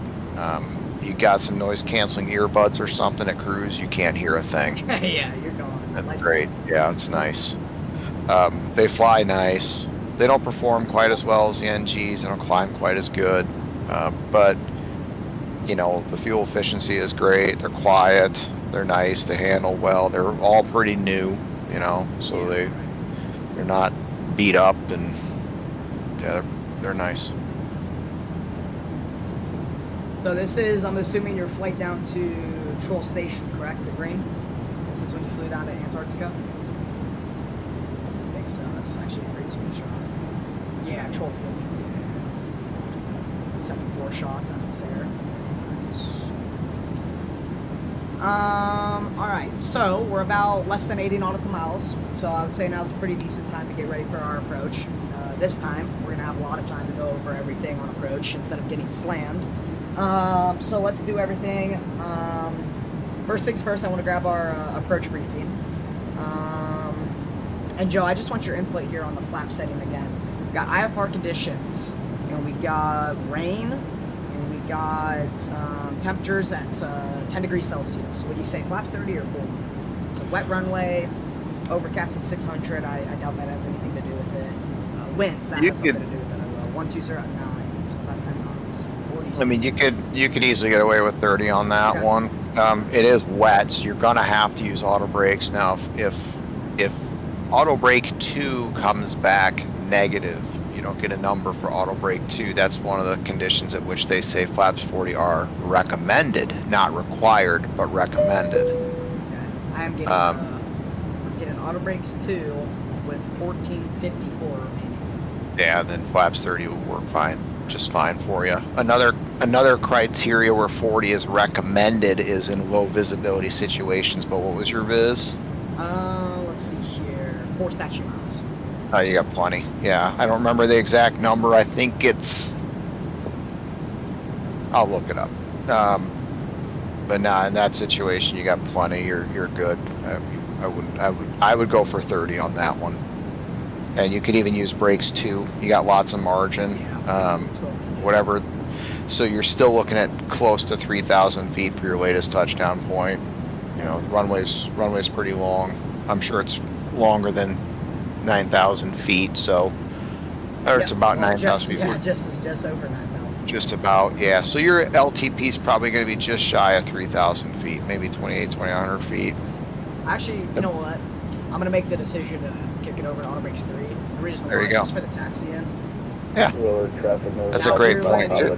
Yeah, if we're landing runway 11, we'll probably go auto brakes 2 just so we can roll it out and keep that speed up. Absolutely. So, landing 12 left, I'm going to do auto brakes 3. Just go off the runway quickly, shoot over to gates. We're right there. Sounds good. Sounds good. ENW, his mic sounds cool. What does that even mean? His mic sounds cool. I'm interested to hear what his mic sounds like.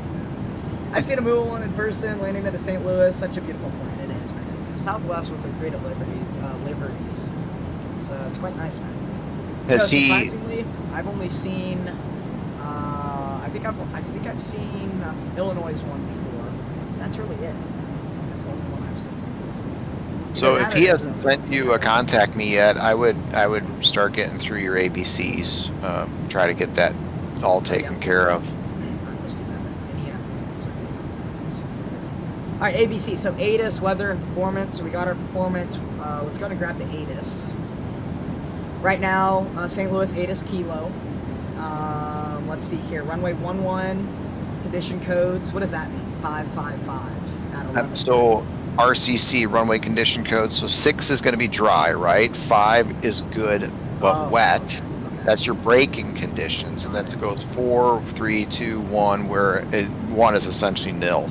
Gotcha. Like no braking. So you're gonna see a lot of 6s and 5s. If it's simply raining, it's probably gonna be a 5 good. Yeah, we got a 5. Right. Weather, we already went over the weather. All right, we're gonna build the approach, which we already did. We're gonna bug the approach. What do you mean by bug the approach? You just got the question. Remember, that's your courses, your barrel mins, your frequencies. So anything that you would turn a knob for, think of. Okay. Set barrel minimums 0741. Check. We got 741 set barrow. ILS frequency is going to be 1089. Set 1089. Then, okay, you said ILS frequency. Oh, courses. That's we'll set 123 on course. 123. We'll go into the present heading. Set heading 205. Check. 123 on the second course. Cool, we're gonna go. And then we want to go through the C's. So checklist and communications. So we'll run through the descent checklist. Descent checklist. Minimums. Set. VREF and VTarget. 124, 129 set. Auto brake. 3 set. Recall. Checked. Set. Descent checklist. Alright, we got our contact me. Satcom 125.72. Check.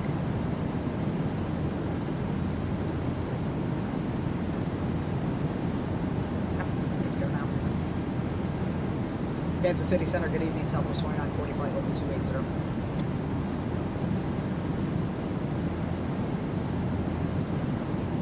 Southwest 2940 Kansas City Center, send via the Arch 2 arrival landing southeast, steering low subsender 2949er.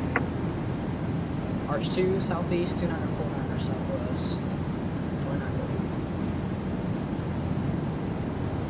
2940. Jeez, it got down to 2949. It's really low. Yeah. You said the lowest you ever flown into is down in the 50s? Oh, it could maybe in the 40s, but it doesn't ring a bell. Southwest 1250 clear visual. So, runway 11. did he give you a descend via? I didn't hear it.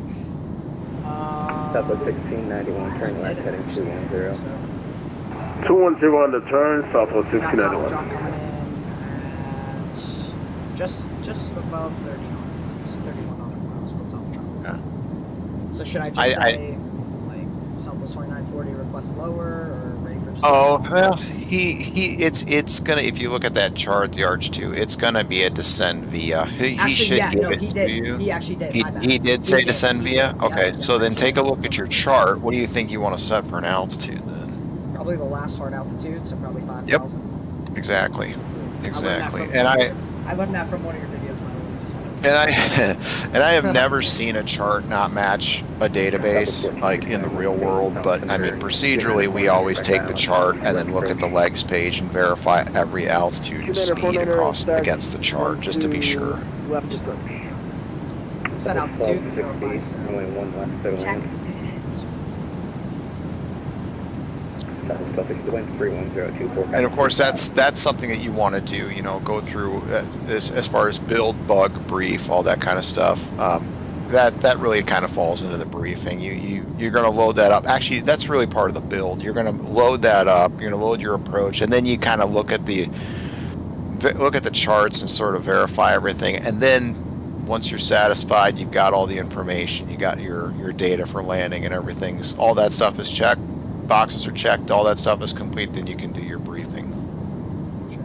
And then it seems like Alex just updated the ATIS. Alex says we got all right.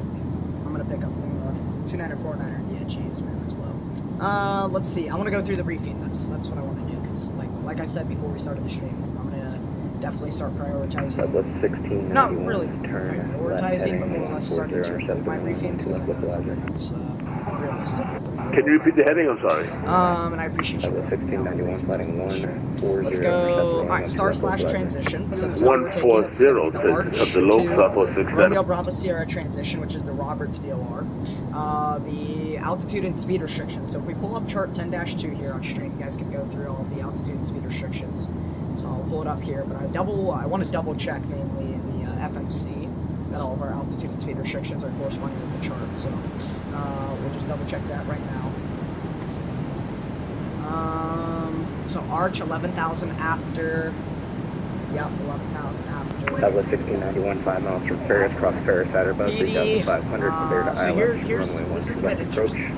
Cross Ferris at 3500, 3500, clear for ILS 12 left, on approach my Southwest FMC, it says 1691. Arch 11,000 feet after, but then it goes to PD at 17,000 feet, so 15,000, 11,000. So the A is actually above. Oh, above. I thought it was after. Yeah, so if you look at the lines on the star, look at Arch on that star. See how there's a line underneath the 11,000? That means at. Okay.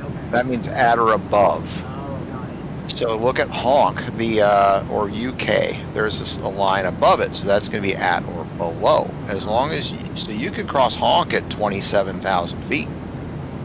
That's legal. You just gotta be at or below 31,000 feet. Arch, you could cross it at 17,000 feet as long as you're at or above 11,000 feet. So okay, then I got screwed over here because top of drop is in what you call it, 8.2 still.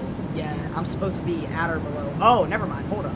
Okay, never mind. I'm good because I'm at 28. I thought I was at 38. No, we're good. My bad. I freaked out there. I was like, okay, I think I just got screwed up because like top of drop is still at 8.2, then I'm at 38,000. I check my altitude. I gotta check at 28. So we're good. All right, yeah. So as long as you got an altitude spun in that MCP window and you're in VNAV and you look at your flight mode annunciator, the FMA above the attitude indicator, it says VNAV path. Yeah, I see that. And your top of descent is there on the ND. You're in good shape. All right, let's continue on and carry on with the briefing. Approach type on ILS. 29er, 49er, expect ILS runway 12 left approach.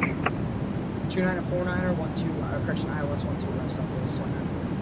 1204, the same looks up under 29er, approach type, yep, we just got it. ILS 12 left, flaps are going, flaps 30, braking, auto brakes 3, touchdown point / So touchdown point, I plan obviously touchdown on 1,000 footers, but let's go anything before taxiway Lima, so as long as it's a legal landing within the runway markings. And then our planned exit point, with auto brakes 3, we're planning to exit Echo 1 or Hotel, and then we'll take Hotel across 30 left or 12 right, and continue Hotel probably Charlie to parking, if not to Hotel Delta parking. And then, let's see here, transition level 18,000 feet, weather, we got the weather, and everything else is not required. Cool. Cool. Make our PA now. From the flight deck, we begin our initial descent into Kansas City. We expect to arrive into St. Louis in the next 10 or 15 minutes. Flight attendants will be coming around shortly. Secure the cabin, I'm gonna go and just stop and reset. I first said Kansas City, and then I'm like, oh, nope, going into St. Louis. Delta Charlie, cross runway 14 Delta. Let's see here. I don't update it, it updates on its own. Oh, gotcha. How does that whole ATIS thing work, Joe, from a controller? How does that whole, it updates automatically, or do you have to set some information for it? Contact Denver.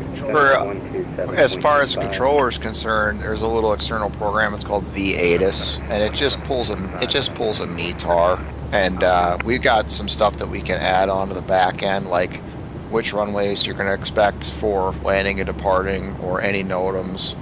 Some of that stuff you'll see, birds in the vicinity of airport, stuff like that. The NOTAMs that get tacked onto the end.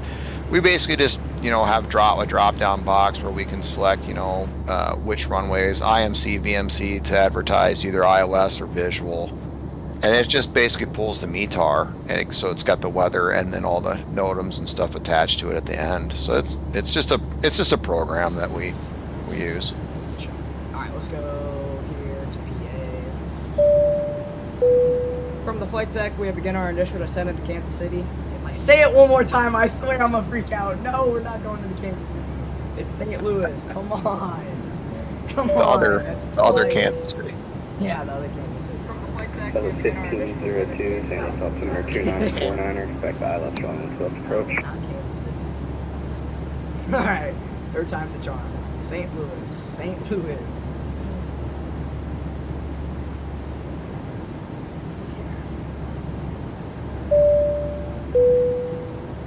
From the flight deck, we begin our initial descent into St. Louis. We expect to arrive at St. Louis in the next 15 minutes or so. Flight attendants will be coming around shortly to secure the cabin for landing. Thank you again for flying Southwest Airlines and welcome to St. Louis. Hey.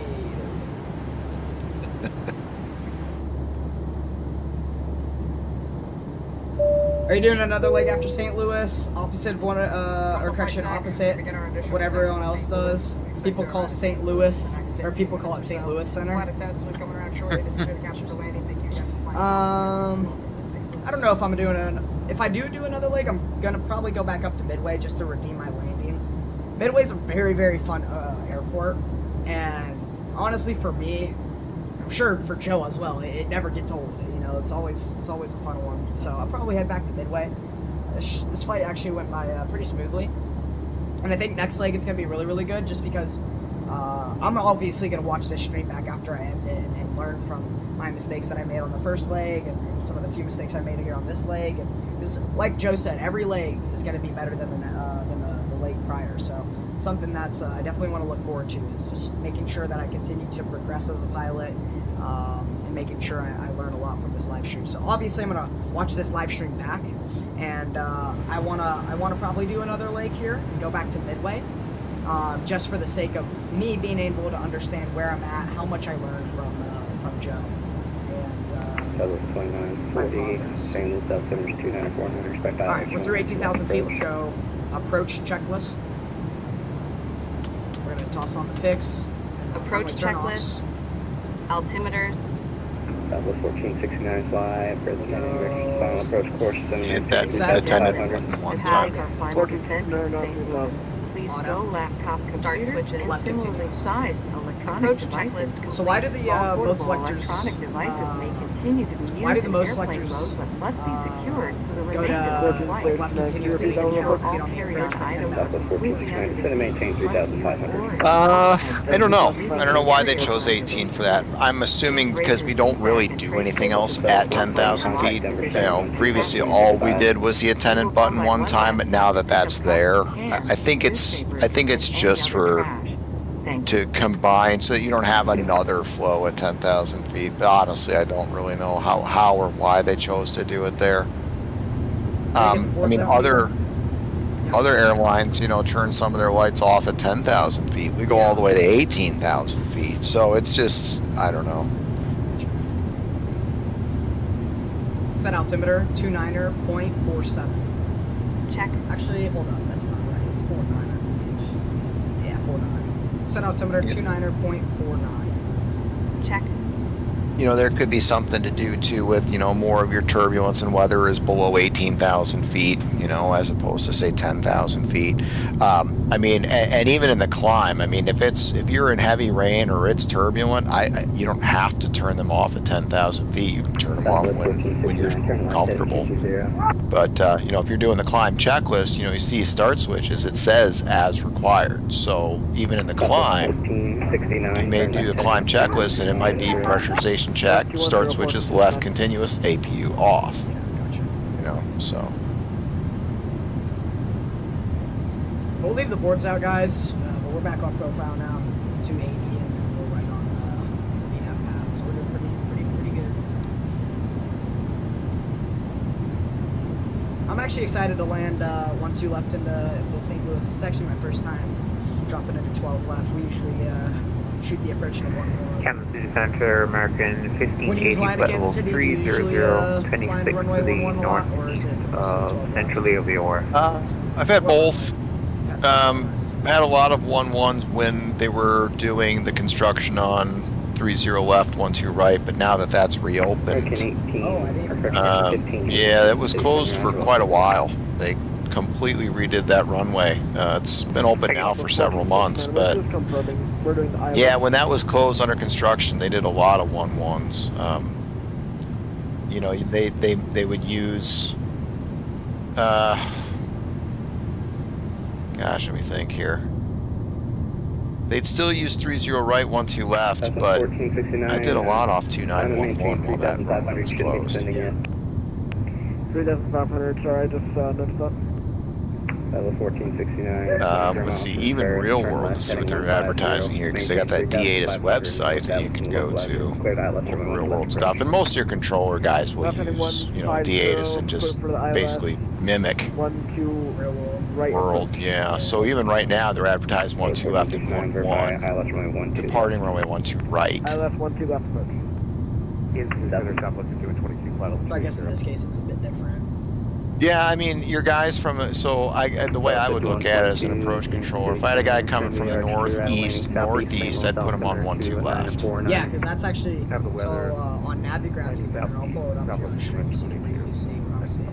But you can see real world ATIS, we got Lima in the real world. Southwest 12 report, Departure runways, 3,500. landing runways, 3,500 runways, they say the same. So yeah, I mean, this guy's, he's been You can kind of figure it out too if you look at the different stars, you know. So like even on Navigraph there, you can do procedure, and look at the different stars, and you know you can pretty much figure it out too. The arch kind of comes from the northeast, the downwind goes north of the airport, so that's probably going to be a 12 left. The boosh comes in from the southeast, and the downwind is to the south of the airport. I would put you on 11 if you're on the boosh. The Kayla 3, if you kind of look how the Kayla 3 comes in, that'd be a good candidate for 11. Yeah. 10,000 feet. Coop is a non-RNAV. They really don't even use that. And then the Laurel, that'd probably be a good 12 left. But if it's busy, yeah. But if it's busy, you know, you had somebody on the arch on the downwind and had someone coming on the Laurel at the same time, then the Laurel I'd probably just put on 11, and the arch, the guy on the downwind just put on 12 left. So it's just a balancing act, but you can kind of figure it out based on like what the downwind looks like in that scenario.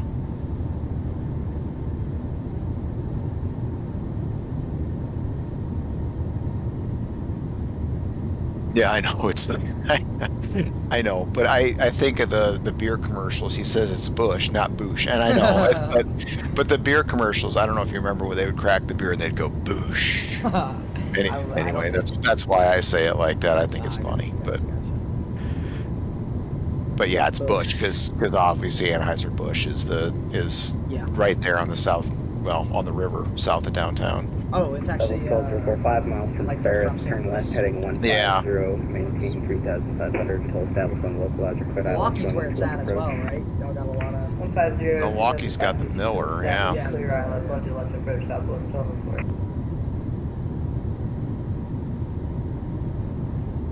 We're joining left downwind here, guys. We are number 4 for the approach. Lots of you guys flying. So I appreciate y'all for joining up. Southwest 4650 to maintain 3,500. 4 hours ago. To maintain 3,500 for 4650. Time flies, man. Literally. Southwest 404, maintain 170 knots or greater until a 5 mile final. Oh, look at this weather. 170 to 5 miles. That Holy was smokes.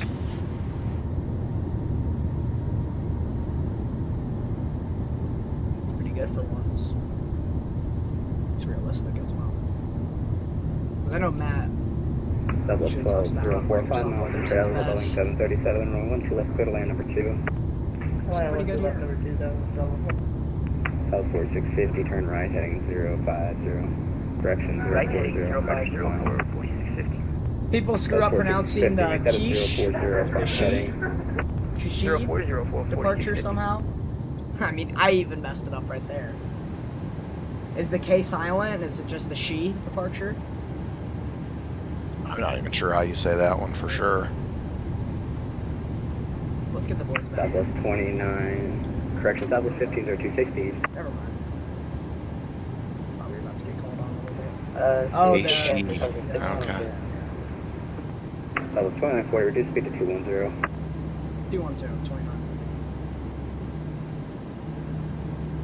I got a question, and I'm sure you guys are probably against it, but let's say it's busy and you just want to keep it efficient. Instead of saying Southwest 2940, you just spit out 2940. Is that fine, or can you get in some sort of trouble? Southwest 1204, cancel approach clearance, turn right, heading 220. No, you gotta say the full call sign. Yeah, you'll have similar call signs. You'll be amazed. Like just the other day, we actually had a Delta and a United on the same frequency with us, same exact numbers. So I know some Batson controllers usually say like caution, similar call sign on the frequency. Yep. Is that what they do in the real world as well? Yep. Yep. Southwest 4650, maintain at least 170. Sioux Flyer, man, thanks for this up. Or greater until a 5 mile final. Man, this controller's quiet. 170 knots or greater until 5 mile final for 4650. Southwest 1502, turn left, heading 220. Most of our controllers screw it up. It's named after a radio station, if I'm not mistaken. I gotcha. Very cool. 230 for the final approach course. It's actually quite fascinating because there's history almost behind most SIDs and STARS and procedures and whatnot. Like, for instance, what we learned out of, not out of, but into Midway, the transition for the RNAV that we took into 4 left. Or actually 4 right. Or actually, was it 4 left? No, it's 4 right. 4 right. 4 right, yeah. So it's just cool to hear the history and whatnot, the backstory behind these different procedures and whatnot. Yep. Southwest 1502, do you want us to reduce our speed a bit? Flamingo says, Michael, what's your favorite plane to fly in Microsoft Flight Sim other than the 7-3? It's actually a hell of a question. Southwest 4650, you just flew through the localizer, turn right, heading 150 to re-intercept. Localizer, that's not good. I mean, Right, I'm heading a 150 intercept, sorry about that for 4650. I'm an Airbus guy. Maintain You know, deep down in the established inside, clear I'm out, an left travel Airbus into guy. I left like approach. Airbus. I mean, I have my Airbus starter quadrant sitting right next to me. It's actually what I use to fly Boeing aircraft, which I am ashamed of myself. I need you all to be listening so you don't for flood my not students, please. purchasing a new throttle quadrant for Christmas. I could probably pick one up here shortly anyways. Just get a Boeing throttle quadrant. I'll tell you what, it's a pain 3,500, turn left, heading 150, join the to local fly these 7.3s with the Airbus throttle quadrant just because of the details. But I mean, I like the 320, especially because it's Phoenix. 1502 left, 150 down to 3,500, join the local crazy good aircraft. The Phoenix 320. Circuit breakers work. I think most of them work. Everything you can think of works there. It's very it's what we like to call a high fidelity aircraft. So definitely the Phoenix 320. 4650, right left, go to land. Gateway 1, non-RNAV departure. Take like 1 second to guess where that comes from. Yeah.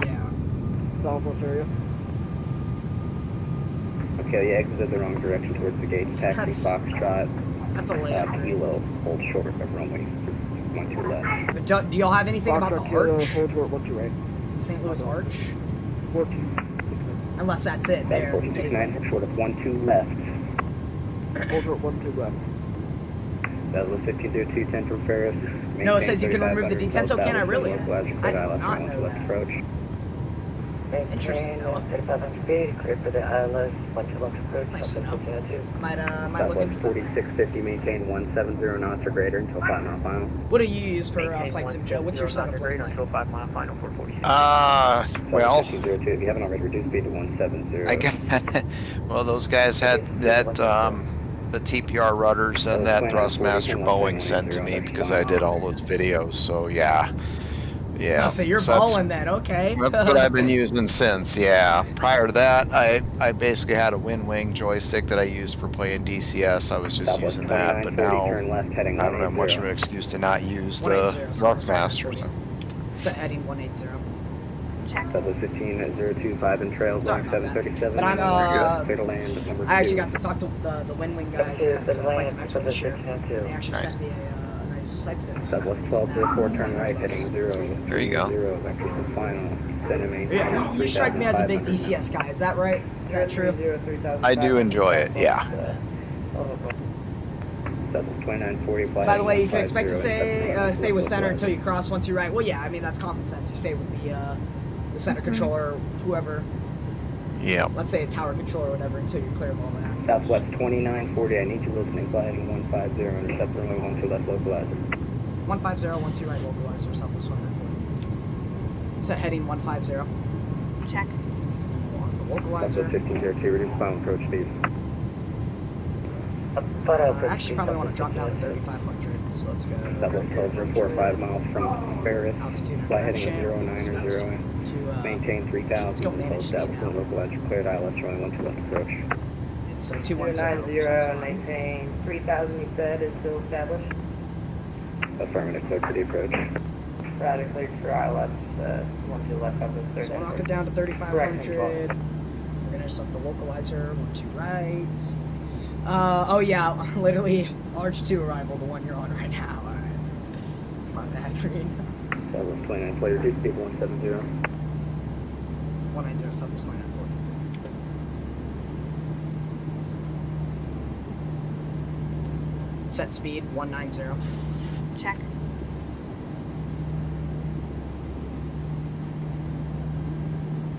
Yeah, but Green, I think that's what they do with all the airports. Southwest 2940, 10 miles from Ferris, maintain at 4,000 till establishment localizer, cleared ILS, runway 12 left approach. 4,000 till established, cleared ILS 12 right approach, Southwest 2940. Southwest 2940, maintain 4,000 till established, cleared ILS, runway 12 left. 4,000 till established, cleared ILS 12 left, Southwest 2940.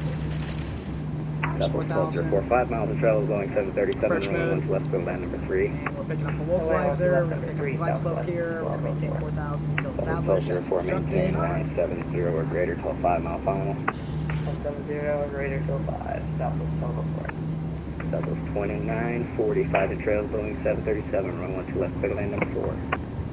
Cool, 12 left, clear land, Southwest 2940. Southwest 1469, you went way too far there. You're supposed to turn left on Kilo, and now it looks like you're short of runway 6. Seems like this controller's getting a little frustrated, guys. Lock in, y'all, lock in.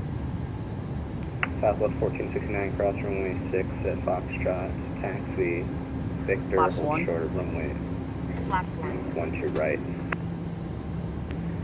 We're gonna cross 6 and hold short 12 right. So Mike, just as a tip here for you too, if you watch that TCAS, you see that guy you're in trail of only about 3 miles behind. Yep. If you even if that controller doesn't give you a speed, if you notice you're starting to encroach on that guy, just start slowing up. Yeah. Kind of maintain your own spacing at that point. Hold short of 12 right on 6, Southwest 14. Because obviously, otherwise, what's going to happen? 12 You're going to end up getting sent right on around. 6. Yeah. So there's no point. You might as well, you know, because you're cleared for the approach. If you're cleared for the approach and not given a speed, speed's your discretion. Sure. Then a question for the speed brakes. I believe you're allowed to use your speed brakes up until your flaps 15. Is that correct? Correct. Yep. So even with flaps 10, you can still use the speed brakes.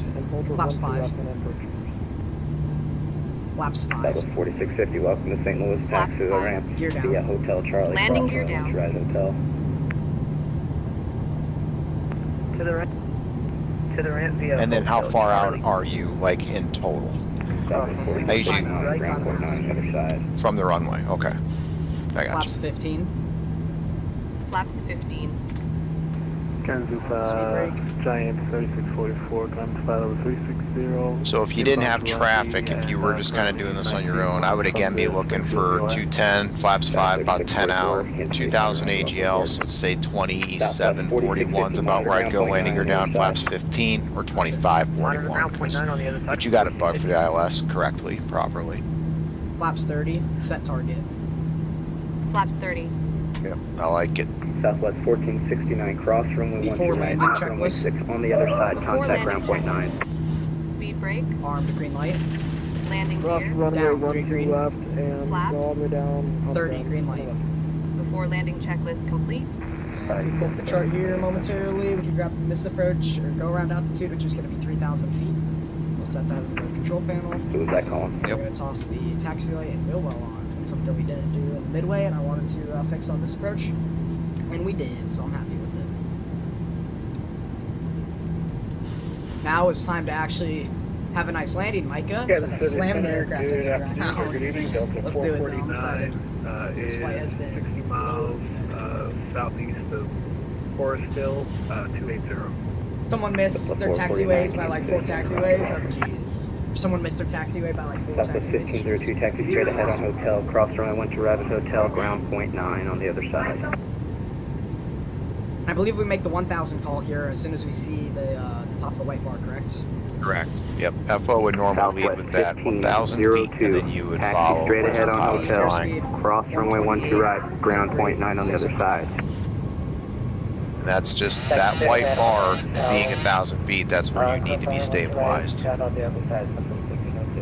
My aircraft, my throttles. Southwest 5122, St. Louis, September 2949er, expect ILS runway 1 left approach. I do not like it at all.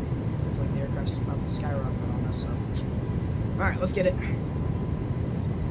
Southwest 5122, Kansas City Center. Follow the crosshairs. Yep. Is that what they're called? Like, what are they called? The, Flight director. Flight directors. Well, yeah, but like, 500. is there a nickname for it? Is there a Nope. No? Okay. Not really. Not that I'm aware of. Follow the flight directors. Looks like we're a tad low on the approach. Follow the flight Southwest directors. 1234, follow company traffic straight ahead, cross runway 1 to right at hotel, That ground wind point 9 on seems the like other it's a side. bit of a headwind now. Once you left hotel, ground on the other side. So we get that nose over to the Approaching right minimums. now. There's that airspeed. Now we're all red. That's never good. Landing. That wind is shifting all over the place. 100.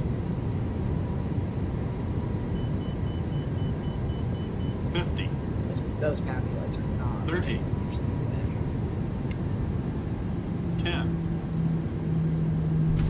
Very nice Extended. landing to in reverse. Deployed. Hold that nose off. Oh yeah, that was a lot better. Very nice.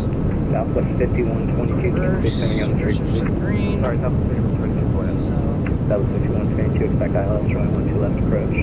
there's 60 knots. 60 knots. Reversers. Stowed. Manual braking. On behalf of this flight crew and Southwest Airlines, disarmed. welcome to St. Louis.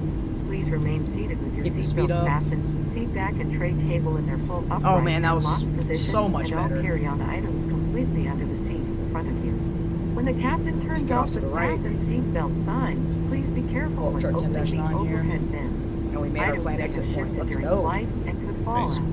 You may now use the cellular 2940 function of Echo your 1 small clear, portable runway 2 left. electronic devices, but please remain Southwest seated and 2940, leave your taxi carry-on straight ahead items. hotel, cross 1 Please to be right at advised the hotel, aircraft doors ground will point 9 open on the during other ground side. servicing. Hotel. For your Cross safety, runway 12 please right. Ground ensure point that 9 on the you other and side. any Thanks for children you are supervising we'll see you remain again. clear So of the front and back doors. If you are connecting here Flaps to up. another Southwest flight, please Flaps check up. the monitors in the terminal for your flight and gate number. We certainly have enjoyed sharing part of our We're day with crossing you. another runway. We know Actually, I you want to have kick a back choice on when the you fly, runway and we thank turnoffs. you for choosing Right, Southwest runway turnoffs on Airlines. when crossing. Or no? Lights on. Lights on. Joe, you still there? Yep. Okay, is it, do I toss on the runway turnoffs when crossing? Yeah, keep everything. Oh, everything everything, on. even the landing lights? Yep. Oh, okay, gotcha. All of it. Yep. So then I'm assuming it's the flaps up command when clear of all actives? You could still go flaps up. She's going to reset her lights. If you're going to cross a runway, you could have just left probably all of yours on until you were completely across, and then just use the lights on, lights off command for her. Nice landing, appreciate it, man, thanks. Satcom 1, 121.90. Check. On the bus. Let's see here. Ground good evening, Southwest 2940, clear of runway 12 right at hotel. Plus 2940 St. Louis ground, hello, you can taxi Hotel Charlie into parking. Hotel Charlie into parking, Southwest 2940. Once again, thanks for hopping on, Alex, appreciate you, man. Very nice of you. Alright, let's go. Landing lights off, runway turnoffs off. Cool, we're good there. Should I toss on the wipers as it's still raining? Up to you. Yeah, the real jet, the wipers are pretty awful. Yeah, they are not. Yeah. But the water doesn't shed without them at all. So you kind of need them. Even on takeoff and landing, you use the wipers a lot. The water just does not roll off that windshield. Yeah, it doesn't. It really doesn't. It really doesn't. It's kind of amazing. Lights off.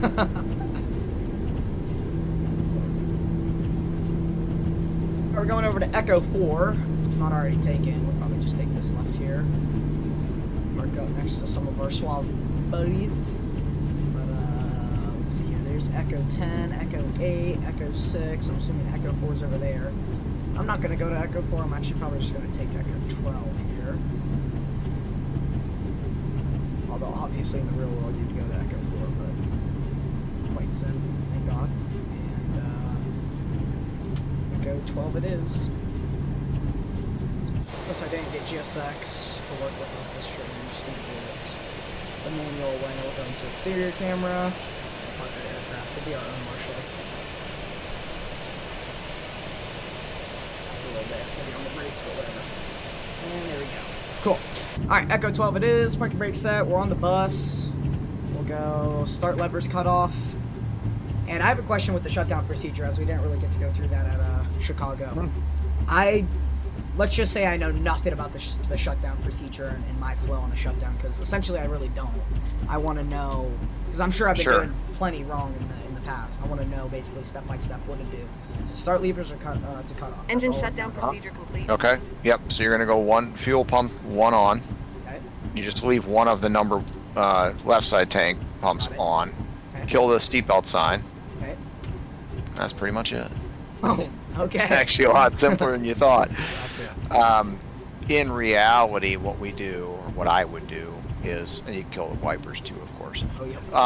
But in reality, what you do is you pull up the line. They give you the cross signal with the wands. What I would do is I'd step on the brakes, I'd set the parking brake, and then with my left hand, I basically make a fist in the windshield. That's the signal that the brakes are set. Yeah, I've seen to the ground crew. Okay. Both thrust levers cut off.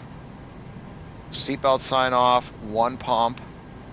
And and I guess in what I actually asked Ryan to add to is what they got us doing now too is basically pointing at the engine instruments and looking for the fuel flow to say 0.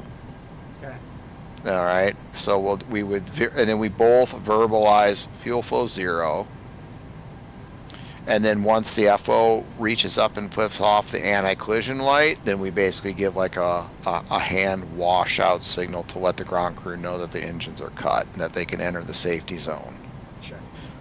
So yeah, there's I did message Ryan that like, hey, it'd be really cool if at the beginning of Rachel's shutdown flow, which is basically anti-collision light off, reconfiguring the air panel and the electric hydraulic pumps, if she could start with fuel flow 0. Yeah, and then me or the captain say 0 as well. Correct? Exactly. Okay. Correct. Yeah. Here's the thing. Like, that's my rebuttal basically is just the fact that like Love Cars 5 basically goes back to like the default or the home page after you shut down the engines. I wish. That's great. Yeah, but I wish it would stay on your actual flight so that you can run through the shutdown or parking. Yeah. That's the one thing I wish Ryan would fix. But besides that, I hear you, because I mean you can still do your parking checklist now. Yeah, I'm pulling it up actually on Display Life right now. But you can't really do a through flight. It's kind of hard. But yeah, that's basically it. I'm gonna pull up the parking checklist here, and then I guess if you want, we can do the terminating. Do you think would you recommend me doing the terminating, or just leave it as? If you're going to, well, the thing is like you said, as soon as you get your credit for the VA, you could run the parking, but you can't really do the terminating or the, well, you could, I guess you can. I don't know. I never do it. Okay, all right. Parking check, I get credit, and I shut the whole thing off. Yeah, I gotcha. But, you can do. whatever you wanted, really. Alright, I'm gonna do it real quick here then. Alright, parking checklist. Parking brakes set. Start levers cut off. Anti-collision light off. Fill pumps as required. Let's see here. Window heat off. Probe heat auto. Anti-ice off. Start switches off. Hydraulic pumps, electrics off. Oil quantity 100 and 100. Cool, so 100%. Hydraulic quantity.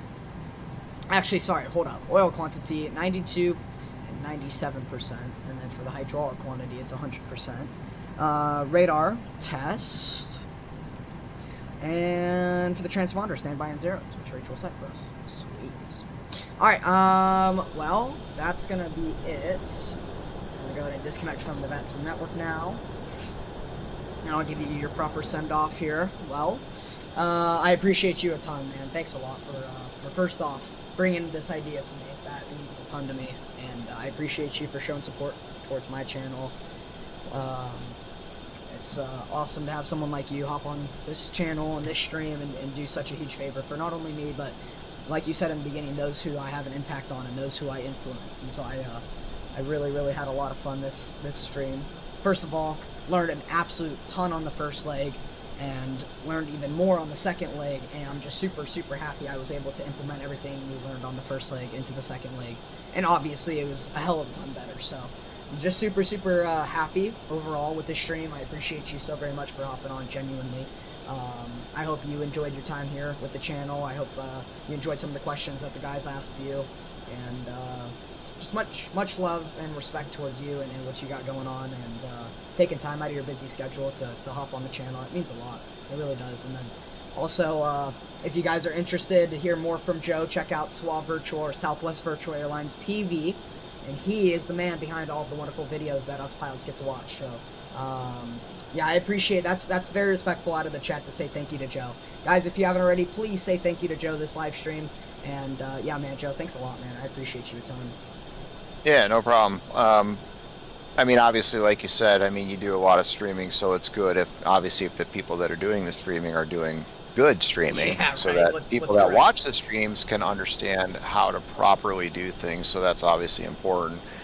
I mean, I guess when I joined the VA a while back, I was initially an instructor. I thought I would help out, but nice. It quickly came to realize that when there's as many people in that VA as there is, it's virtually impossible to do something like we did tonight for everybody. Yeah. Which is why I thought I would help you out doing this tonight, which is, I hadn't done one of these or something like this for anybody in a long time, but that's why we did all the videos. Yeah. Because you can't do this for every single person individually. Yeah. There's no time in a lifetime to do that, so you know, you make videos where people can just watch videos instead, and then it's basically, once it's done, it's done. So that's why we did it. That's why I did it all for those guys.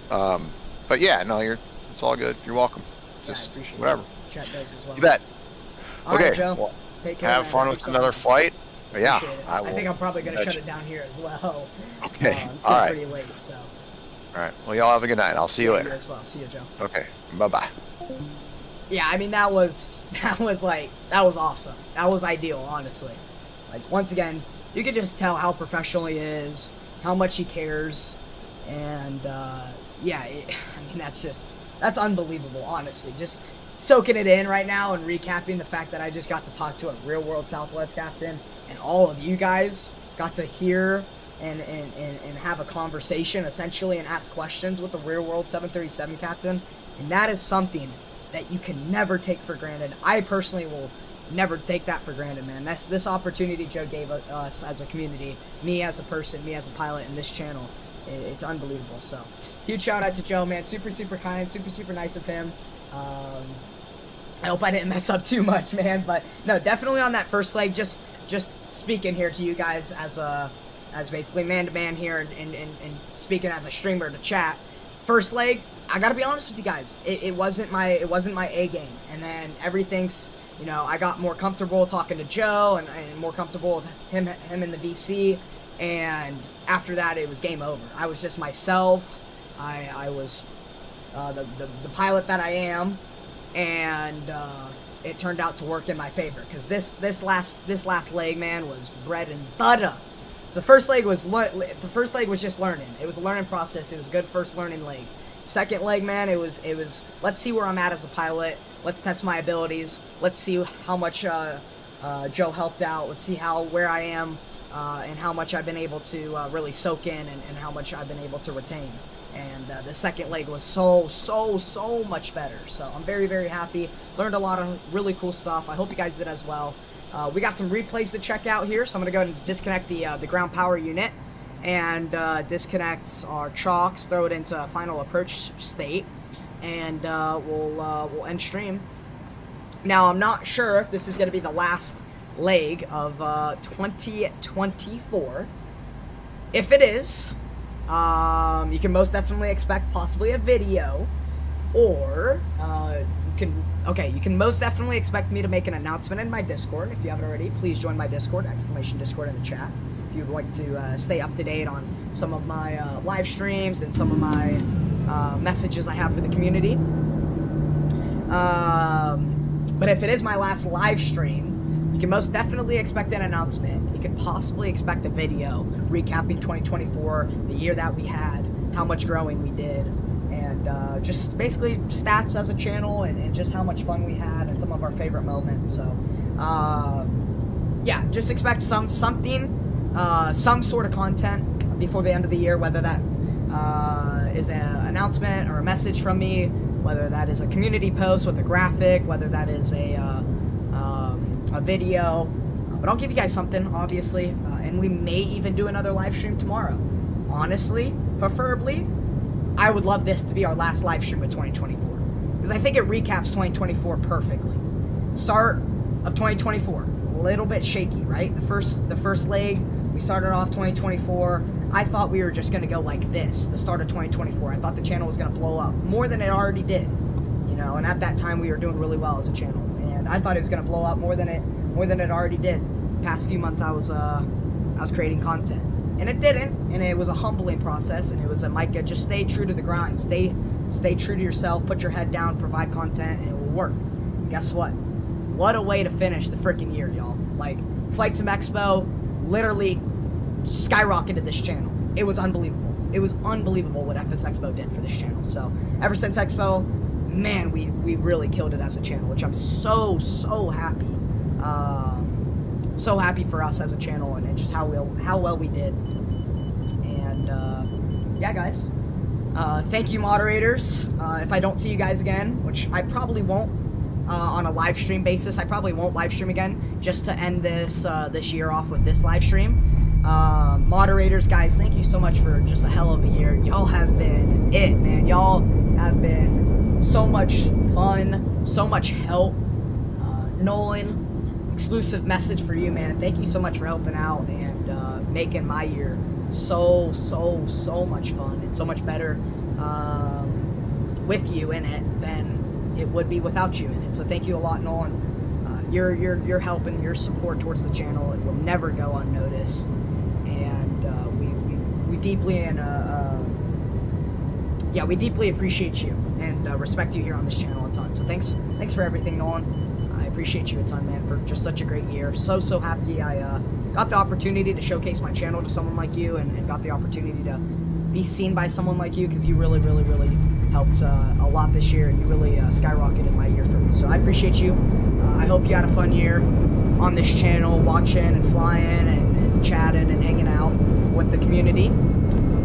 Skystar 2021, you guys rock, man. You guys are always so much fun to be around when you guys are here, so thanks a lot. To the Southwest Virtual Airlines team, y'all, what a year we freaking had, man. Like, just starting off posting videos to Braden, man. Like, it's crazy, and I don't want to, I get it, it's flight sim at the end of the day. I don't want to get emotional. I'm almost never emotional. I like to, you know, keep myself a little bit masculine, as I got some weight to carry. I'm only a 14-year-old at the end of the day, but genuinely, man, like, sending videos to Braden thinking these videos were it, and they really weren't. And then when it clicked, and when I started providing real good content, and then when Braden actually, you know, gave me the partnership streamer role, like that really meant a lot to me, and it still does to this very second.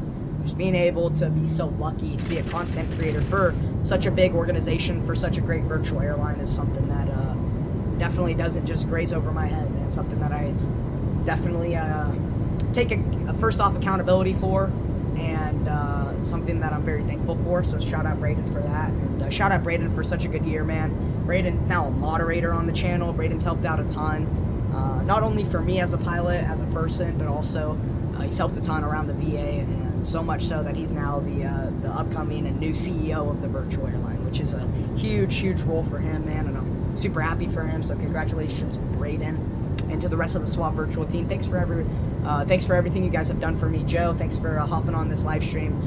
Chris, thanks for always being a funny guy in the VC and just cheering up everyone's day. Chris, you're a very fun dude to be around. Will, appreciate you for being such a great crew base manager. And Jordan, super excited to see what's to come for the Department of Training, and thanks for being there in the marketing chat and helping out around marketing, and it was always a fun time talking to you in the VC. You're super respectable, super nice guy to talk to. I appreciate you for everything as well. The rest of the community, guys, or Aiden as well from SVA. Aiden, man, appreciate you for helping out with the videos. Always fun to hop in a VC and have you help out with the videos, so thanks for everything, Aiden, as well. And Connor, new director of marketing, really excited to work with Connor on many projects in the future. And yeah, I mean, everybody else, so the rest of the SWAT virtual team, thanks guys for such an amazing year. Thanks for first of all making my year so special, and I hope this channel has helped the VA a lot, and I hope you guys are seeing a good exchange with having me be a streamer for you guys and a content creator for you guys. And to the rest of the community, thank you guys so much once again for just such an enjoyable, such a fun, such a energetic, such a good year. I hope you guys enjoy your New Year's Eve. I hope you guys enjoy some of the videos that will be coming out here shortly, hopefully on the channel. And if not, I hope you guys get to thoroughly read through the announcement that I will probably make here shortly as well in the next 24 hours or so, as we celebrate a new year. And I look forward to a great 2025 year. We got a lot of really cool content coming your way, guys. We got a lot of really cool stuff to check out in 2025 when it comes to the virtual. We got a new website to take a look at. We got some probably cool updates with Love Cars 5. So got a lot of really cool stuff, man. So anyways, guys, I'm gonna leave you guys with this last little replay here, and I'm gonna get the outro music. And for the last time in 2024, until I see you guys again, which will be in 2025, keep those wings level, captains. See ya!